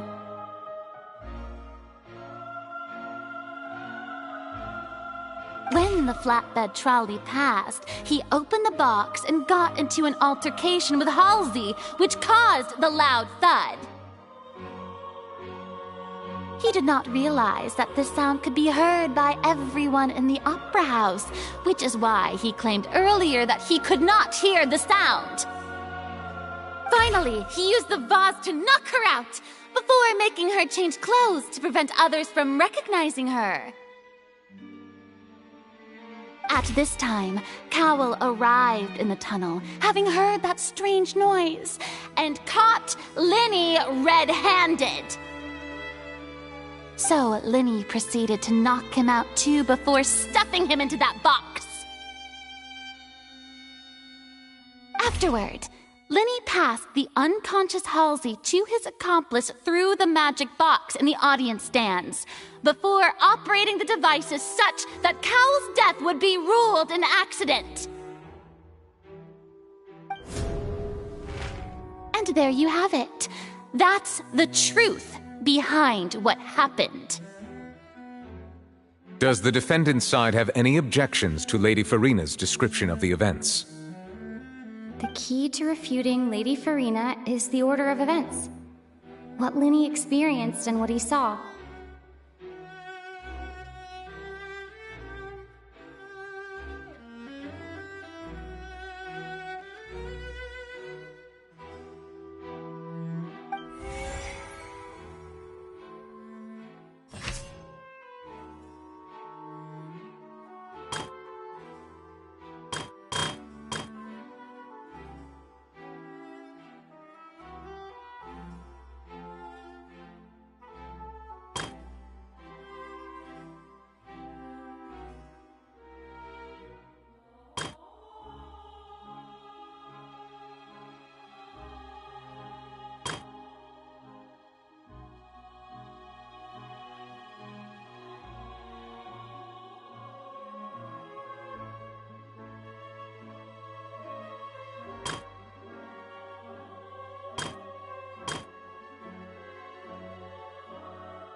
According to Linny, he left via the vent after entering the tunnel.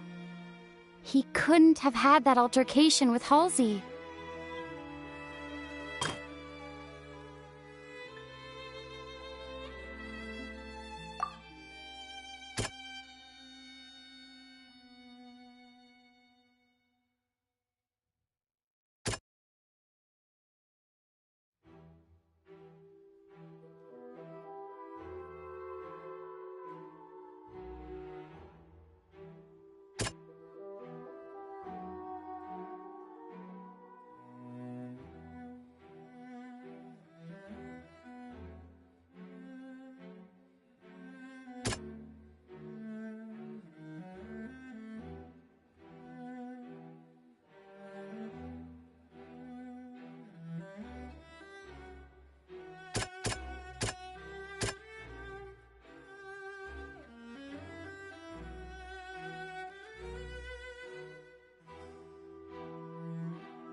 Linny went to the room that contains the Oratrice's core.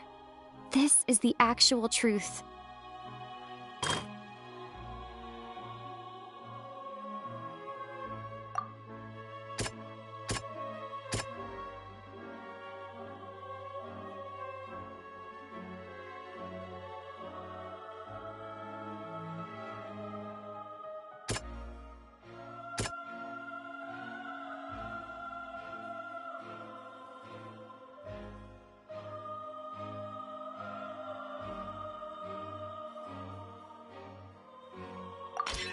Linny did not take part in the underground altercation. He only witnessed traces of the aftermath. Attention! Ace Detective Paimon has something to say! When the countdown started, Linny did indeed go into the tunnel. But he immediately used a vent to access the Opera House basement, which is where the underground core of the Oratrice is stored. Once he reached that area, he heard a voice in what should have been an empty room. Since he felt something was amiss, he returned immediately.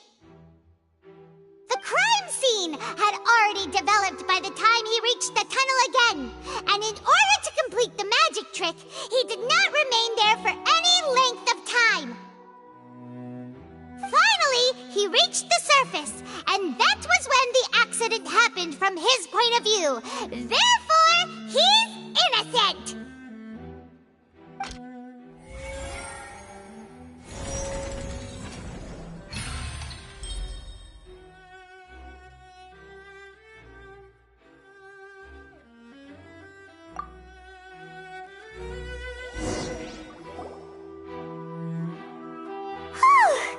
Paimon did it! Paimon actually managed to say all that! Oh, wasn't it awesome? In other words, you believe that he knew nothing of the incident? That's right!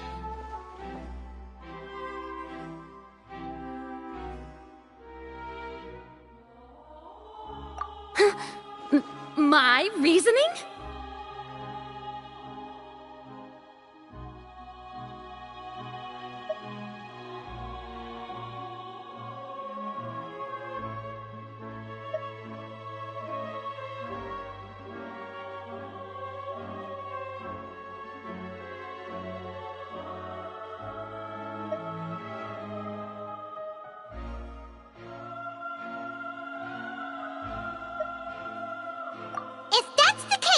Then if Cowell hadn't entered the tunnel, who was the entire setup meant to kill? Assuming that what you say is true, Linny only needed to kidnap the young girl to cause a new disappearance case. What would the point of killing someone on stage be? Oh, they have a point. That's right, you tell them! And that's why they're partners of mine. They've managed to turn things around. Well, your denial is very strident, I'll give you that. But what proof do you have to back your claims? Of course I do. If he had been in the magic box the whole time, how could he have not heard that sound? Why do you ask? You're saying that he wasn't?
That's right!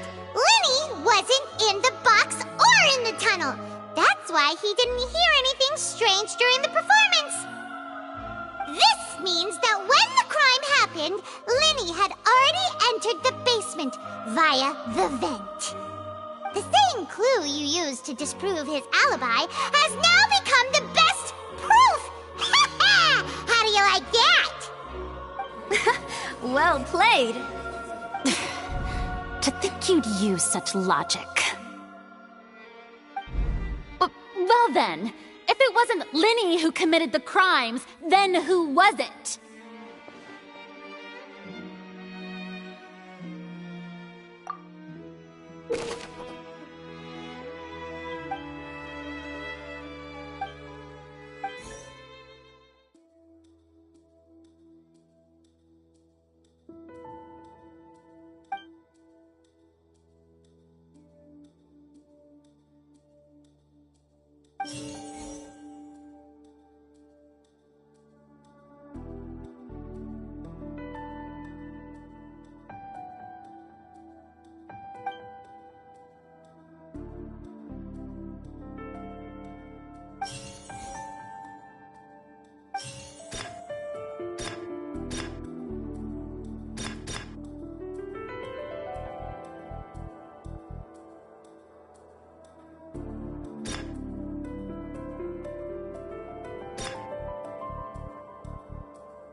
The deceased's name is Cowell, Linny's assistant. He would have been able to tamper with the equipment.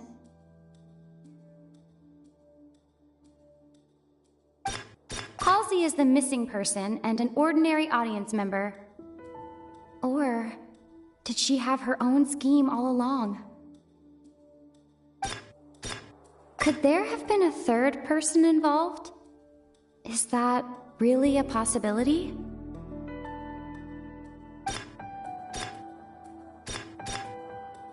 Halsey is the missing person, and the deceased's name is Cowell, Linny's assistant.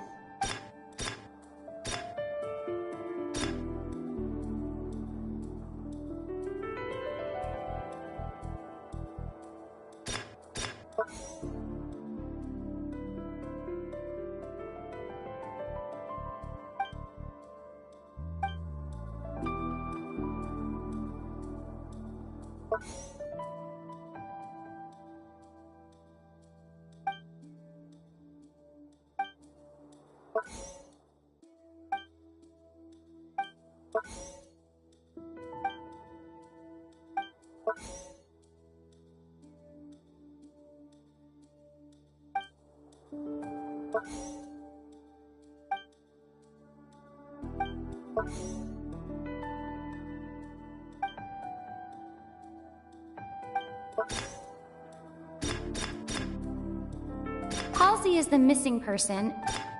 Could there have been a third person involved? Is that really a possibility?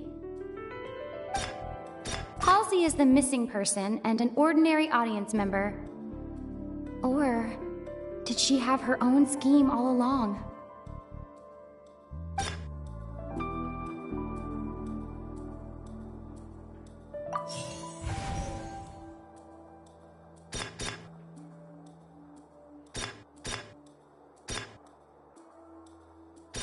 The deceased's name is Cowell, Linny's assistant. He would have been able to tamper with the equipment.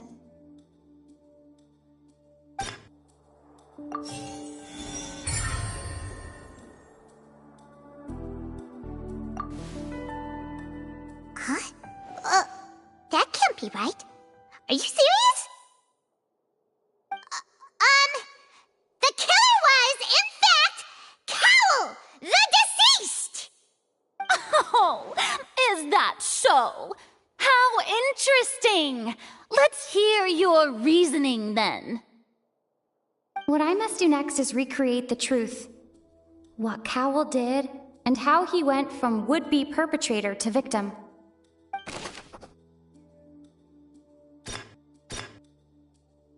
No one entered or left the Opera House through its entrances. So, where would the criminal have wanted to take Halsey?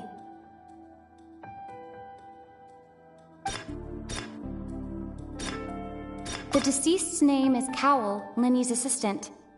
He would have been able to tamper with the equipment.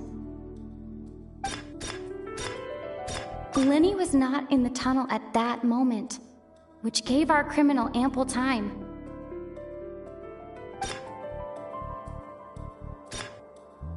It would have been tough for both people to fit into that vent. They would likely have bumped into Linny as well. Halsey's clothing was in the tunnel, so there must have been some fear that she would attract attention. No one entered or left the opera house through its entrances, so where would the criminal have wanted to take Halsey? The deceased's name is Cowell, Linny's assistant. He would have been able to tamper with the equipment.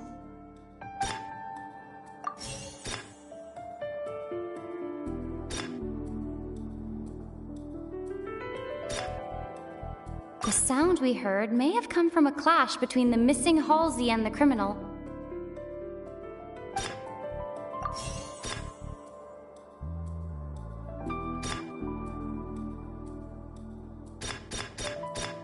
Halsey's clothing was in the tunnel, so there must have been some fear that she would attract attention.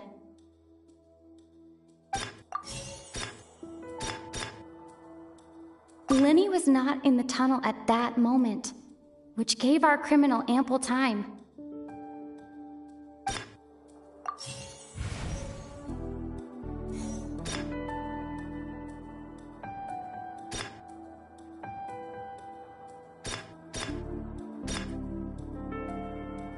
Linny was not in the tunnel at that moment, which gave our criminal ample time.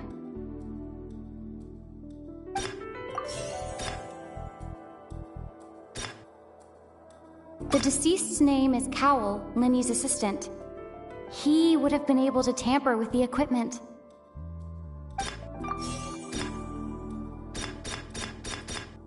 No one entered or left the opera house through its entrances, so where would the criminal have wanted to take Halsey?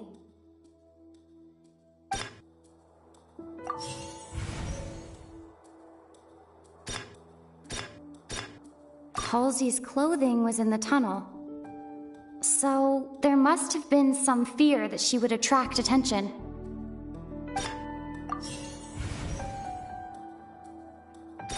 It would have been tough for both people to fit into that vent. They would likely have bumped into Linny as well.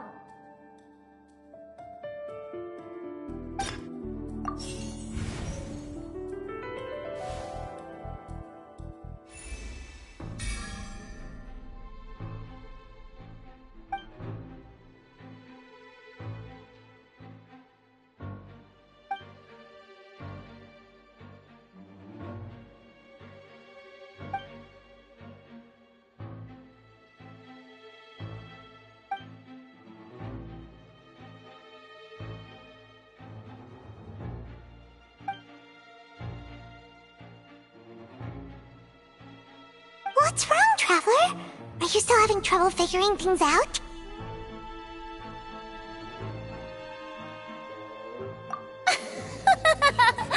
I see how it is. So this was all just a bluff. And here I thought you had something to show for it. But it seems you're still far from the truth. Look, since we're at a dead end, why not consider a different track? Just like the trick as it transpired, the end result must have been utterly different from the magician's initial design. If only we knew how Halsey disappeared. Well, that would be nice, but the tunnel only has 3 exits, and none of them seem very likely.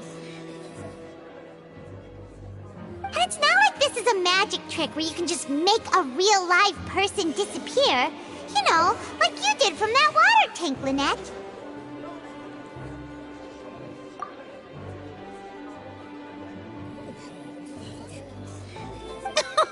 Excuse my interruption, dear opponents, but do you not see that the crowd is growing impatient? There is no greater sin in this opera house than an awkward delay in the performance.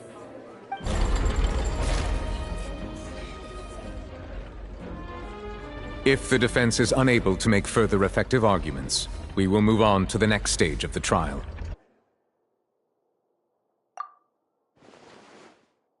Lenny was not in the tunnel at that moment, which gave our criminal ample time. The sound we heard may have come from a clash between the missing Halsey and the criminal. The deceased's name is Cowell, Lenny's assistant.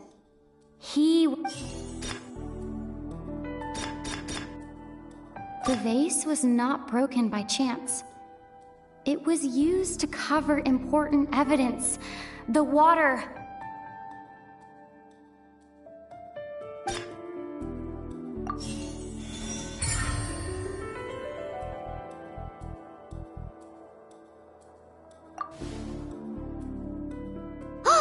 Paimon gets it! It all comes together if Halsey disappeared instead of being kidnapped. Lynette escaped from the water tank, vanishing gradually and leaving only clothes behind.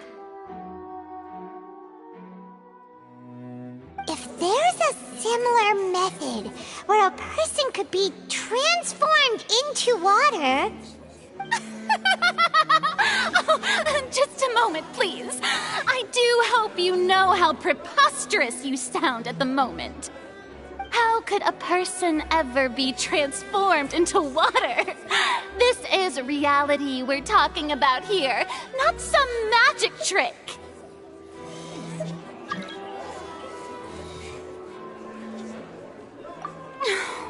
Must we really? I should think that of anyone. Your friend Linny already knows this truth very well. Magic tricks are ultimately just illusions and misdirection. But Halsey's disappearance is very real.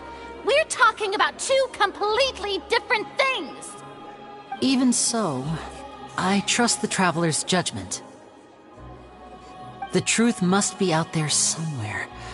Perhaps some new line of reasoning may open if we try to gather all the focal points that don't make sense. Since Cal was the deceased, we haven't placed much attention on him. But given that we aren't making much progress with the case, it wouldn't hurt to have a look at his belongings, would it? People really do come up with all sorts of harebrained schemes when at the end of their rope. The way I see it, your suggestion that we broaden the scope of our investigation is nothing but a tactic for stalling the trial. Nevertheless, I believe that this is a reasonable request on the part of an attorney. Since the trial does indeed appear to be at an impasse, I believe that additional evidence may help us make more progress. Guards, please step into the lounge and examine the personal effects of the deceased, Cowell.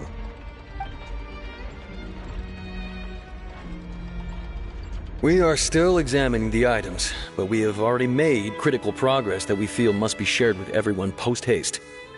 We discovered several test tubes of fluid within Cowell's baggage, each labeled separately. The notebook in his backpack claims that these fluids are... water from the primordial sea. The primordial sea? The note's contents also indicate that Cowell belonged to an organization that sells illegal drugs and that he had an accomplice.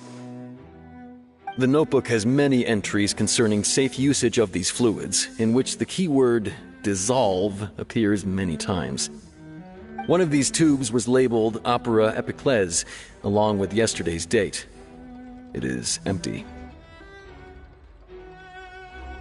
The notes also state that these dissolution properties work exclusively on people from Fontaine. It's likely that Halsey was chosen as some sort of test subject. As such, we believe that the defense's hypothesis is, in fact, supported by sufficient evidence. You've got to be kidding! People dissolving into water? Could something so ridiculous actually be true? Wait a moment. This reminds me of a certain prophecy, but it's just a coincidence, isn't it? Huh. If people can become water, does that mean that the water tank's real use was as a means to hide water stains? And if Cowell was targeting that girl... Wait just a minute. Could that mean... You two, with me, quick! Demoiselle, wait! What about your partners? Let's go. Just trust me. Order! Order! It is undeniable that further examination of the deceased's personal effects has yielded some surprising results, but we cannot yet verify the veracity of these clues. Still, let us assume that these clues are indeed authentic, albeit with the understanding that Ms. Halsey has yet to be found. Guards, please continue examining the items along these lines. Mr. Linney, it appears your hypothesis is supported by the evidence, so please continue speaking. Of course. Thank you, Your Honor. If we uphold this hypothesis, I believe that many of this case's seemingly unrelated clues can be connected together. Right! Like the metal hook! That one didn't make sense at all. Let's think about this. Cowell's methods must have something to do with that water from the primordial sea.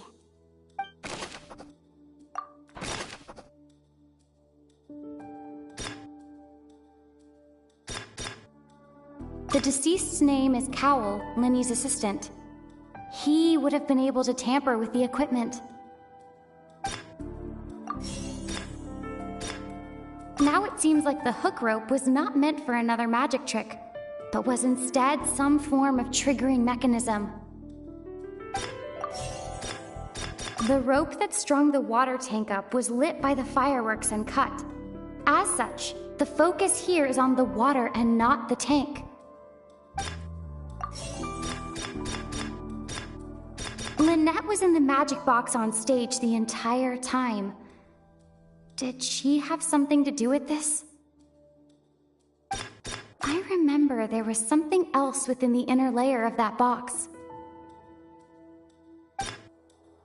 The water from the primordial sea should already have been prepped before Halsey entered the magic box.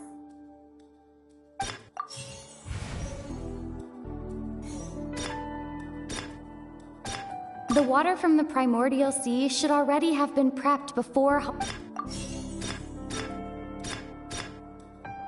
I remember there was something else within the inner layer.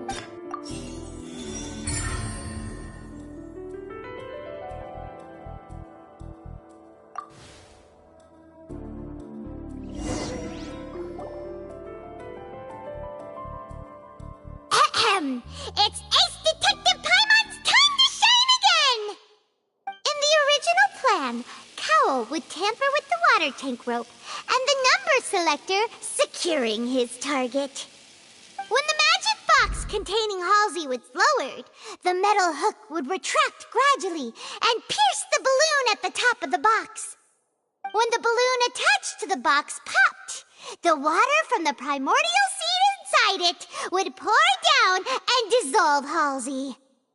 Afterward, Cowell would enter the tunnel and break the flower vase to conceal the water inside the tunnel, with the remaining evidence being covered up by the water tank on stage. But he encountered something unexpected in the tunnel and wound up being fatally hit by the same water tank he meant to use to cover his tracks. Huh. That does make sense. That actually links together a lot of the more confusing pieces of evidence.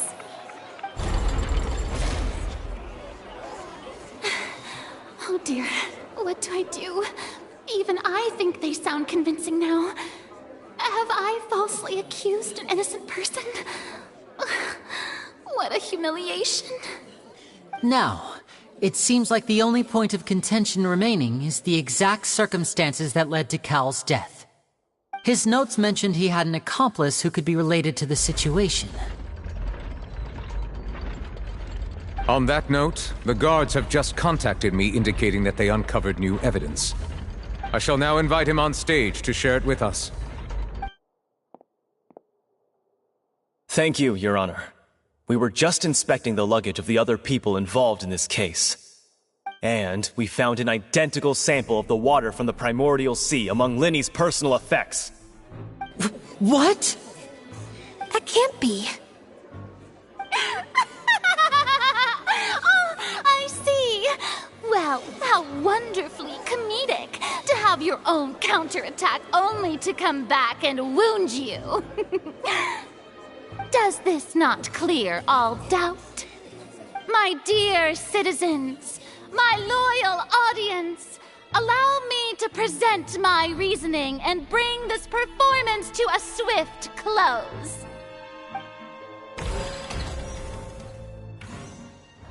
Linny did not need to take part in the dissolution of the young woman at all. Indeed, he did leave the scene via the vent. Having made modifications to the props beforehand, his accomplice Cowl then caused Halsey to vanish using the water from the primordial sea. But upon his return, in cruel avarice, Linny desired sole credit and prepared to do away with his partner in crime. Ultimately, he knocked Cowl out, and the tool meant to cover the crime up also became a murder weapon. Now, as much as I regret having come to such a viciously straightforward conclusion, it does seem that the famed Fatui is quite the cold-blooded and ruthless organization.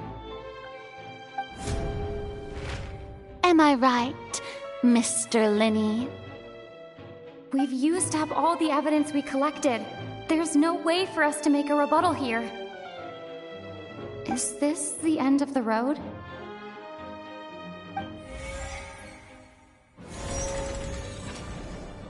Oh no! Paimon can't think of anything either. It doesn't look like there's any way around this. Seems using the water as new evidence was too good a move. Oh, why did this have to happen now? I think we've all seen enough now, and we have ample witnesses to my flawless reasoning. I believe this is indeed the finale. Now then, my good, noble Chief Justice, should we not, in your view, move... Excuse me, everyone, but I must interject. Miss, I must ask you not to shout, and to respect the ongoing legal proceedings. Oh, come on. Don't be hasty. I have a good reason for interrupting, you know. Now, would anyone here like to take a little break from all this debate and see a little magic? I'll show you an amazing trick. One that can bring a young woman who has disappeared back in the flesh, right before your very eyes. Please, do the honors, Mr. Linny, if you would be so kind. What in the world is she saying? No offense, miss, but miracles like that are beyond my scope as a magician.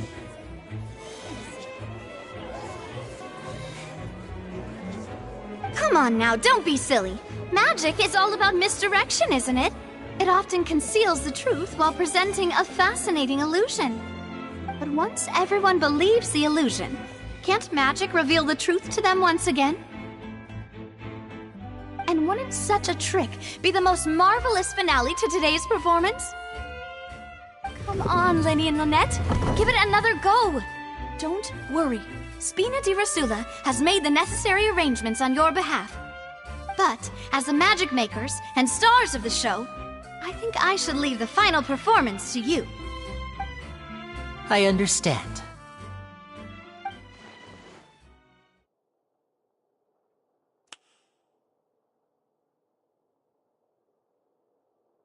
And voila!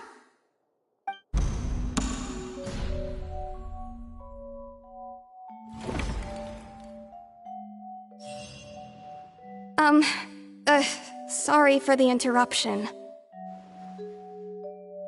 Wait, isn't that Halsey?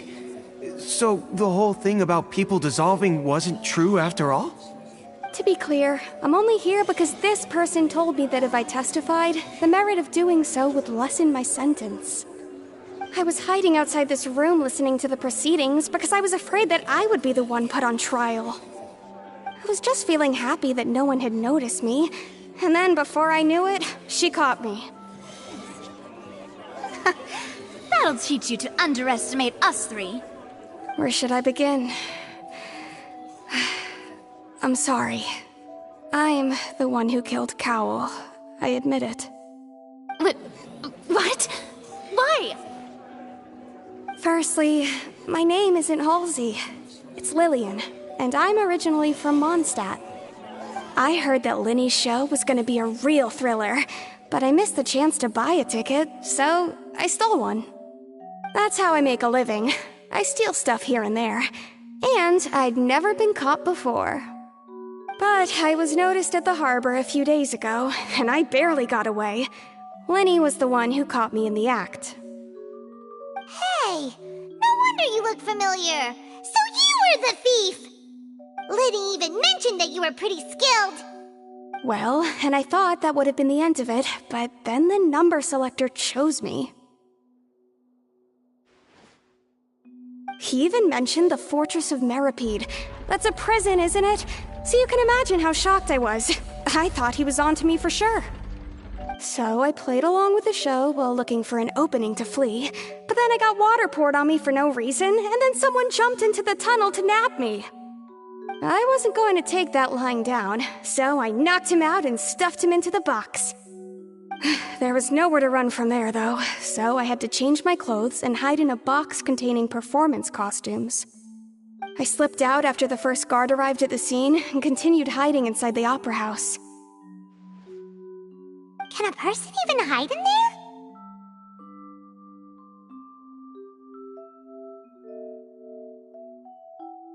But I swear I didn't know that the water tank would fall down. Really, I swear it. Had I known that, I wouldn't have put him in the magic box. I may be a thief, but I'm no killer. Well, that makes everything pretty clear now, doesn't it? This time, we need to tell the entire story from Lillian's perspective.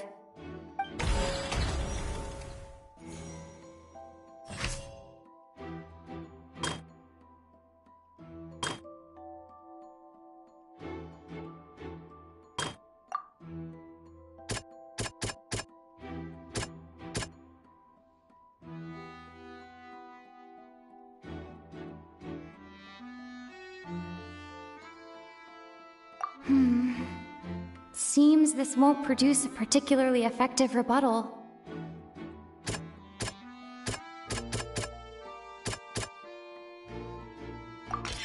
The strange sound wasn't from a fight. It was Lillian's attempt to break out when she was frightened.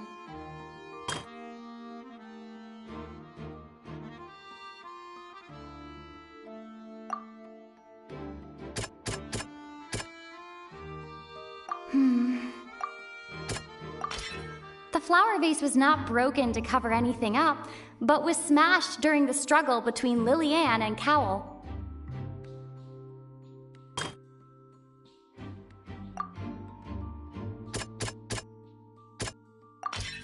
Lillian was afraid that she would be recognized if she left, so she changed clothes and hid, biding her time. Just what one might expect of an experienced thief.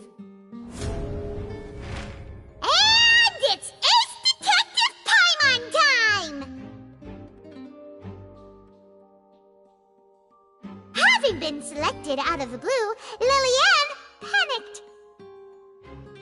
Her panic only intensified after she entered the tunnel and had water poured on her head.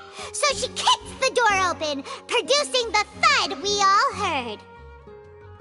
Hearing the commotion, Cowell leapt into the tunnel, only to discover that Lillian had not dissolved. He did not know that Lillian was not from Fontaine, but was a thief who made her way in by stealing a ticket. Mistakenly believing that the water from the primordial sea needed time to take effect, he tried to force Lillian back into the box. The two broke the flower vase during the struggle, but Lillian came out on top, knocking Cowell out and putting him in the box. With no way of escaping, she changed her clothes and hid in the costume trunk until the performance ended.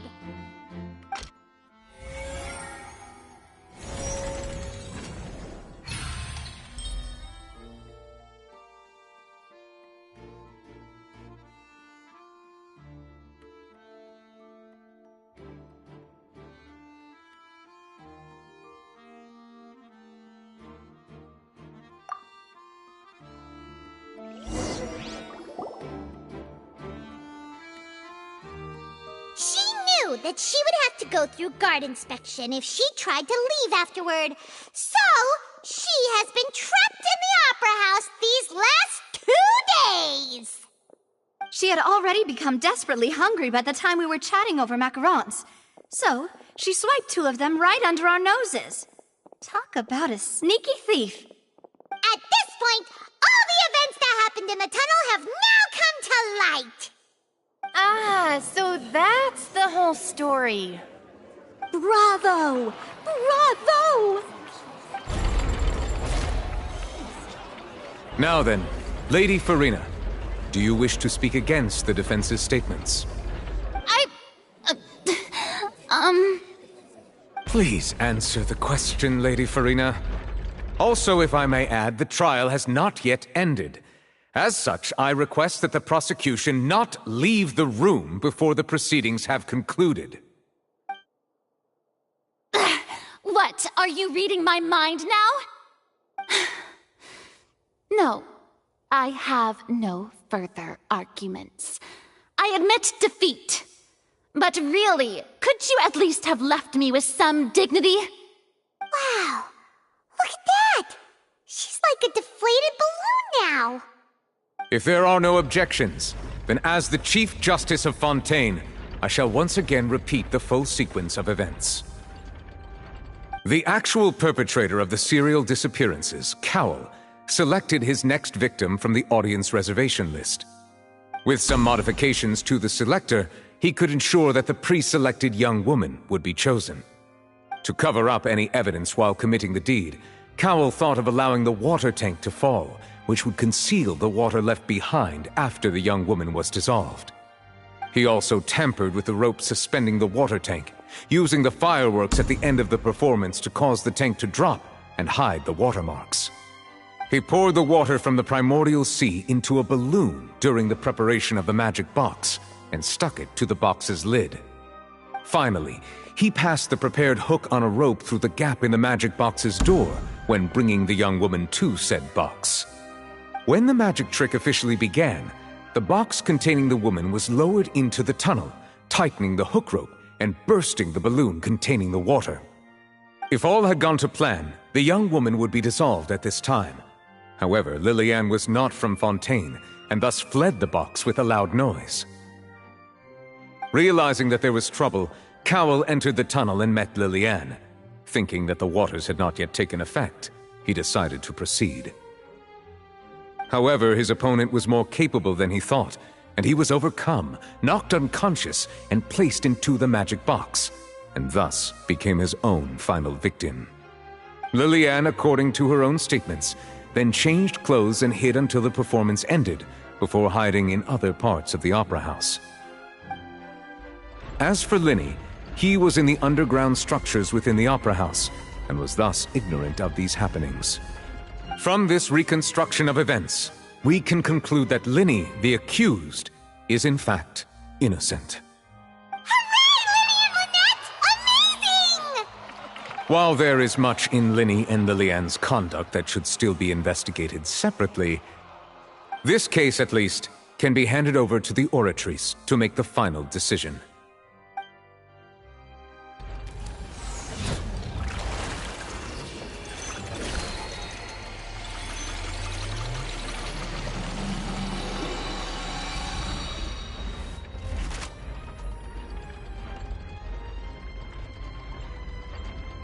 As such, Linny and Lynette are officially declared not guilty.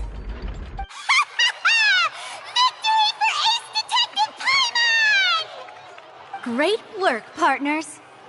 Thank you all. Thank you so much.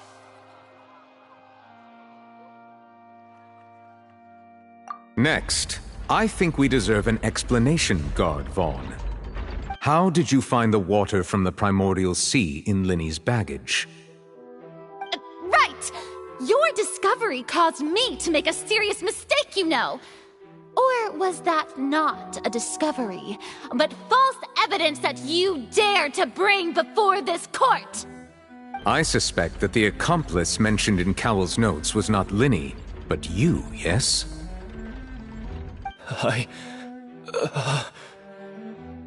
I'm sure you know what you must do to lessen your sentence. Speak quickly! Unless you want to earn yourself a one-way ticket to Coupon Town. I was just following orders.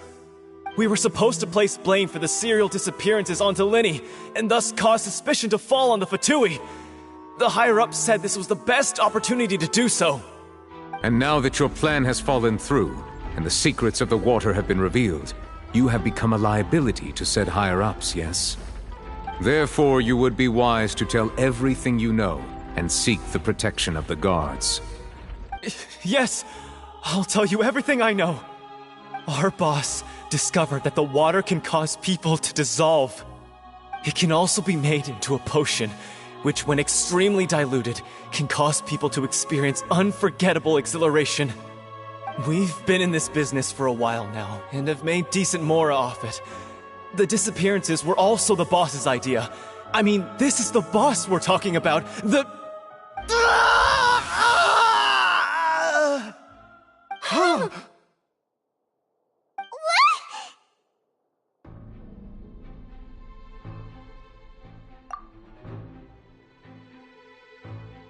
And now he can no longer talk. Such ruthlessness. I shouldn't have expected any less of them. An outrageous act. All present, please submit to inspection immediately.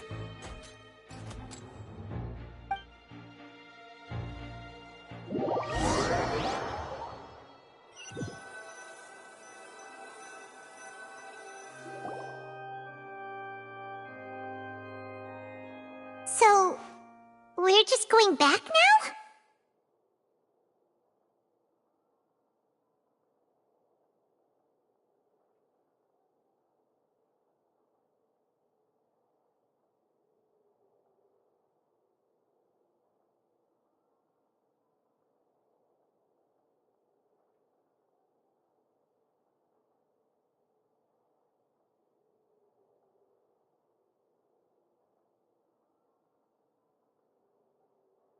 That's true, but...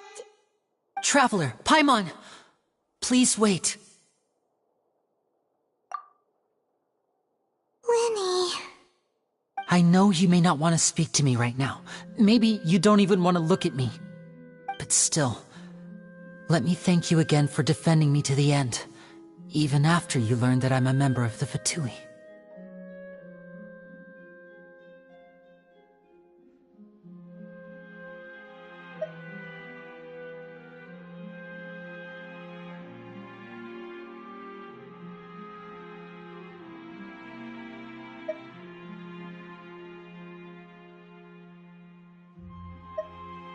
I guess. But regardless, I'd like the opportunity to set things straight. I didn't approach you with any ulterior motives or ill intent. I've spoken to you as myself, just plain Linny this entire time.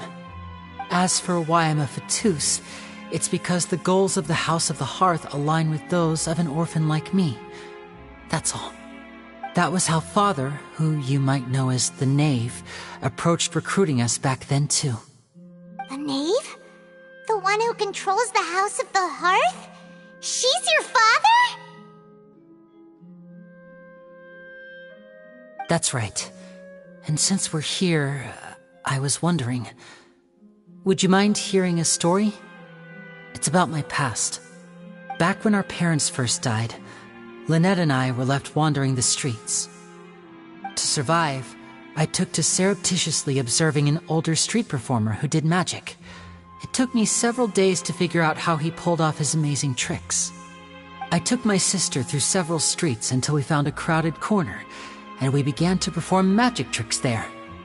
To my surprise, we proved to be pretty popular, and we could at least stop worrying about where our next meal would come from for a time. But I didn't want my sister to remain a street rat together with me forever.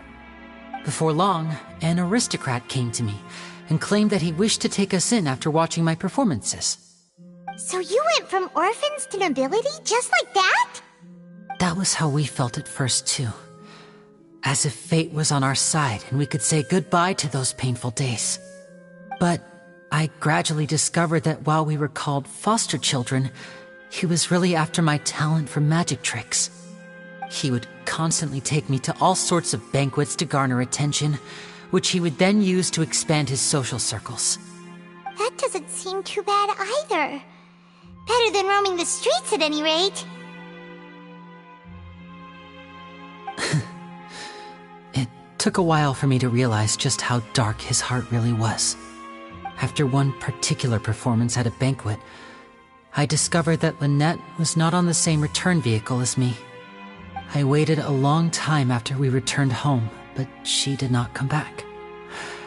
I went to that noble's bedroom and asked him about her whereabouts.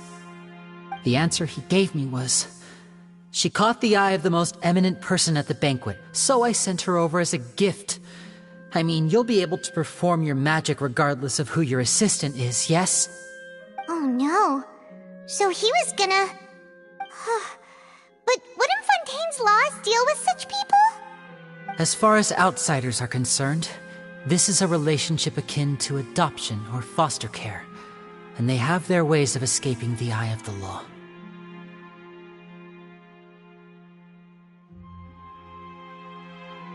I managed to ferret out the location of the mansion of that so-called eminent person, and hurried through the night. But by the time I leaped over the walls, avoided the guards, and made my way in, all I saw was the moonlit ground covered in blood, and the knave standing there in the darkness. So, she'd already taken care of that guy. That's right. She had rescued my sister before she could come to any harm, and had even discovered several girls hidden in a basement, all of them orphans. Father, the knave, might have seen something in me, and so she made me an offer. The House of the Hearth welcomes you, for your interests align with ours. Here, none will ever betray you. Indeed, betrayal shall never be permitted here. I was hesitant to trust her. I had just been betrayed by nobles. But she was also quick to destroy the noble who had taken us in at first, giving us back our freedom. Oh, so that's how the two of you joined the House of the Hearth.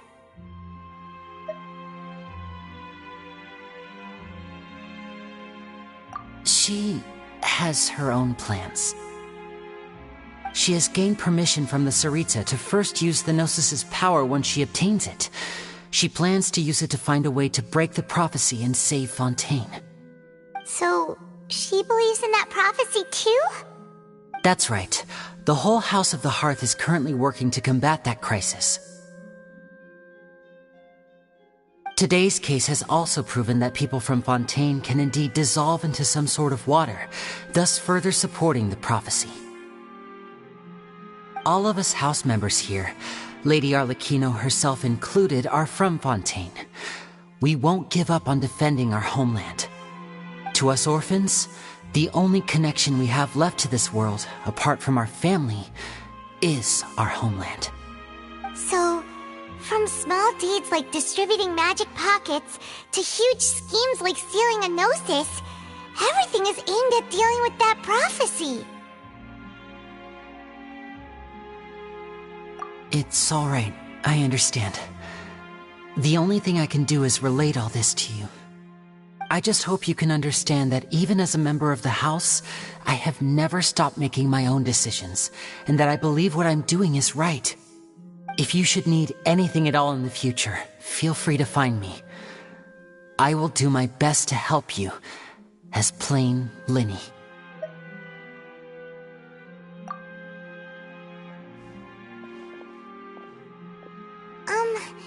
Bye, Linny!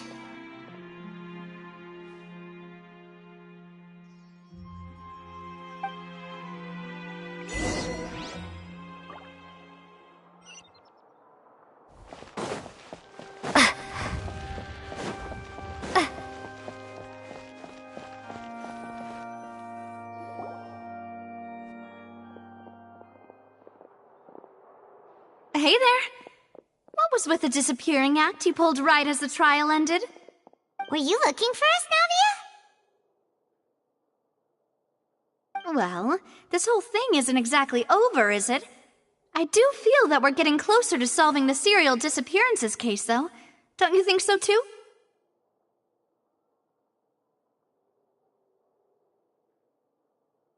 Huh? What's wrong, my dear partner?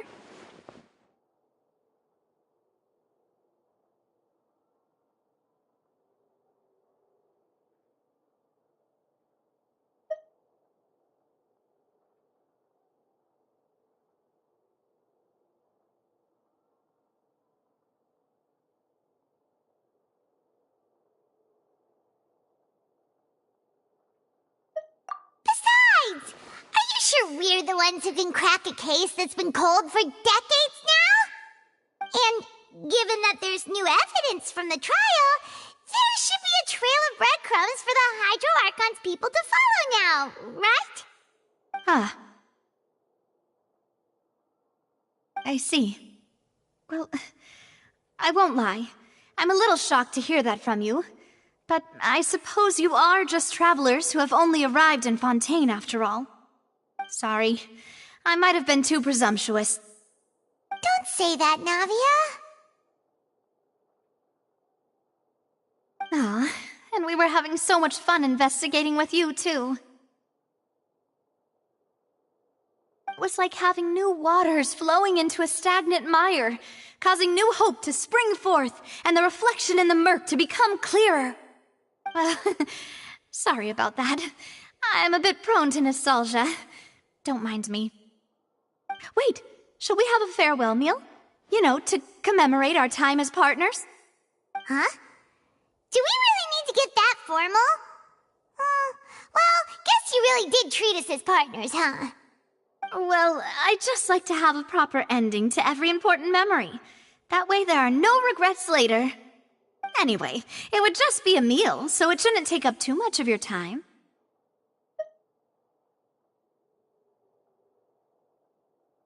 You don't have to twist Paimon's arm. If Boss Navia's treating, count Paimon in!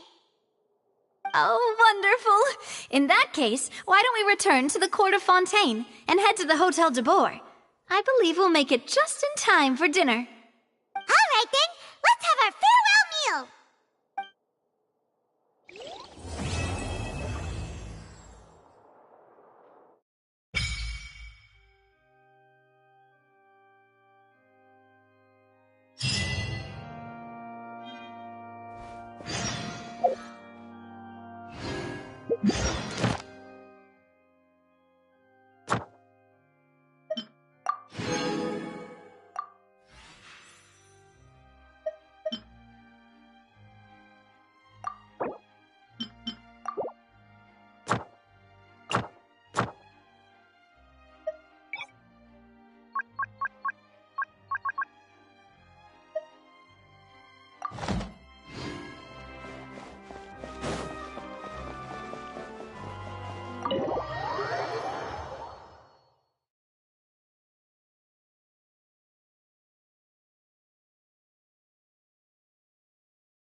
I came here several times with my father when I was little, but stopped eating here as often after growing up.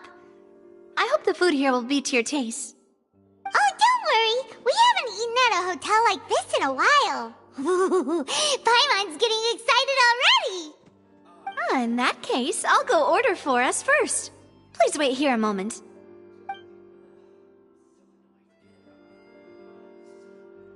Ooh, everything looks so good. People in Fontaine sure know how to enjoy life. Why, of course. Go ahead, try whatever you like. If the food's good, I'll make a group reservation for the rest of Spina di Rosula next time. And if it's not? Well, then I'll still bring everyone. Albeit with only one dish per table. You, sure have your own way of doing things. Oh, we called this a farewell meal, but we could also treat it like a victory feast, right? We did just win that case after all. Oh, true. Very true. In that case, boss, we'll have another 2 dishes. Huh? Paimon didn't mean that you had to order even more food.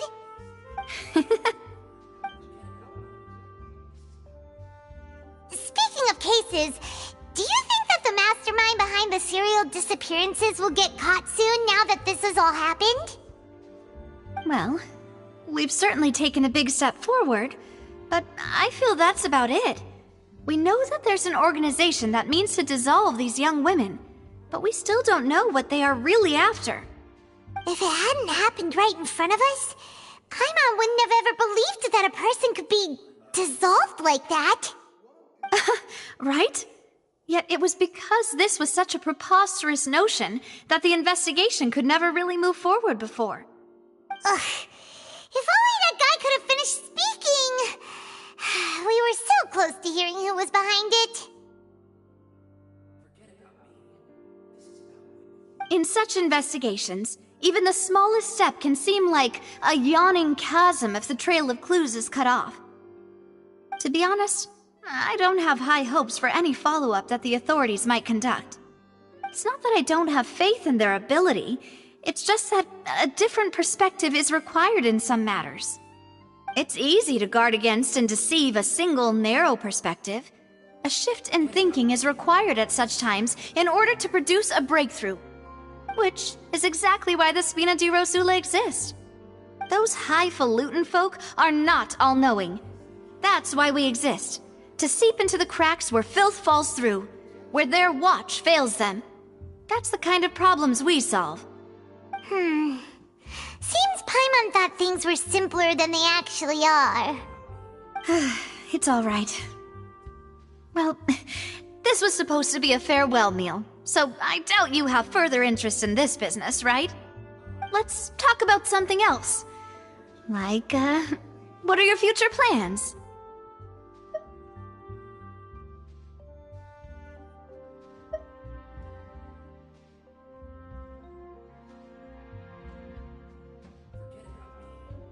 That's true. We didn't have a chance to speak to her after the trial ended. It didn't really seem like the right time or place to do it anyway. I see. So, your primary objective, which has been foiled so far, was to have a chat with the Hydro Archon. I've heard that there's a long line of people waiting to meet Lady Farina. I suspect you'll be waiting for quite a while, considering that you missed your chance today. Yeah, we've heard that she's super popular here in Fontaine, and that it'll be tough getting any of her time. Well, would you consider some more, unique ways? Perhaps even methods of, let's say, questionable legality? Guess that's Spina di Rosula's boss for you. Chock full of sketchy ideas. Well, what did you have in mind? Well, one way would be to infiltrate a performance troupe at the Opera House, only to abandon your act at the play's climax and ask to speak to her after the performance. I'm sure Lady Farina would be eager to see the ending, and would agree in order to finish watching the play, don't you think? Could you suggest something a little more practical? This plan seems pretty hard to pull off. We'd have to go learn how to act, and acting's really hard. All right, here's another. Find a way to conceal yourselves under her bed. Then wake her up in the dead of night and demand answers. Don't let her go back to sleep until she answers all your questions. I can personally testify that this one works. When I'm sleepy, I'll do anything as long as I can finally get some sleep. That might work, but that's not really the problem. The problem is we don't want to get ourselves arrested. Ah, valid point. I overlooked that part. I was just thinking about leveraging a person's desire for sleep. All right, no more joking around. Perhaps you could... Oh, I don't know. Cut the line when she's on a break. You did defeat her in court, clearing citizens of hers from false accusations. False accusations she had nearly upheld personally. I imagine that she feels quite ashamed about the whole thing. You mean that if we catch her while she's on a break, she might be too embarrassed to refuse? Oh, that does make some sense. Why don't we give it a try after this meal? You know, strike while the iron is hot and all. Huh? Paimon, did you drink my Fanta? Was this your drink?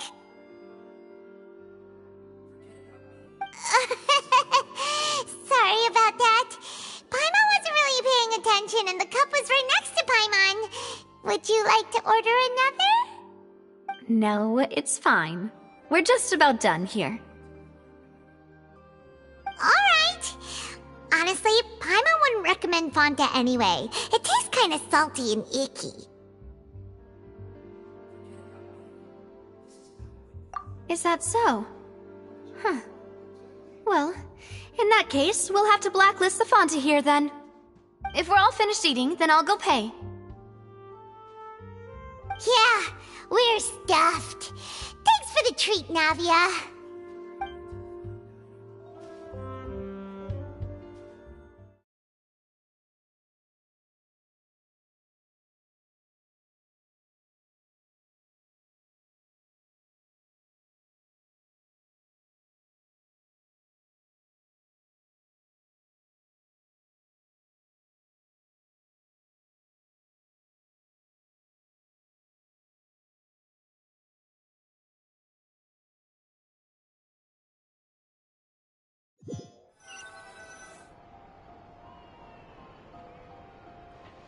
Oh, so full.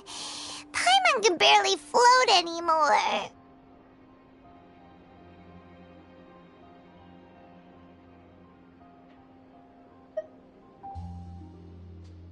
Can't you see Paimon's barely an inch off the ground? Okay. As for expenses this month, we're left with... Hey, Navia! What are you doing over there? Oh, nothing. It was just a meal, you know? Nothing the Spina di Rosula can't cover. Let's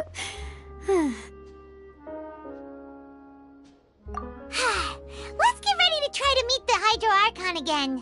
Bye, Navia! So this is goodbye, huh? Well, if you do encounter any other trouble in Fontaine, you're always welcome to contact the Spina di Rosula. I'll give your requests the highest priority. In any case, I wish you smooth sailing. I'll see you again, partner. See ya!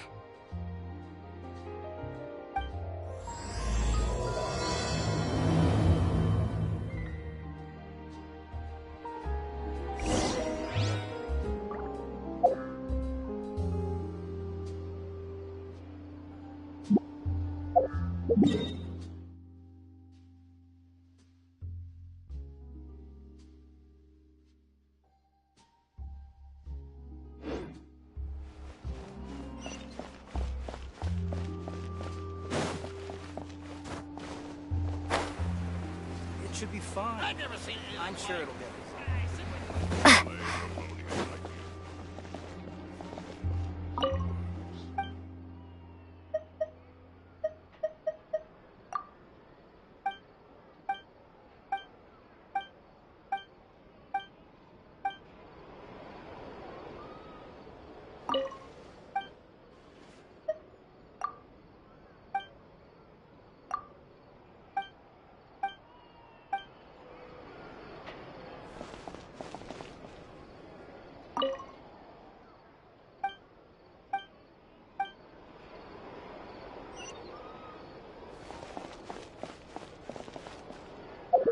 newspaper should be...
It needs a more romantic touch here. I can't wait to see the I think the hyper-emotional element you're adding is just, gratuitous.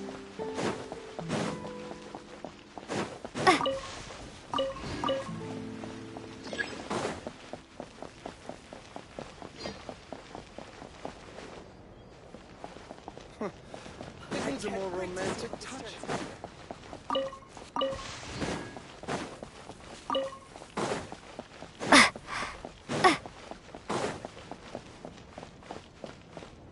I think the hyper-emotional element you're adding is...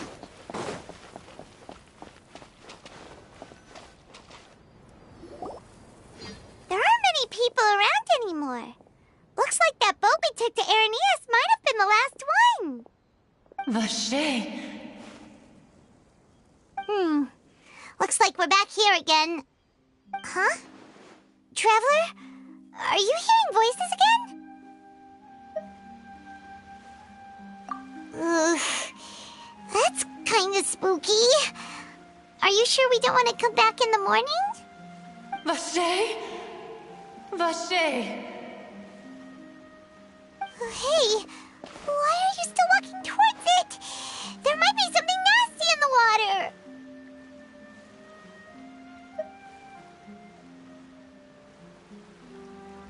Huh? Hang on.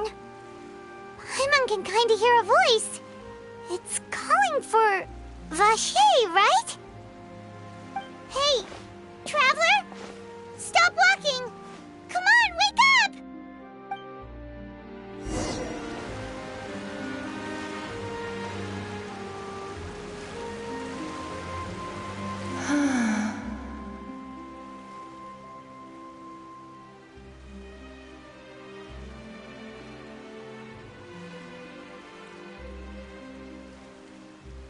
Vache! Are you... my dear Vache?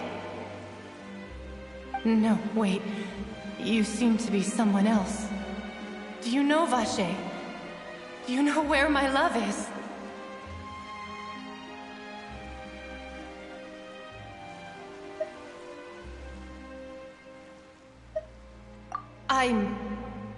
Wait. Who am I? I'm very sorry. I fear I do not know. My memories feel like they have been washed away like a flood. So many fragments dissolved amidst the tide, never to be recovered. How much have I lost? How many things that I once held dear while on land have I since forgotten? Yes, that is what I was once. But now, I am but the consciousness of one who is lost their form. I do not know how I came to be like this either. I only vaguely remember being covered in light blue water, and then all grew dim.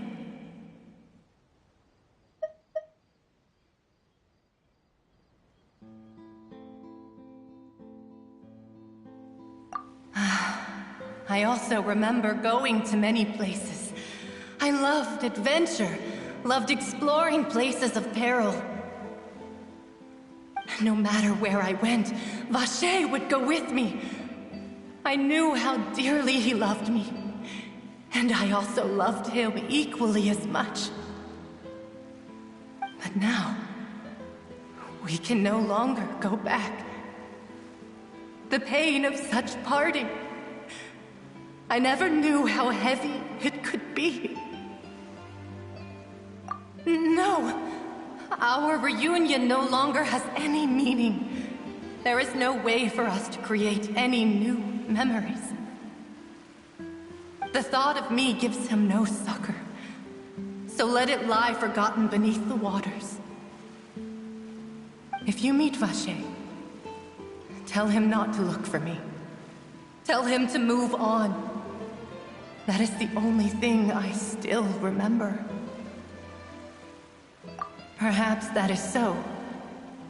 As I was submerged in the waters, losing consciousness, I saw Vacher above the surface. His eyes were filled with such sorrow, such longing. If only I could have comforted him, told him that I did not suffer. Indeed, I had felt a great warmth. Is that what you call it? Dissolving? If anything, I consider it a form of release.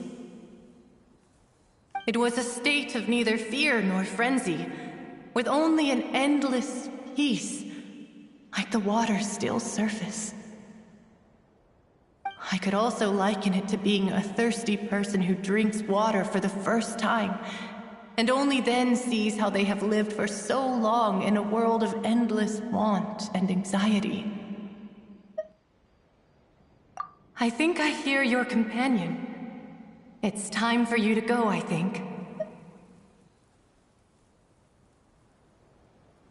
Farewell, then. I am glad that you were able to sense my presence.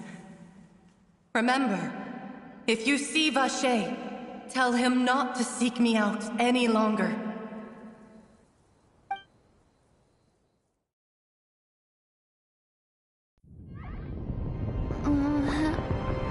Wake up!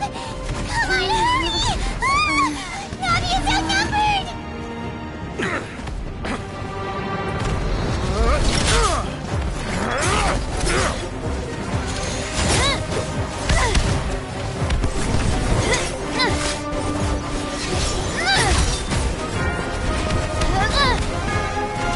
Demoiselle, look out!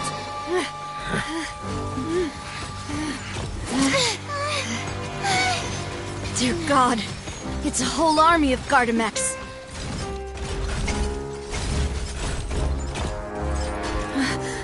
Chlorand?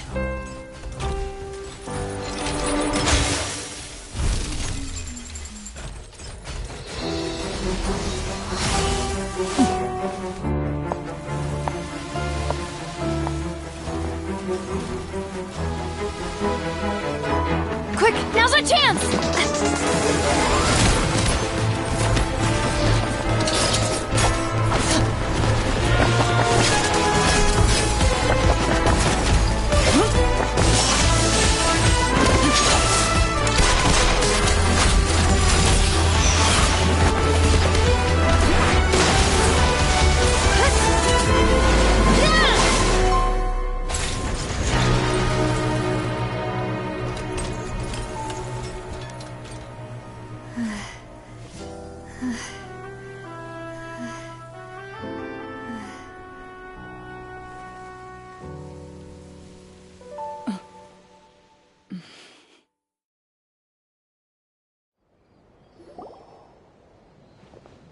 I should thank you for lending us your sword there, Clarand. But before I do so, could you explain how you managed to show up here? I followed you. It seemed to me that danger has followed you more closely as of late. I believe that following someone without their knowledge is actually called stalking, is it not? Mr. Callus's last wish was for me to ensure your safety, and I will not betray his trust. He would do the same, were he alive today. Do not speak of my father! Sorry, demoiselle. I was not strong enough. Thank you for your aid, Miss Clarand, but do keep an eye out for your manner of speech. I believe we all wish to avoid unnecessary emotional harm. Sorry, I did not consider your feelings. Whatever. What else do you know? How did you come to the conclusion that I'd be in grave danger? I doubt I know much more than you, but I believe that the mastermind behind the serial disappearances is very powerful. Your performance tonight will almost certainly attract their attention. I'm sure they've known about me. To be honest, I'm shocked it's taken them this long to act against me. And what about these Gardamex? I thought only those associated with the Maison Gardiennage could control them. None of these mecha have serial numbers. I was sure to check a moment ago. They are not the ones used by the authorities to enforce the law. I can only conclude that some powerful or wealthy party must have obtained them via illegal means, deploying them as a private force of sorts. What? Your point being that they're out of Spina di Rosula's league, then? Yes. Be careful, and do not act rashly. I will continue investigating no matter what. We will bring the truth to light. That's my father's true last wish. Regardless, thank you for your help today, Clarand. But if you get any ideas, tell me first. I don't much appreciate being followed. I do not think that they'll strike again anytime soon. So I shall stop following you. Good day, all.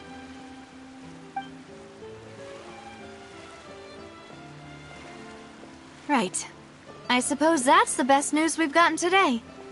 Demoiselle, I believe that Miss Clarand was being sincere with you. If we tried, we could attempt to thaw relations a little. I know, she's... Oh,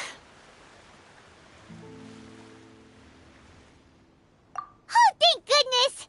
Paimon thought we were done for! Those Gardamex came out of nowhere while you were unconscious, and Nadia and her gang saved us!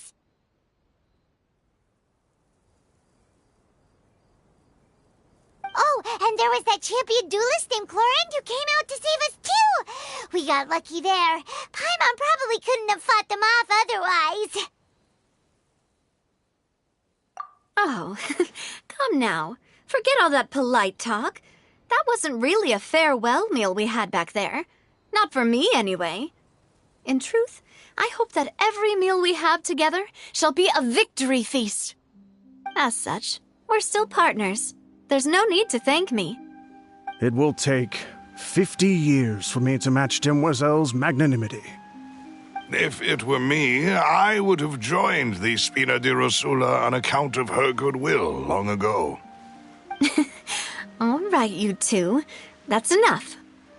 Actually, Navia, how did you know that we were in danger? You sure did show up in the nick of time. Well, to be honest, you're the one who tipped us off, Paimon. Huh? Really? Paimon contributed somehow? Cool, Paimon's even more amazing than she thought! Yes, all thanks to you grabbing my drink by mistake. How did that help? After we parted ways, I was on the way back to one of our bases when I suddenly thought of what you said. That the Fanta tasted kind of salty and icky.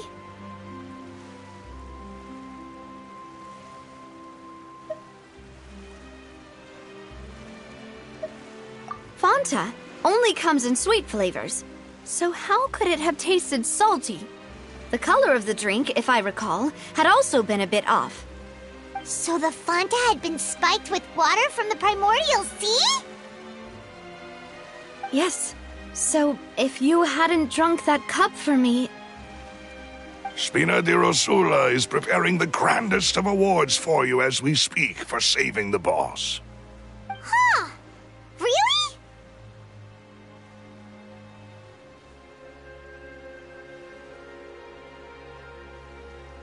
I sent people to Hotel de Boer to investigate, but whoever did this left no trace at all. That's when I figured out that you might be in danger, and hurried here as quickly as I could.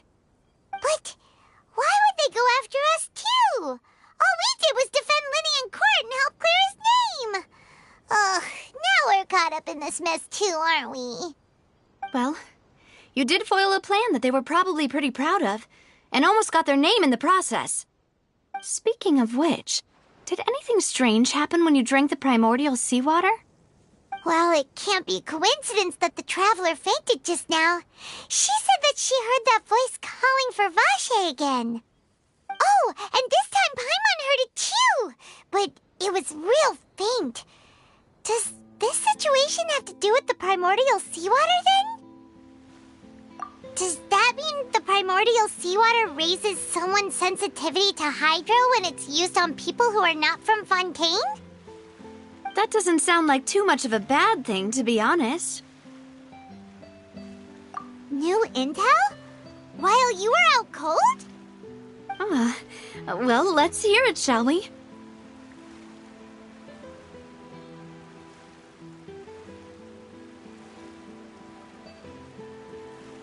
Oh, that is important. Vache. That name doesn't ring a bell. I suppose he hasn't stepped forward as a witness in court lately. Since he saw that young woman dissolve, he was at least at the crime scene. But he never gave testimony or any information regarding people dissolving in the primordial seawater. Could he have been threatened? Yes, thank you. This is very important information indeed. We will continue to investigate. Oh, you mean you'll help us investigate? Well, you did say that our farewell meal didn't really count. That means we're still partners, right? And besides, we're in this now whether we like it or not. You're not gonna let those people who targeted us get off the hook so easily, are you, Traveler? Demoiselle, do try not to look quite so pleased. You are the face of Spina di Rosula, after all. You talk too much. Well, in that case, let's head back to one of our bases, shall we? I'll arrange accommodations for you. We also have some plans to go over, and hopefully we can deepen our bonds as partners. But we'll take that one step at a time, I guess. Don't worry, you two. With us around, our base is definitely secure.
I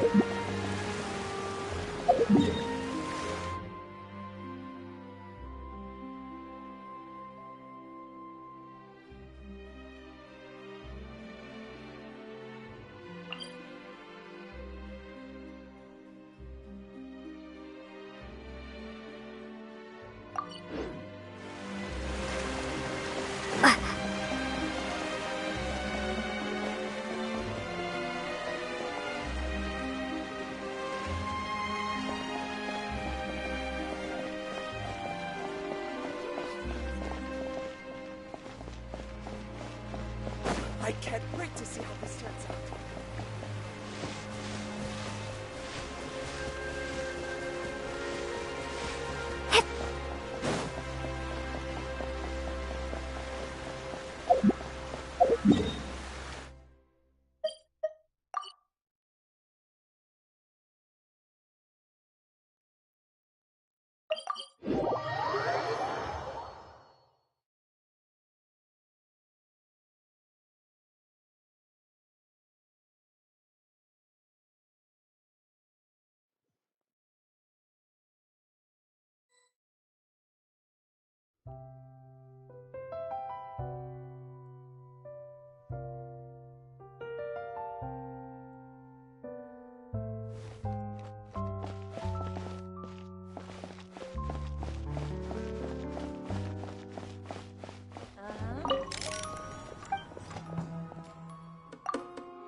An end. Time itself is a silent song. Exactly. But none of them believed me.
Being skilled at something doesn't make it a hobby.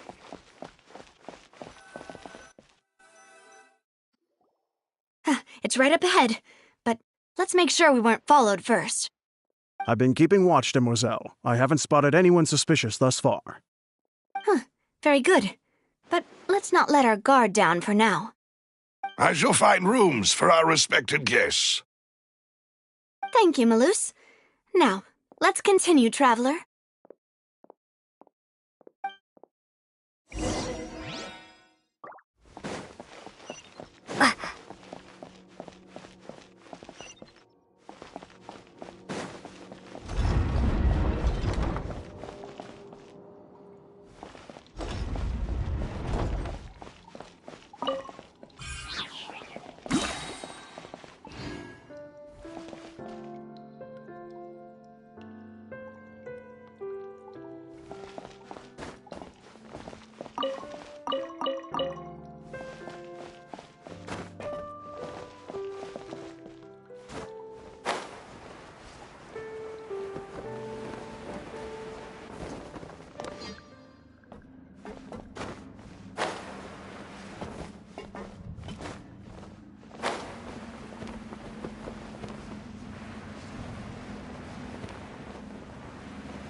is your base? It's not quite what Paimon imagined. Your accommodations have been arranged. Under the present circumstances, I can confidently say it's the best we have. Well, our funds have been a little tight lately. After all, we don't allow illegal or unethical profiteering. In fact, our funds often come from citizenry who support us. Seems like it's tough times for everyone. But if you have the support of the people, that does sound like it's worth it. To be honest, our financial situation was a lot better back when my father was in charge a few years ago. I'm afraid I'm not quite his equal. Your father... he was the previous boss of Spina di Rosula, right? How did he... Demoiselle, if you'll allow me to explain. No. I'll explain it myself. I suppose I couldn't run from this topic forever. And as partners, this is something I hope they can understand. My father's name is Callus. Yes, the same one they call Callus the Unfaithful in the streets. 3 years ago, he was accused of murdering his own friend. But he chose a duel to defend his honor instead of standing trial. He died in the duelist's ring. Oh no. But I do not believe my father was a murderer. I'm sure he was set up.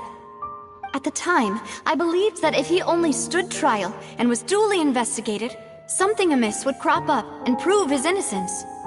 But strangely, he not only requested the duel himself, but rumor has it that even after being seriously injured, to the point where he could be deemed as having lost the duel, he refused to surrender, determined to die in the arena. 3 years later, I still don't understand why he did that. How could he protect his honor if he's dead? If anything, he gave up his chance to defend himself.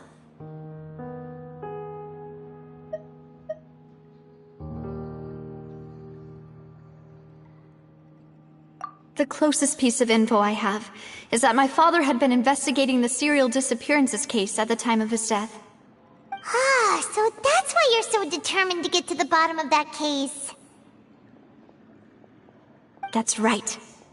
I've also tried to investigate the murder my father was implicated in, but I haven't found a single new clue in my countless reviews of the investigation records. However, I believe that if the murder case is related to those behind the disappearances, they must know something. I must know what really happened. Was my father coerced? Framed? Even if he really did kill his friend, I must get to the truth. If only he'd been more open with me when he was still alive. He even hid the fact that my mother died due to complications when giving birth to me. And now, here I am investigating his death. You really are a handful, aren't you, Papa?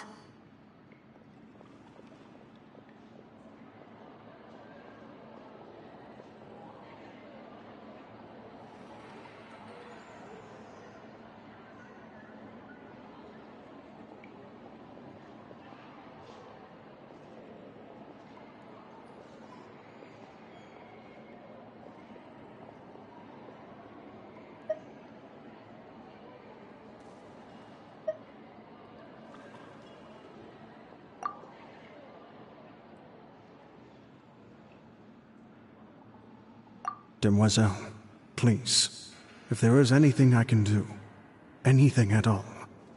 I also will never believe that Master Callus murdered anyone.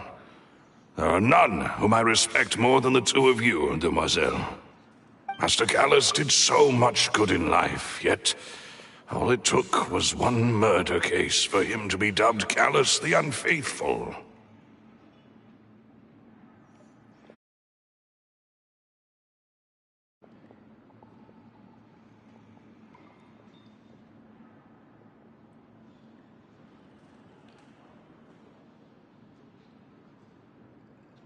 Even our supporters decreased greatly due to that incident, hence our strained finances at present.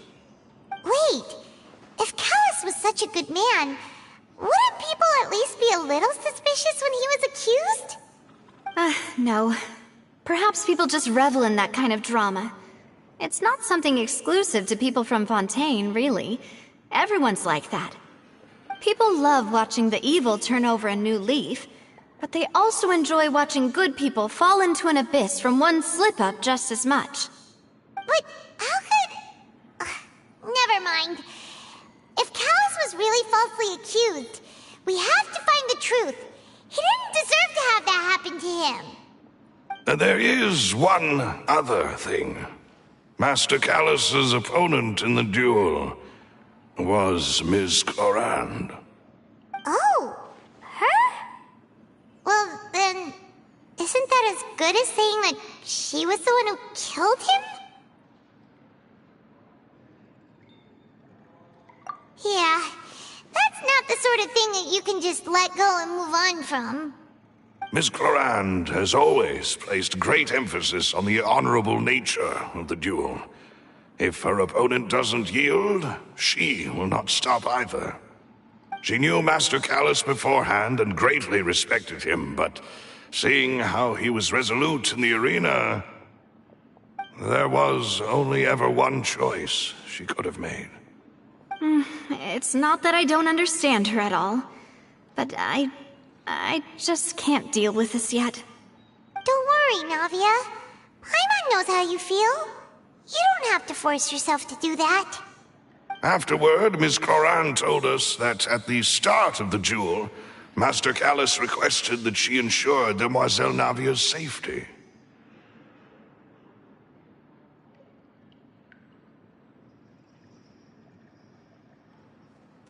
Yes, that is our understanding as well. Oh, Papa. What madness drove you to ask the person who killed you to take care of me? All right, anyway, that's the information I wanted to share with you. Even if it did sound like I was just complaining towards the end.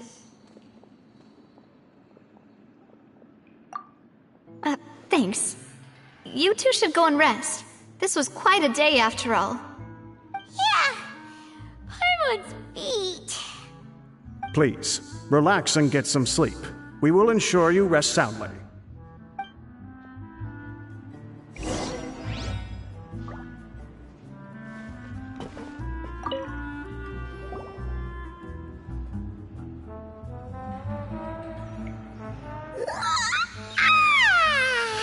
Paimon slept so well. This place feels almost too safe. Huh? Navia? Where did the other two go? I sent them back to Poisson. It's Spina de Rosula's place of origin, and where we have our headquarters. There's not much for them to do here at the moment. Paimon gets the feeling that you're just trying to get them off your back. But never mind that. When did you get back? Were you waiting here the whole time? No, I just returned after going out for a while.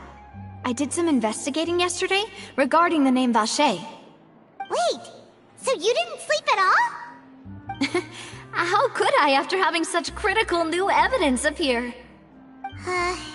Guess Paimon wasn't speaking for everyone just now, huh?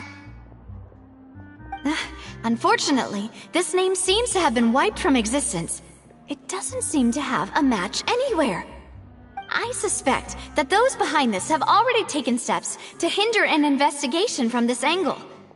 But that does prove that this Vache person is a key witness in the incident. Does that mean we're too late, though? No. There is one ray of hope.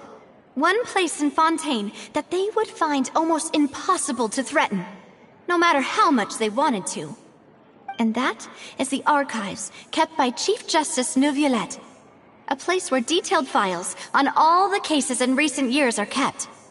If the Oceanette you met is one of the young women who went missing recently, we should be able to find some related information there.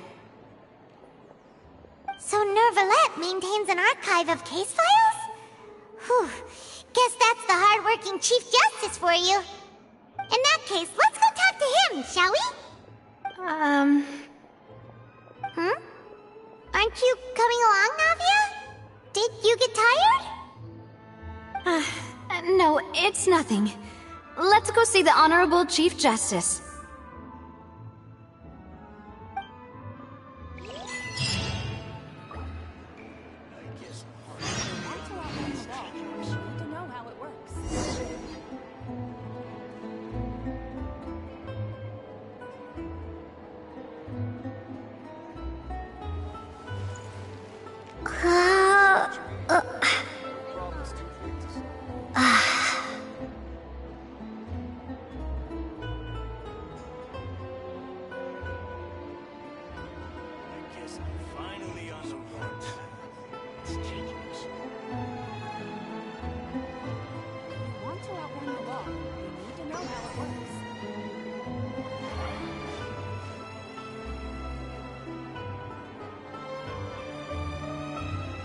Say what you mean. No problem's too big to solve.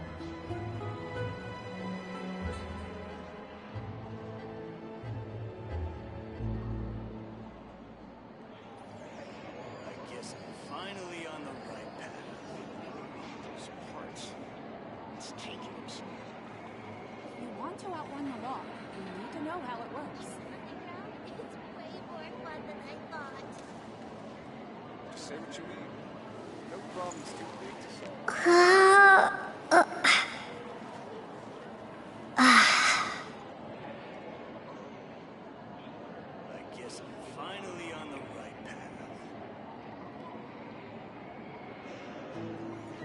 Those parts. It's taking him so long.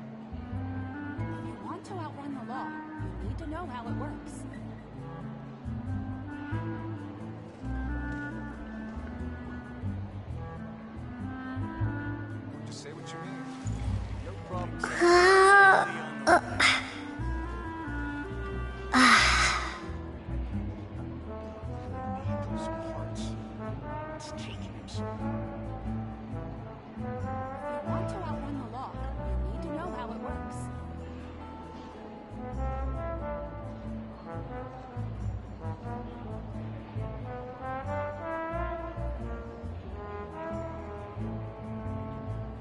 Just say what you mean.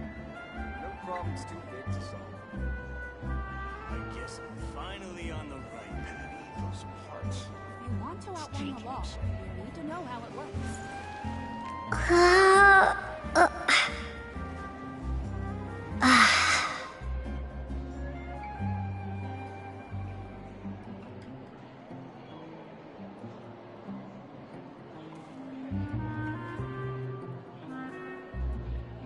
Just say what you mean. No problem's too big to solve. If you want to outrun the law, I guess I'm you need to know finally how on it the works. right path. Those parts. It's taking him so long.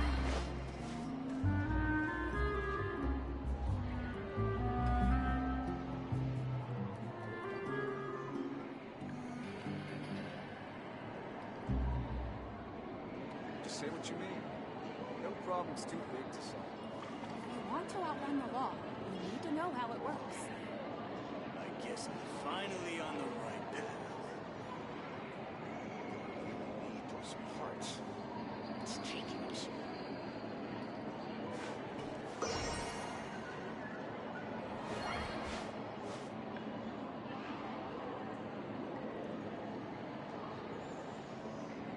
Just say what you mean. No problem's too If you big want to to solve. outrun the law, you need to know how it I guess works. I'm finally on the right path. Those parts. It's taking him so long.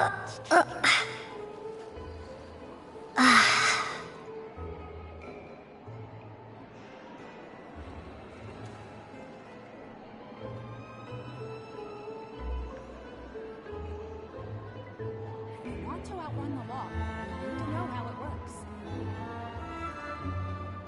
Just say what you mean. No problem's too big to solve. So I guess I'm finally on the right path.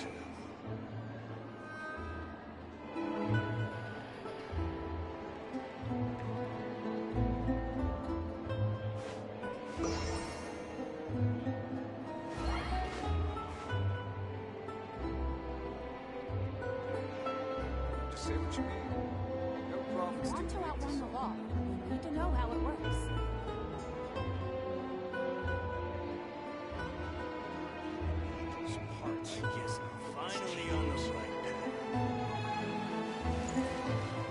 Want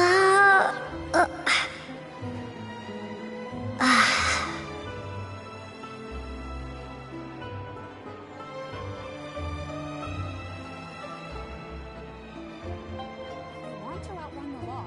You need to know how it works. No problem's too big to solve. Some parts. It's taking him so long. Yes, I'm finally on the right path.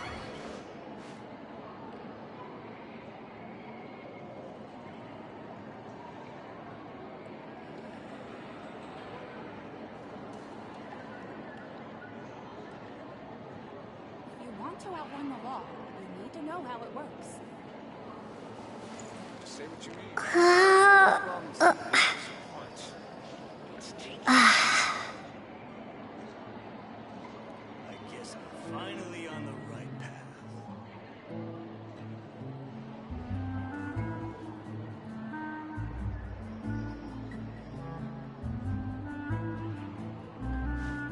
If you want to outrun the law, you need to know how it works.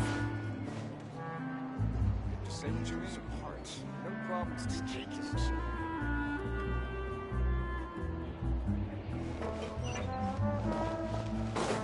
I guess I'm finally on the right path.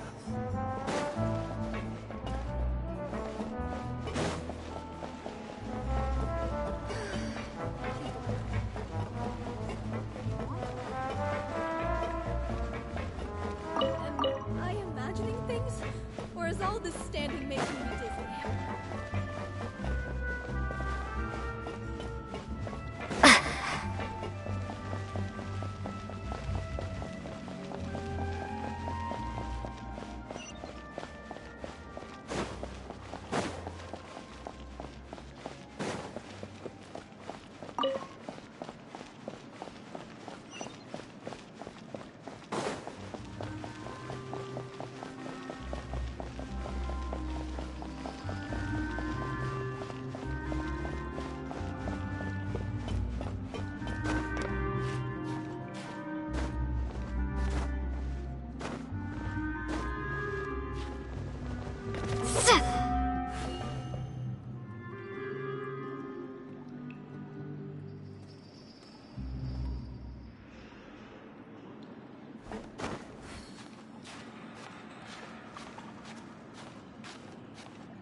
The palais is right up ahead.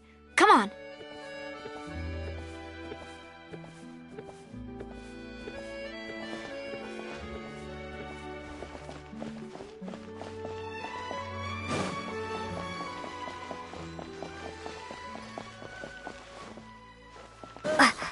Once again, they found something. I have to keep an eye on the deployment of guards at all times.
Halt! Please state your business here. The Chief Justice is presently occupied with official matters. Huh. This place does look pretty heavily guarded. Guess that proves that Nervalet's files are really secure. Hey, don't you recognize us?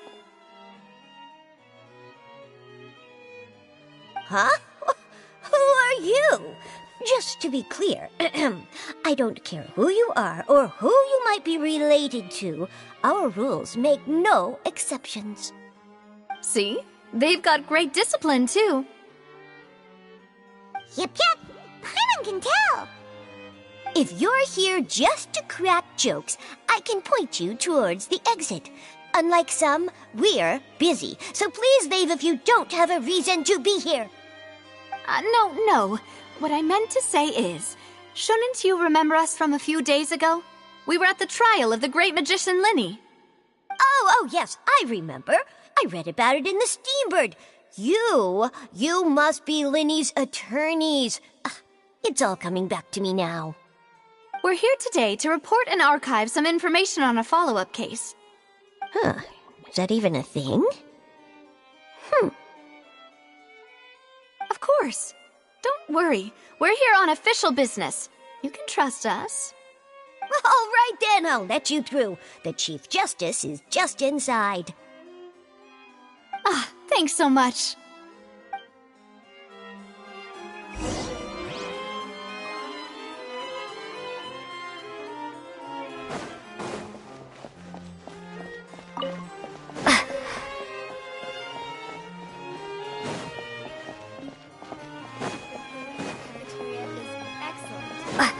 Lucky enough to make it in.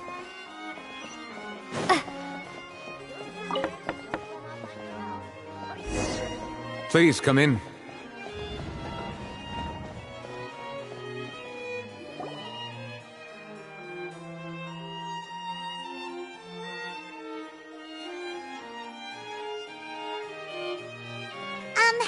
Sorry to barge in, Monsieur Nervalet.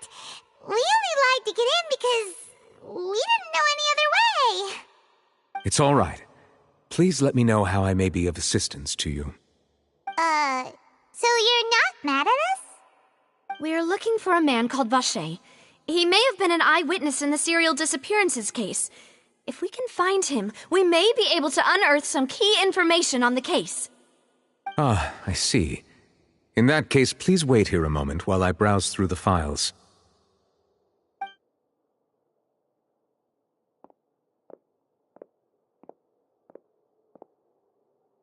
Who knew that Nervalet would be so easy to talk to?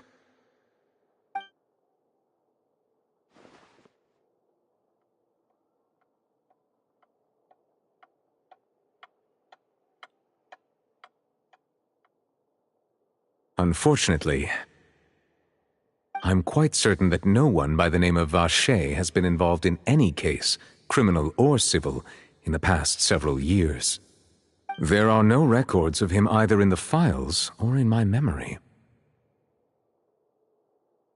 Traveler, what if it was really just a dream? Is that so? All right then. Thank you so much, Monsieur Neuvillette. We'll take our leave now.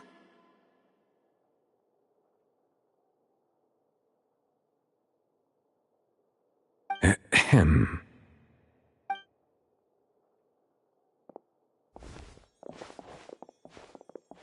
Miss Navia, I can understand how you feel. Your father, Callus, was a truly exceptional man. We deeply regret his passing.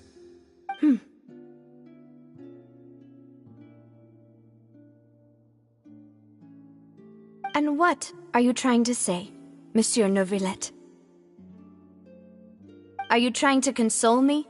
Extend your sympathy? Or just express some tendril of regret? No. You are not trying to do any of that. I can hear it in your voice. There's no emotion behind your words. You only said those things because you felt like you should.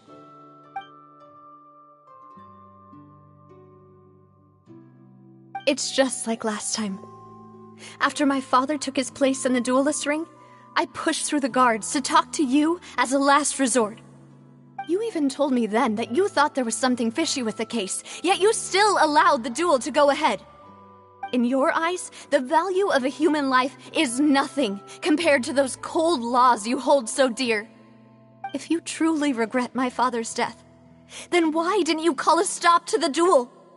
Why didn't you give me the power to stop him from throwing his life away? Why did you just let him die, despised and hated by all? Everything was hanging on a thread at that moment. Just the tiniest effort could have changed everything. There are still so many things I never got to tell him. So many questions he still owes me answers to. If you really have no heart, then just look me in the eyes. I, Navia, will show you the true meaning of regret.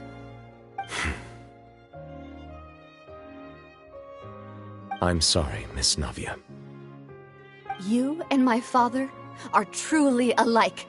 You keep all kinds of things in your heart and never say a word to anyone. It's not so much that you can't feel, but that you would never express anything.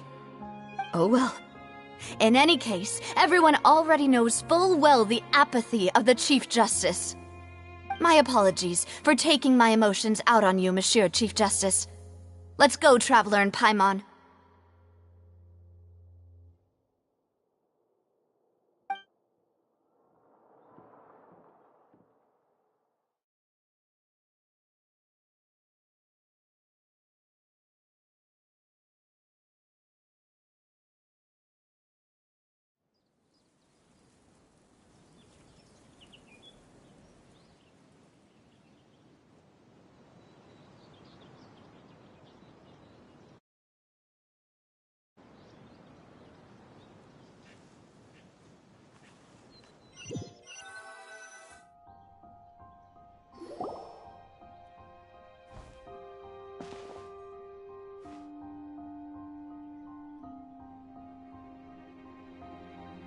Navia, are you okay? I'm fine. Rain. It's raining. You're right. Wasn't it still sunny when we went into the building? And there shouldn't be any active trials today. How strange. Now that I think of it, on the day my father was convicted of murder, it was also raining. What is it? Did you think of something?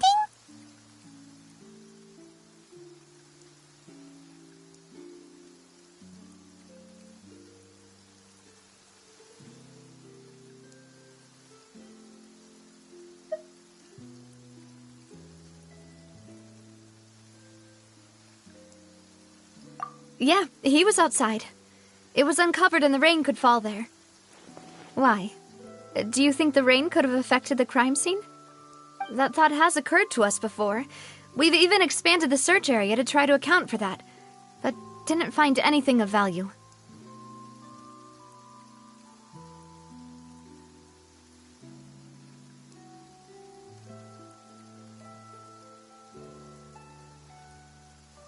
Oh? Wait. You don't mean...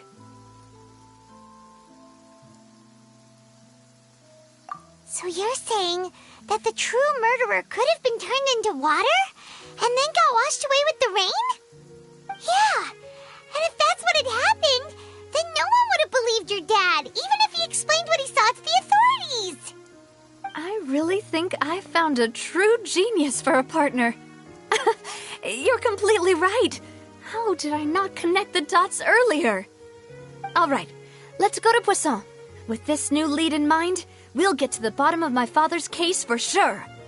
Yeah, we're gonna make progress for sure this time. Do you want to go with me now? Or do you want to head over by yourself later?